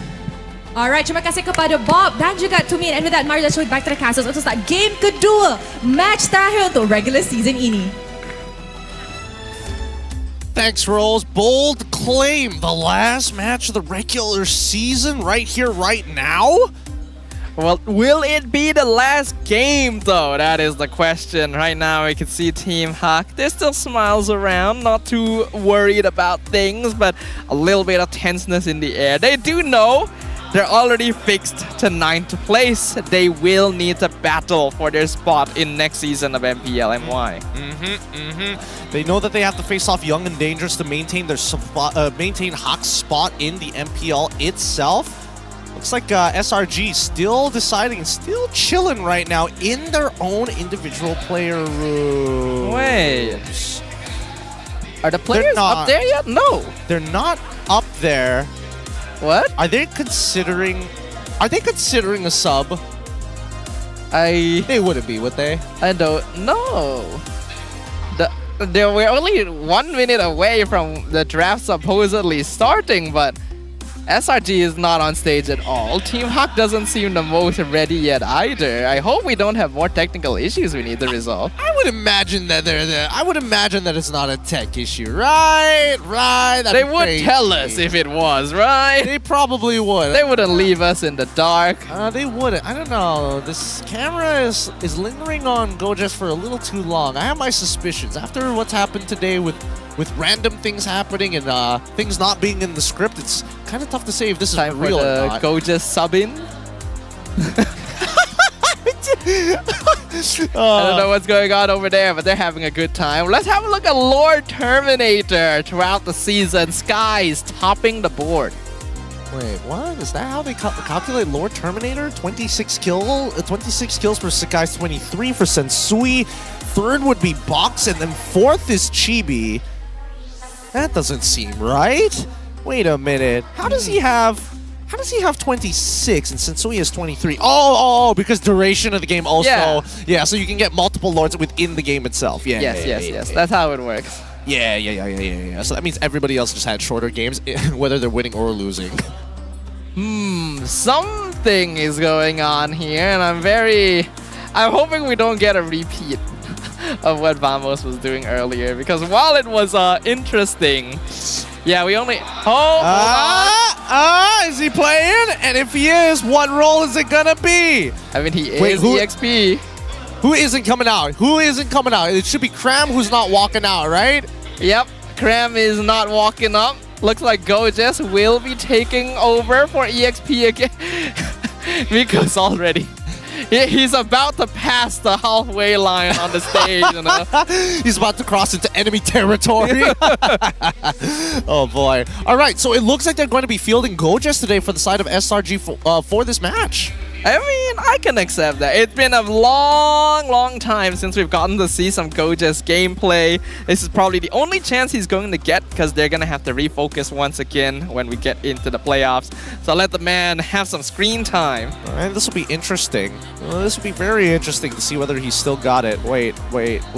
Hold on. Wait. Where do the Hawk members go? Are they doing some funny business too? I wouldn't imagine that they are, but I'm seeing a lot of switches here, which is making me uncomfortable.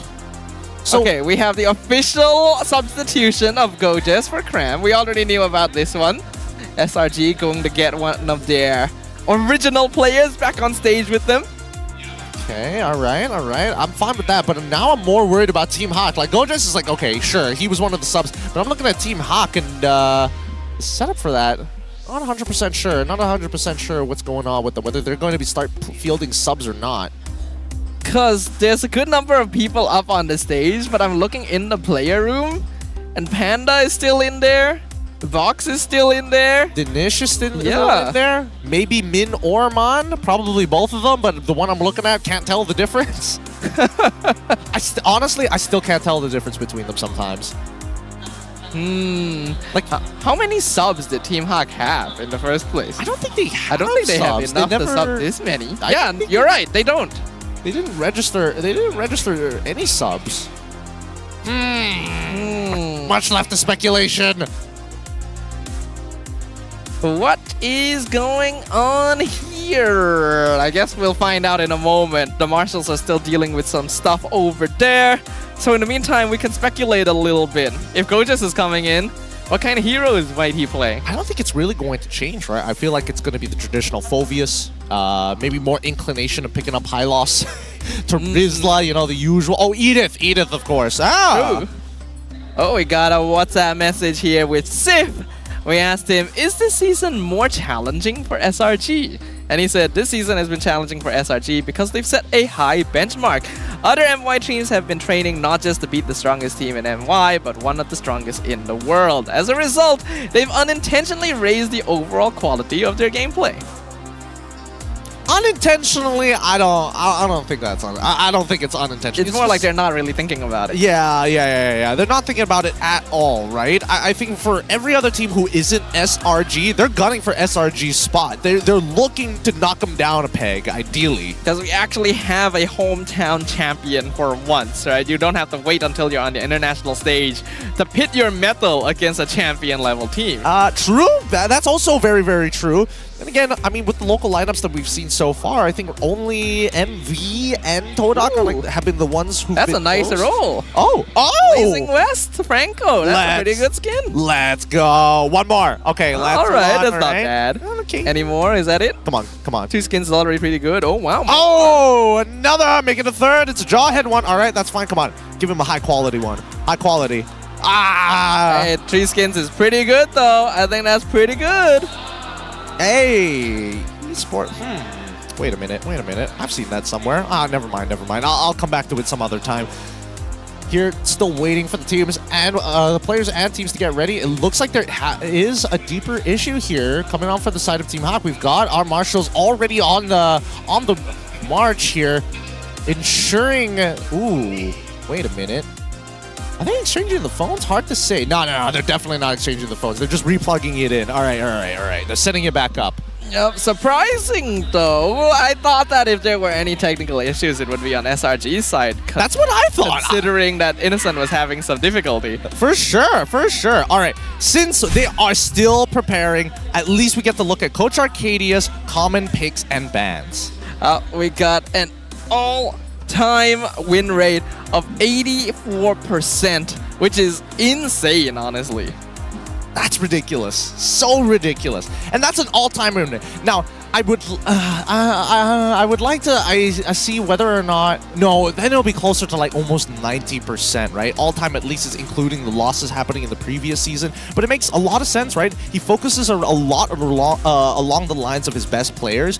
In this case, it's going to be Sakai's. Last season, it was heavily centered around Innocent as well before Skies was there. Yeah, Coach Arcadia, I think, is a very accomplished coach, considers many different factors during the draft. It's not just about what your players are comfortable with doing. It's about that synergy. It's how well it counters into the opponent. What are the win conditions?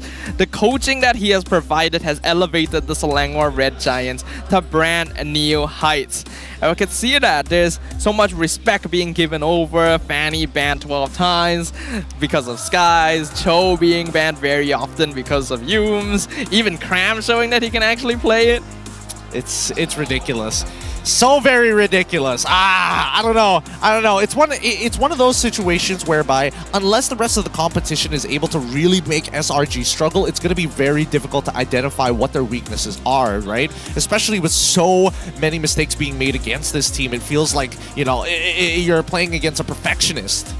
Yeah, it's good though to have a perfectionist here. The quality that Coach Arcadia has brought to SRG, and as a result to the entirety of MPL Malaysia, cannot be understated. And I'm curious to see what more heights this team can reach for now. But yeah, I mean, one thing I am a little sad about is that Roger is not on here. Remember Innocent Roger last season? Oh, that was something else. I mean, honestly, I think he's got like one of the most ridiculous KDA stats of all time. Of all time here at MPL MY, I've never seen numbers go up so ridiculously high. I think the last time I saw that was probably when we were still MYSG, and even then, it was on condition. Now, from what we've heard actually from production, I think we were just told Team Hawk is switching their entire lineup. With who? I don't know.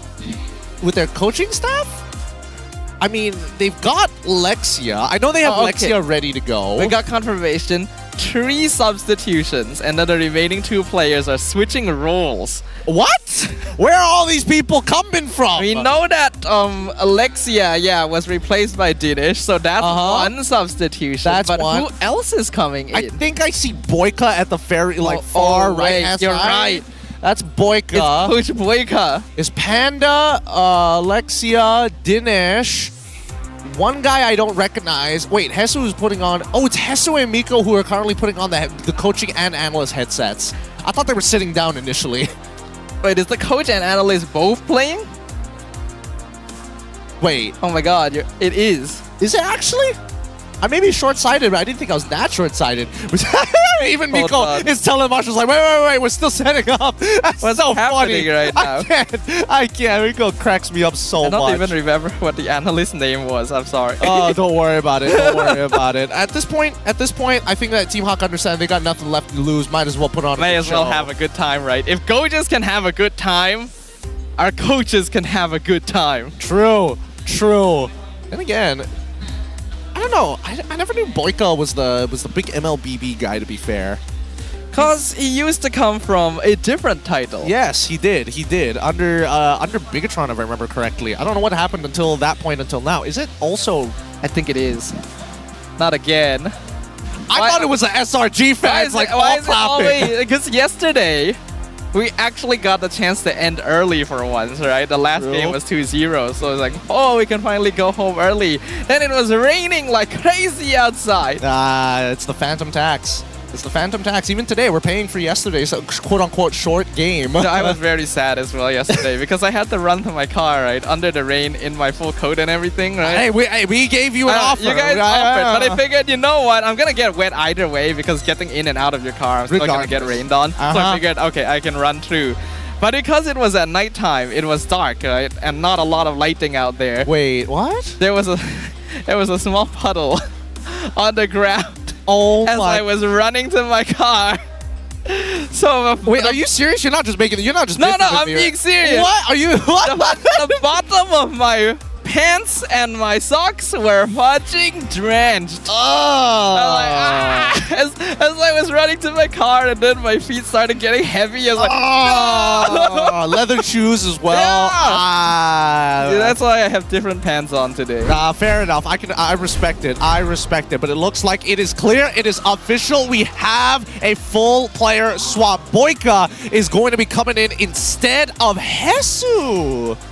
We saw Miko and Hesu in the coach position. Yeah, we have Burn coming in to swap for Miko. Actually, Burn is a sub player. I think we forgot about him because, well, he just hasn't played the whole season. Then Lexia coming in for bot. Oh! Wait, Lexia jungle! It's Lexia jungle! It's been so long, dude.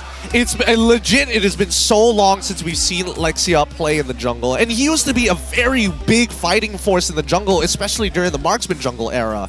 Oh, we have missed this. This is one of the classics. He was the jungler for RSG, right? When they won? Was it RSG? When they won? Was it when they won or was it right before? I can't remember. Oh my goodness. Give me a moment. Our memories are not working. We're old. Gideon's birthday is today. His brain just aged.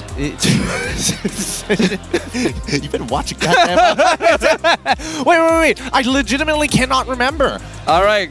Time to Google. Oh, man, this sucks. This is the one time that I need my memory to actually work for me right now. It's been so very long. And Lexia has been having a very long career, too. Oh, plenty of M6 confirmed. I'll get to you in a moment. Hold on. All the tickets have been... Oh, man. Yes. Are you serious? Yes, Oh. he was. He was the jungler for RSG in Season 7. Ah, okay. Okay, good to hear. Good to hear. So, yeah, hopefully we do get to see some of his signature picks during... what was he playing? What was it? What was his... was it his Yi Shin? No. I think so, actually. Was it the Yi Shin or the Granger? I know he played both, but there was one that was more prominent than the other. And then in terms of assassins, Hayabusa comes to mind. I can't remember if he touched Ling. I know he plays Ling, but I can't remember if it was Hayabusa or Ling that he was proficient in.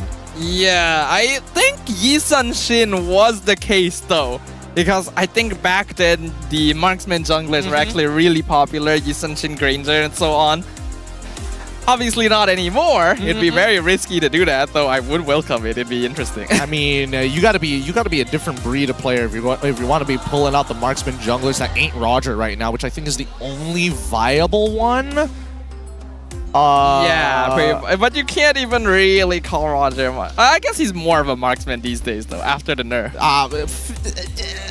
Is he? Nah. I would still say he is hybrid because even his marksman form isn't like the strongest in the world. But with that being said, it looks like we've been given the signal here to start heading on over to the drafting phase. Apologies for the wait, people, but it takes a lot of work to switch up the setup for a whole new lineup from Team Hack.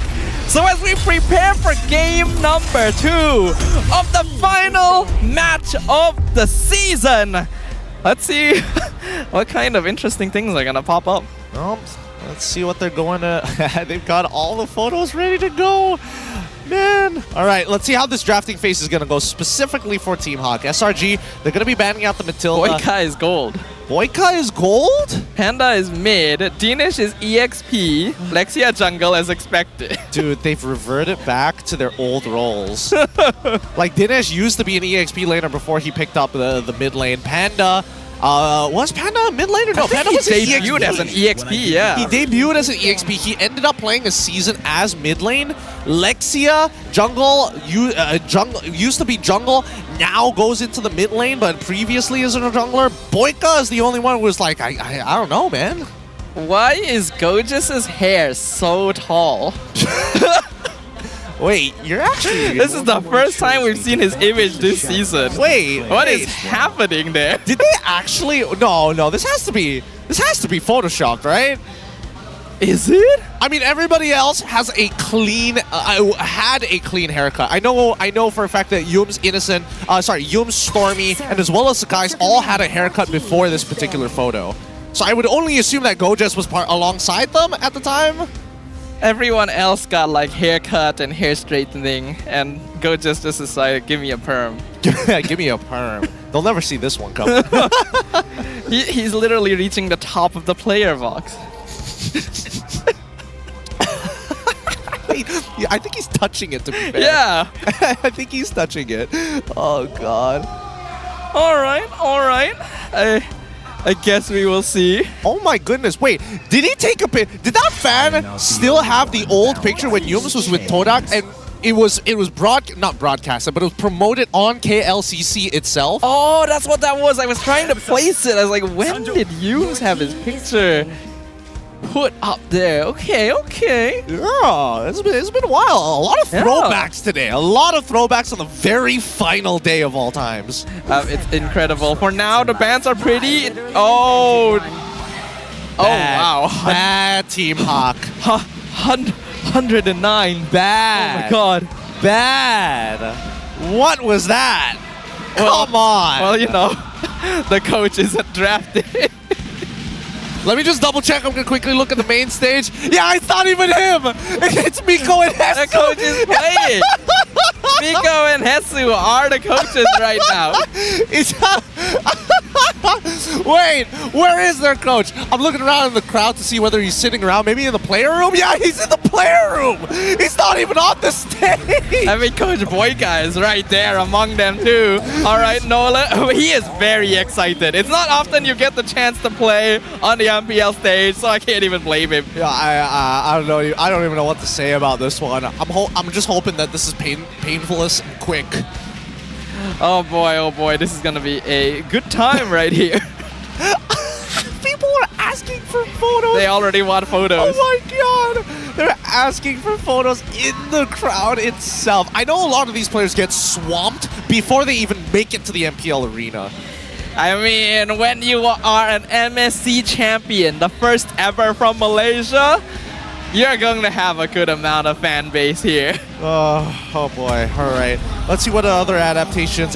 I mean, Coach Arcadia visibly looks stressed. He looks like he's unhappy with the position that he's in right now. It's like, how am I supposed to draft against Boyka? What does he play? What does he do? Does he play the game? Is he nasty with it? Well, it's Alpha and Zeus Sin, so gearing up for a more early game perspective here. Oh my god. Wait. This is a Gatot angle. Please, Miko Hesu, you have to see this. You have to see the Gatot angle here, right? I wonder what Miko and Hesu are talking about there as the coaches and analysts right up there on stage. They're like, what's for lunch? What's the conversation? Hey guys, this is how you do a TikTok dance. They're gonna be talking about their moves, the movements. I don't know. I feel like as of right now, they need to ban Gatot. That's number one. Something that which actually Coach Arcadia banned out previously. Your team is banned. Okay, wow. Roger ban. We talked about this earlier. Okay. Kind of miss seeing it. I guess they're worried Innocent might pull it out for his potentially final game of the season. Dude, I think that Innocent, he's gonna see this and be like, you know what? It's gonna be Chang'e gold like he did in the Oh, wait, he did it. He did actually do that. Yeah. Oh my god. Not this game, surely. I mean, he's up against Boyka. I say that with no disrespect to Boyka. Surely Boyka does play MLBB, even if he used to coach a different game. You know what? I'm down if Boyka is able to solo. If Boyka is able to solo kill Innocent, he deserves to get paid. He deserves to get paid. If he's able to solo kill Innocent, he shouldn't be a coach anymore. Go back to being a professional. Yeah. Claude, Roger, okay, alright. But they're leaving up Harith. Are they going to first pick Harith for themselves? They could. It wouldn't be too bad. Especially since they already have Eve and Kufra on their side. Would give Harith a lot of space.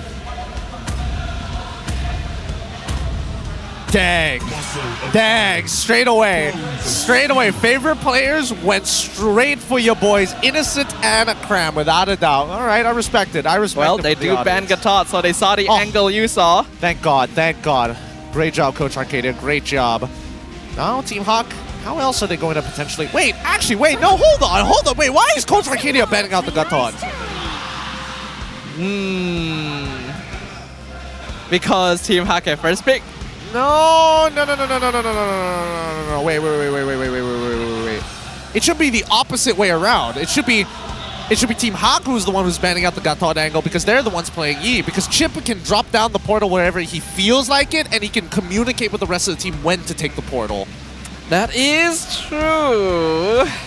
We're not sure because Gojes is a bit of a chaos factor. We don't know what he has played ever since like 2 or 3 seasons ago. Give him to Rizla. That would be kind of boring. To be fair, he played the entirety of like, what, season 12 playing Terizla a majority of his games. That's true. Lucky he gets Paquito.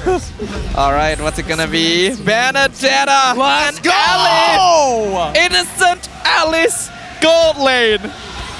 All right, we got something interesting here. Gojes playing Benedetta on his first game back. Wow, okay. That's dope. That's a challenge to himself. And the 1-1 for Boyka. Oh, wow. That's a challenge to himself, too. I respect it, though. I respect it. You can always maintain your distance against this Alice. Just got to keep an eye on where that flowing blood is coming from. Better yet, at least you can deny Benedetta the Petrify when she comes at you. Good luck. Oh boy, this is gonna be a fun one. I'm actually a little bit more excited for this one. Yeah, we knew that the last day of MPL had the potential to have some interesting games on the line, but they have already surpassed all expectations.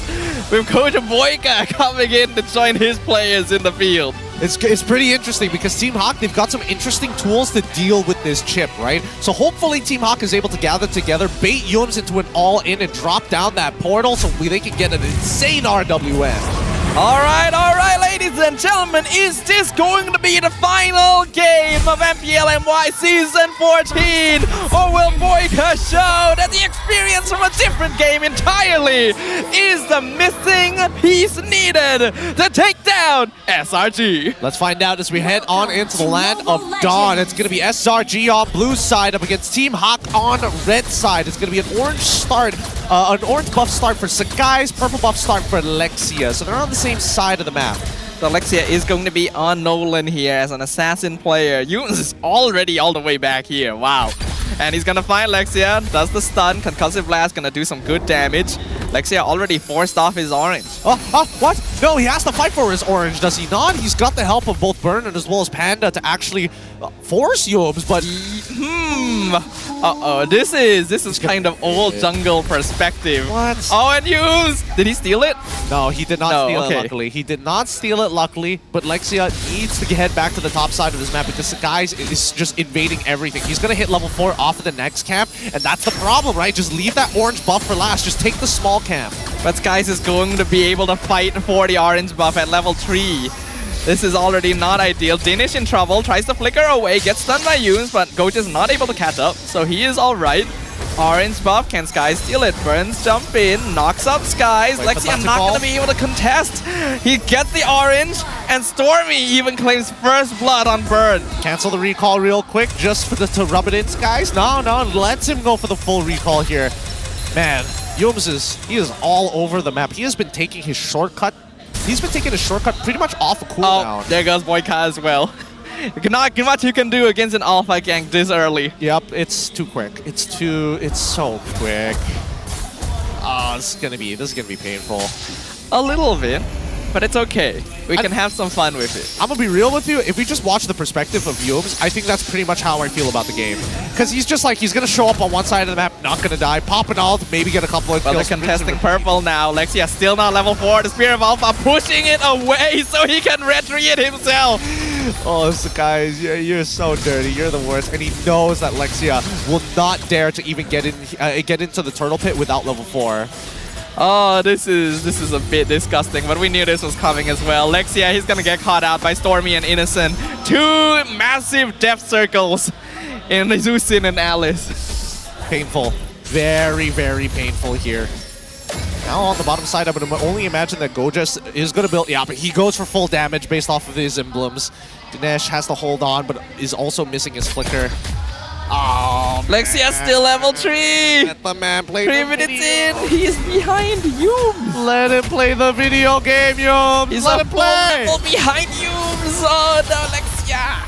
Yeah, he missed! No! No! He missed! Oh, no! Yo. Oh, no. This is not good for my heart. It's not good at all. It's terrible. Yums is going to engage. Yep, drop the portal. Yep, shortcut comes down. The rest of SRG comes in. Panda is able to escape to his tier 1. Gottes misses his electro final blow entirely. Okay. Yo, some of these players have not had a lot of practice. Got to keep that in mind, you know? They're not washed. They're just a little rusty. A little rusty is right. At this point, they're deteriorating. Nalango Red Giants with a 3k net worth lead, 4 minutes in. Lexia still only level 4. Yums continuing to be a thorn in his side.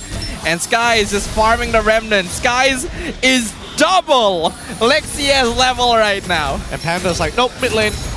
Nope. Where's Burn?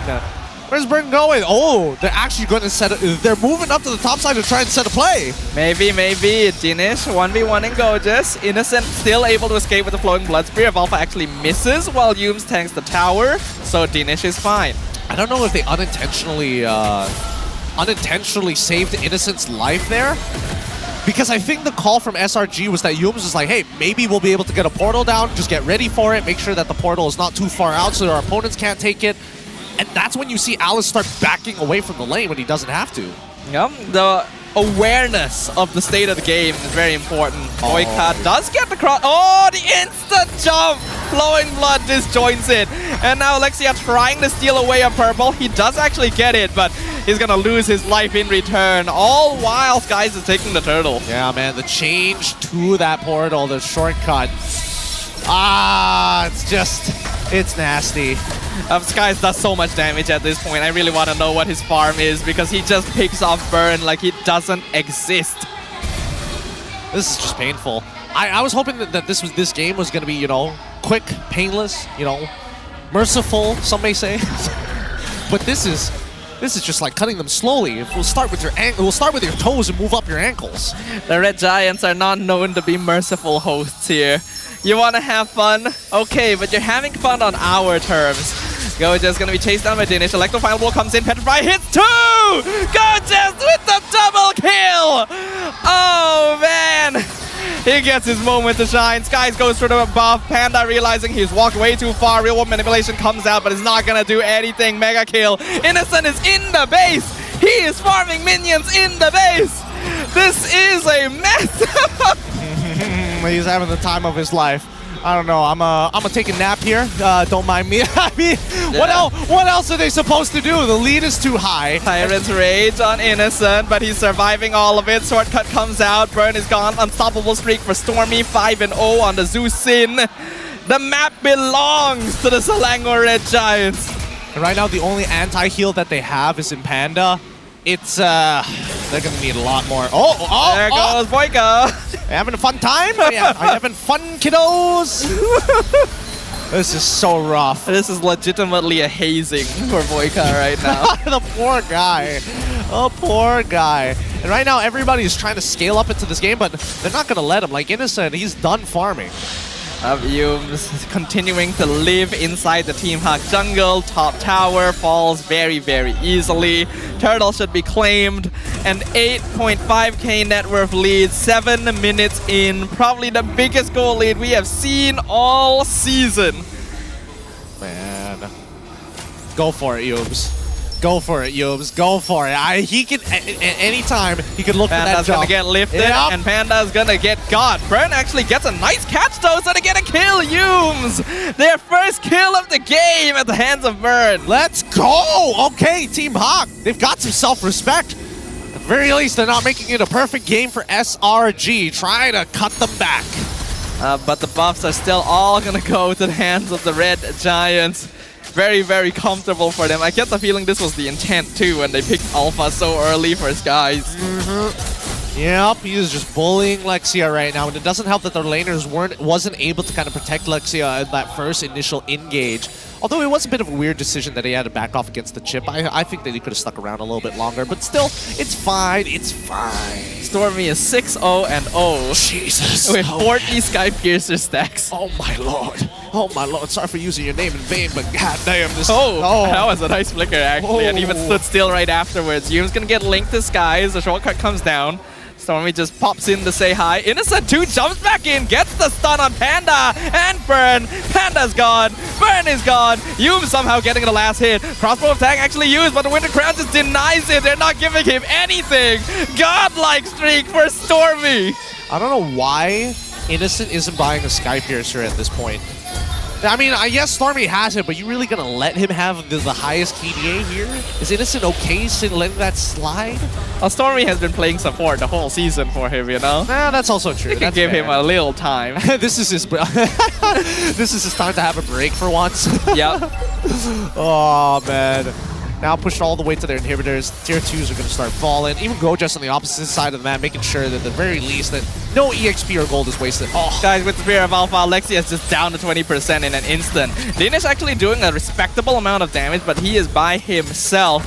So SRG don't really mind. Yeah, they don't. And that's all the outer tier turrets. This is the biggest lead I have ever seen. 12k gold for Selangor Red Giants 9 minutes into the game. Have you not seen a more evident checkmate angle? Oh no. Innocent is jumping in, the 3-man stun, and Gorgeous follows right up, and Team Hawk disappears!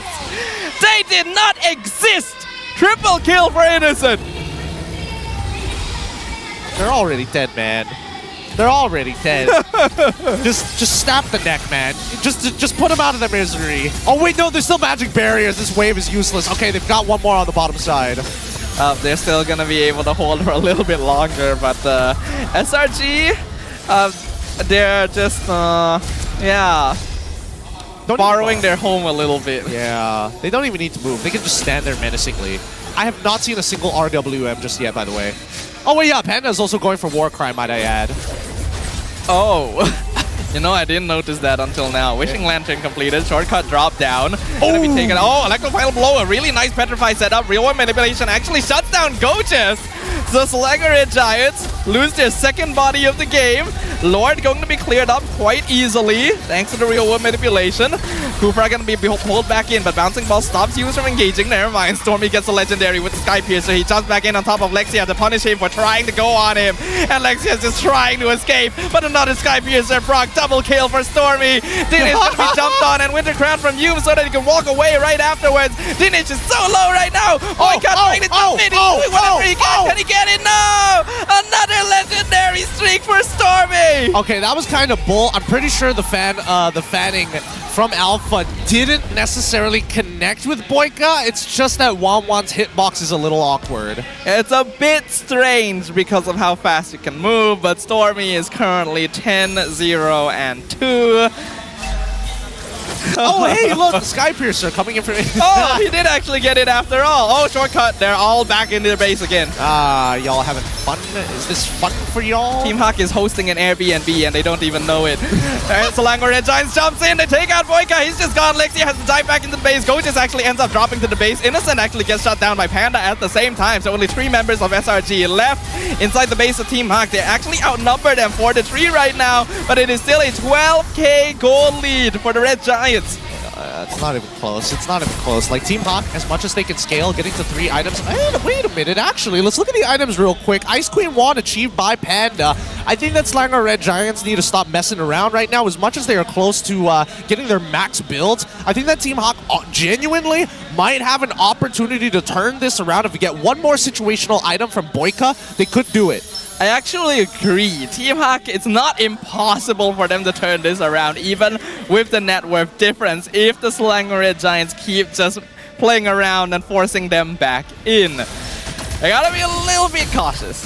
Well, speaking of though, they engage on Burn. Burn jumping too far forward. Shortcut comes out. Lexia was picked off by Gorgeous 1v1 in the top lane.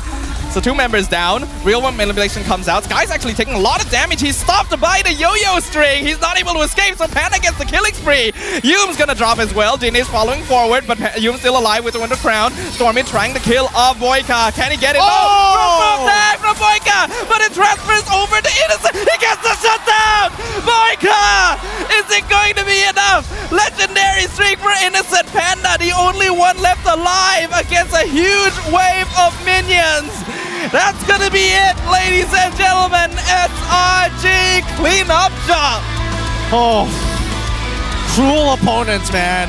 SRG, take it seriously at the very least. Making sure that they can farm them, know their place. They can't be bringing something this unworthy to the MPL stage. Oh man, oh man. What a way to finish off the regular season here, Gideon.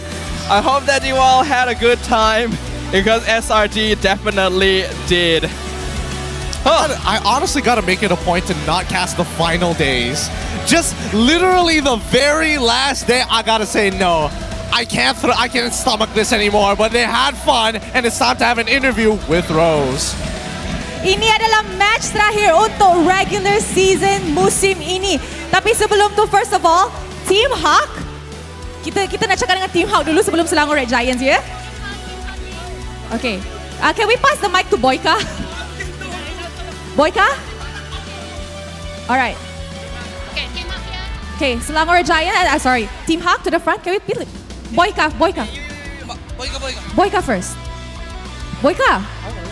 First time main di atas pentas, apa perasaan dapat kill Stormy? Happy. Diorang paksa tadi sebenarnya. Diorang paksa. Tak layak playoff pun tak apa, janji dapat kill Stormy. Best tak naik main di atas pentas? Yes, dah lama sangat kan. Last. Dia nervous. Okay, maybe kita boleh pass mic kepada Panda.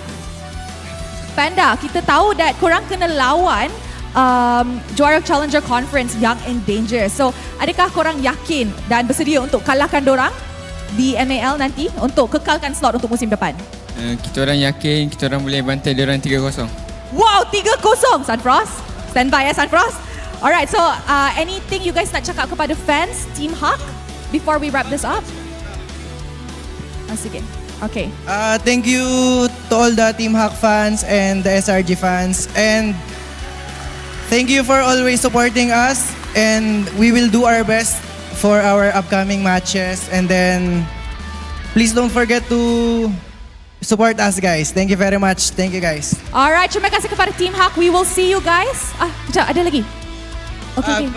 Burn. Yes, Burn. Nah, kat sini saya nak ambil kesempatan nak ucapkan terima kasih yang turun venue hari ini semua, tak kira dari Team Hawk atau SRG. And then untuk yang support Team Hawk daripada ni, maaf saya nak bagi tahu even season ni kita orang lambat sikit fix problem. InsyaAllah nanti dekat qualifier kita akan bantai Team Sunfrost Yes, yang okay. Alright, terima kasih kepada Team Hawk. Guys, round of applause. We will see you guys in MAL. Thank you. Don't fight. Alright, Selangor Red Giants, boys to the front.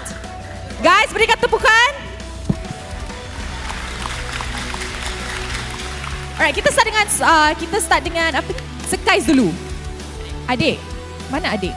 Adik, sini adik. Adik kena explain something lah kat Rose ni. Tadi sebelum game start, kita dengar adik nyanyi. Adik ni memang suka nyanyi ke? Suka. Boleh tak belanja sikit? Sekarang tak boleh. Boleh. No. Guys, boleh kan? Okay, go. Go. Tak boleh sorry Tak boleh? Memang tak boleh? Gorgeous cakap boleh? Tak boleh. Dia kalau ramai orang tak boleh. Ramai orang tak boleh. Okay, nanti kita film konten ni. Stand by. Okay, so maybe we can pass it to Gorgeous. Welcome back Welcome back. Lama tak jumpa. Ya tu. Actually jumpa backstage ada, tapi on stage tak ada. Awak lama tak main. Best Betul. tak dapat main hari ni? Best tak dapat main hari ni? Tak best? Tadi fun match bersama Gorgeous. Awak ni kan memang tak ada behave. Okay, sorry. Gorgeous, nak tanya. Tadi tu coach punya keputusan ke suruh Gorgeous main, atau Gorgeous pun dekat belakang tu tengah merajuk dah nak juga main? Saya tengah merajuk belakang tu. Lepas tu coach nampak dia pujuk. Okay lah, you play. Wow, baiknya coach. Coach really? He was sulking backstage and then you asked him to play? Yeah. Okay. Merajuk more. Merajuk more.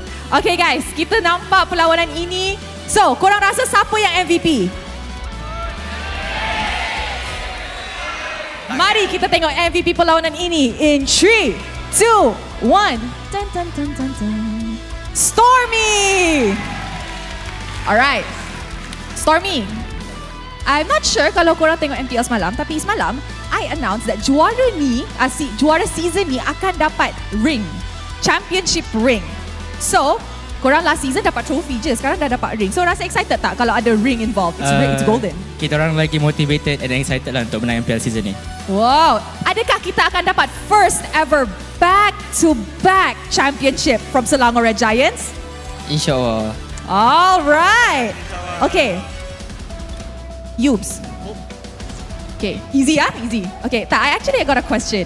Kita tahu that Jumaat hari tu, you guys kalah for the first time ever lawan MV. Coaches angry tak? Marah tak? Tak. Apa yang diorang cakap dekat rumah? Diorang suruh reset ke apa? Sebab I nampak semalam korang dekat sport event kan? So, apa yang korang buat untuk reset dan apa coach cakap kat korang? Menteri kita orang kuat lah. Diorang tak payah cakap apa pun. Menteri kita orang dah kuat lah. Diorang tak payah cakap korang dah kuat. Okay, Innocent? Any shout-outs girlfriend. Ooh. Any shout outs to your girlfriend or your fans? Guys, this playoffs, she will not watch. Maybe on M6, guys. That's why we need to get this championship show. So you can... So my girlfriend watching on M6. Apa ni? Girlfriend Innocent takkan datang masa playoffs nanti dekat Johor. So korang harap dorang layak ke M6 baru girlfriend dia datang. Boleh? We all love Innocent's girlfriend. Coach Ark, anything you want to say? Okay, first of all, ako na minta maaf for our loss against MV. So I don't want to sound making an excuse, but that day we are really not in our top form. So I want to say sorry for that loss. And rest assured, I promise you that going into the playoffs, we'll be more confident and we'll be really ready against them. And we cannot wait to meet them. And finally, I just want to thank all of the fans that went here, especially to all SRG fans. Terima kasih for going here, all of our matches. Thank you for supporting us the whole regular season, and I hope that we can see you as well in the playoffs. Thank you. Thank you so much, Coach Ark. And of course, guys, berikan tepukan kepada Selangor Red Giants.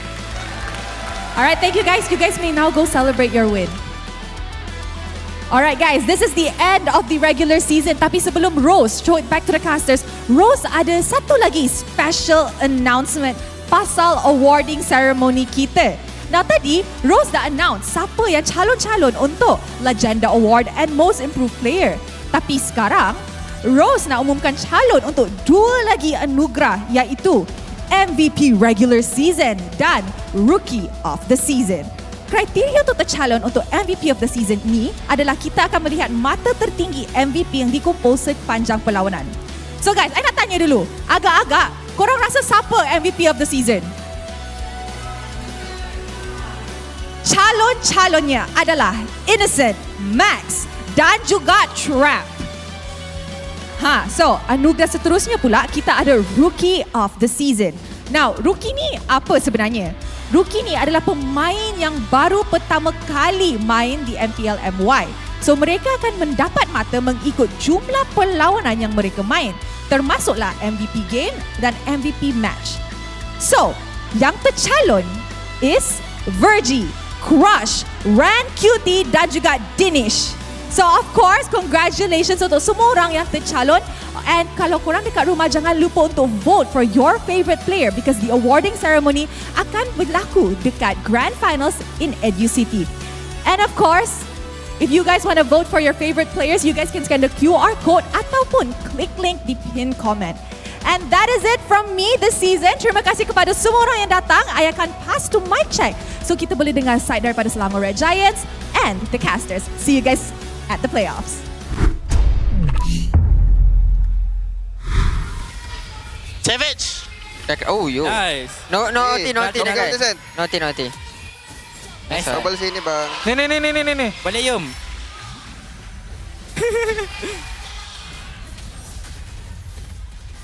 Gibson. Oh, yo, sorry, son. Aman. Tidur. Betul type mana? Alright. Go tap. Bersini. Jangan, don't go to Oli. Oh, son. Tak kena. Okay. Bersini. Jadi. Belum play kan boy? Kali no play kan? Jom dia flank aku. Okay. Aman guys dah. Aman. Okay, tak boleh. Apa dia second play kan? All Busha. Sini guys. Hop, dapat. Chin.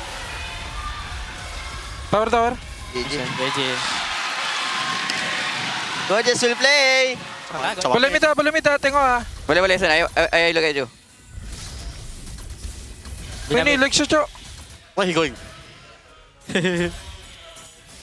Mandek. Asyik.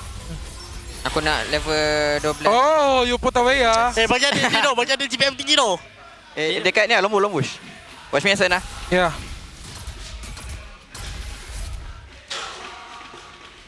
Ni Sen, no super skill. Die. Boyka. Sen. Kan Sen. Go.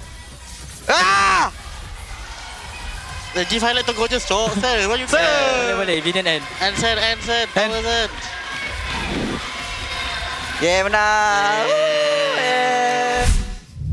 Well, with that being said, that's the very final series done here. A 2-0 victory for SRG, and at the very least, they had some fun at the end. What an interesting day we've been having. Even though it seemed like they were having a lot of fun, the mic check, they're still so quiet, right? This team is already got their sights set way further in the future.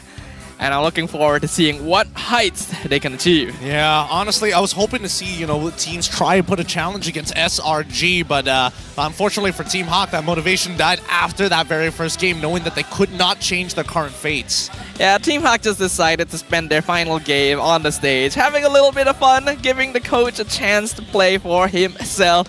And honestly, not too bad, right? There were some moments of brilliance, but SRG is just too good. Yeah, I mean, it's painful. It's really painful to watch, because as much as you know that, yes, there is a comeback, there is an angle for a comeback, it's most likely not going to happen. And I think that was the most painful part watching this game. Yeah, you just enjoy the process at that point. But our MVP of the match this time, we're gonna go over to Stormy. That Zusin gameplay in Game 2 is really terrifying. I mean, honestly, he shouldn't have gotten away with what he did that game, but he still... I mean, just look at his build, right? The fact is, he just wanted to stick around, and honestly, I think he might have even considered getting Wishing Lantern just so that he can purely play as the cleanup. It's a greedy build that is only possible if you are very far in the lead, and that's exactly what was happening with SRG. The Clock of Destiny, Glowing Wand, pretty normal, but the Sky Piercer was working out really well because Zusin is very easy to apply damage to your opponents and from quite far away. The moment Stormy sees someone low on HP, is just like, let me at him. Let me at him. And he also got Brute Force Breastplate, so it's like twice the speed as well, which he can proc super fast. Oh man, honestly, this is one of the few hidden techs that I was hoping that some team might try and force down the road if ever the situation was to present themselves where they're playing high damage but you're looking for sustained damage. That would have been the build I might have suggested.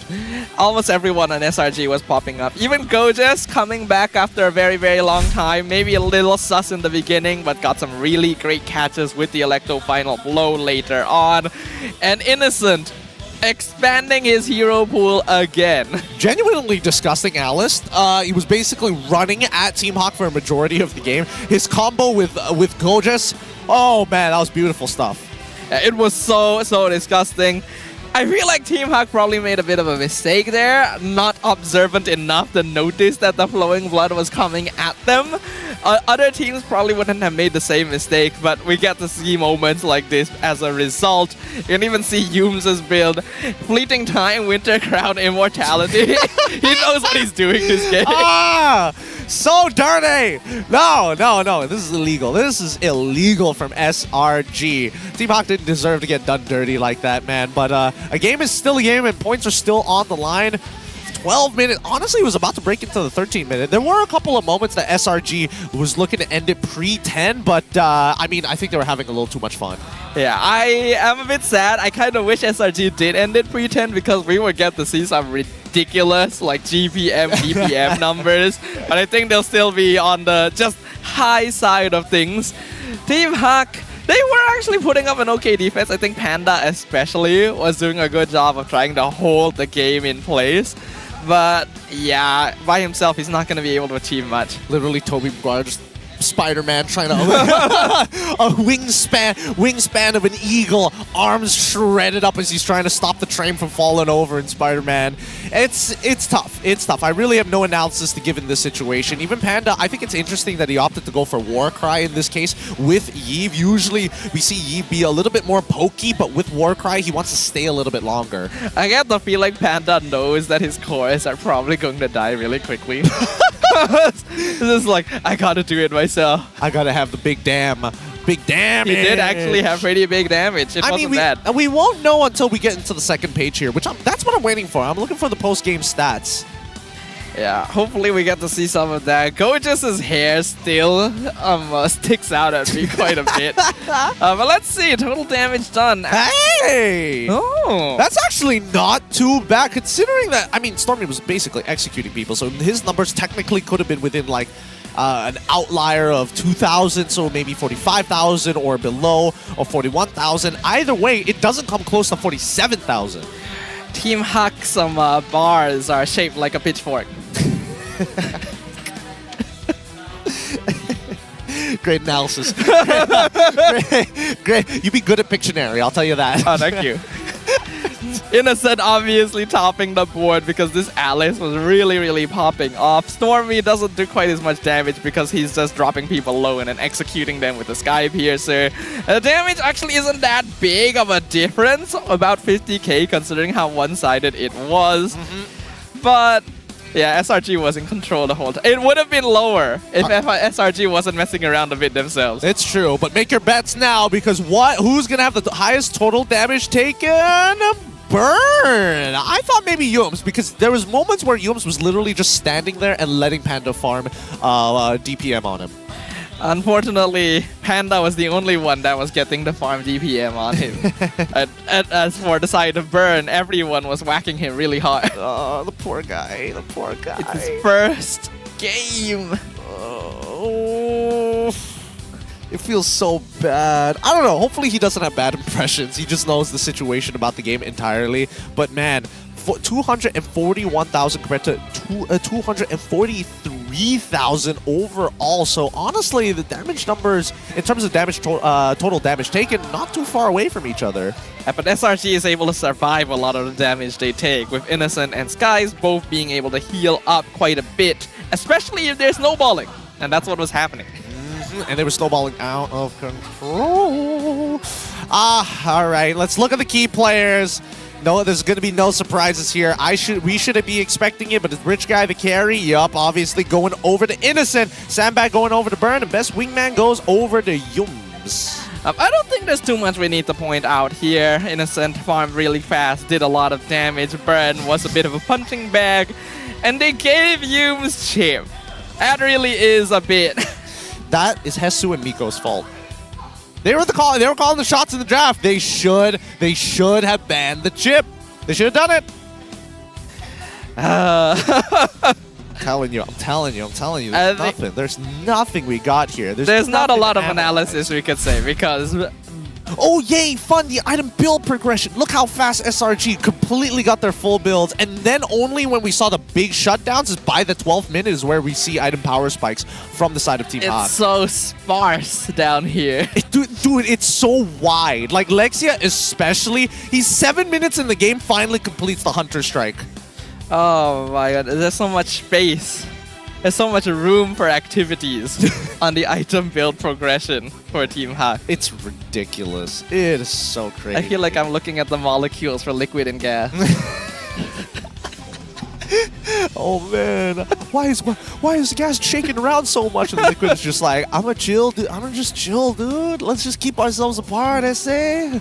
Any team who has an item progression that's a solid, something's wrong with it. How long was this game? It's like 40 minutes or something crazy, and they're just buying and selling items constantly. But yeah, SRG was just having a great old time. But it is finally time to visit the standings at the end of the regular season. And well, nothing's changed. I mean, we already knew what the standings were going to be. We were hoping that some of these teams would break the mold and change, do something different here. But unfortunately, that just wasn't the case. SRG still at number 1. Undefeated. Well, I want to say undefeated, but they've already lost the series. But managed to get 24 points in total with Team Vamos underneath them at 18 points. In third place goes over the JP Niners at 15, but tied up with them is Todak at 4th. Monster Vicious in 5th. Red Esports in 6th. All of these top 6 teams were moving on to the playoffs. Homeboys and Team Ray, they're going to have to sit out of the playoffs this time, but RSG MY is going to get relegated. And for Team Hawk in 9th, they've got one last chance. Their fate will still remain to be seen, and we will get to witness that later on. But just a reminder of what we have to look forward to here, ladies and gentlemen. We have our official playoff brackets, with SRG and Vamos taking their spots in the upper bracket semis for taking the top 2 places in the regular season. Oh, this is a spicy one because I felt like Todak and as well as MV were my top choices in terms of those who actually stood a chance of making it to the grand finals alongside SRG and as well as Vamos. I think SRG and Vamos goes without saying, but JP and as well as Red, I wish there was a bit of a difference between the 2 brackets, but hey, that's the seeding. Todak and MV will be facing off in the play-ins to maybe face off against SRG, Niners versus Red, who will then face off against Vamos. And remember, every single one of these matches is going to be a best of 5, with the exception of the grand finals, who will be a best of 7.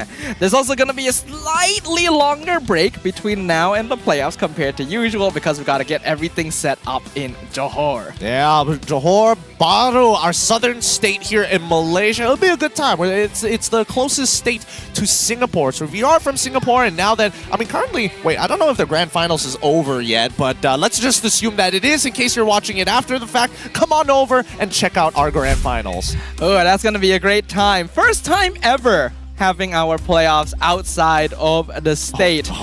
So, the script. No, that's you. That's you. Back, Gideon. No, don't make me do it. Time. It's so long. Get ready for the unforgettable experience at the MPL MY Season 14 X Southern Festival. Join us at the Edge City Indoor Arena in Johor Bahru from October 31st to November 3rd, 2024. I still don't know why they put the year in. Immerse yourself in a variety of exciting activities, including the exclusive debut performance of the new MPL MY song by Zone as well as Amir Mazdi. Let me say that again. Zone and Amir Mazdi. I cannot emphasize why this is a big deal. Explore our vibrant sponsor and team booths featuring an array of merchandise from your favorite teams, as well as booths from Hotlink, JD Sports, ROG, and TNT Co. Indulge your taste buds at our food festival in collaboration with Food Delicious Festival, where delicious flavors await. Join us for a thrilling watch party and capture the moment at our dedicated photo opportunity area. That's a weird way of calling a photo booth. Don't miss out on this incredible experience. Mark your calendars for the MPL MY Season 14 X Southern Festival, proudly brought to you by Monton and KPRJ. See you there. Oh my God, that script is way too long. It's so long. I can't even figure out why. Well, there's a lot to catch. A lot of entertaining stuff you guys can catch up on at the playoffs. Make sure you guys join us there. Book your schedules. You still got some time in advance. But with that, that's the end of our regular season, Gideon. It is the end of our regular season. Thank you, everybody, for watching the regular season day to day. We truly appreciate you guys. With that being said, we're going to be closing it off for the regular season. This is Stefan as well as Sidono. My name is Gideon. We'll see you guys in the playoffs. See you in Johor.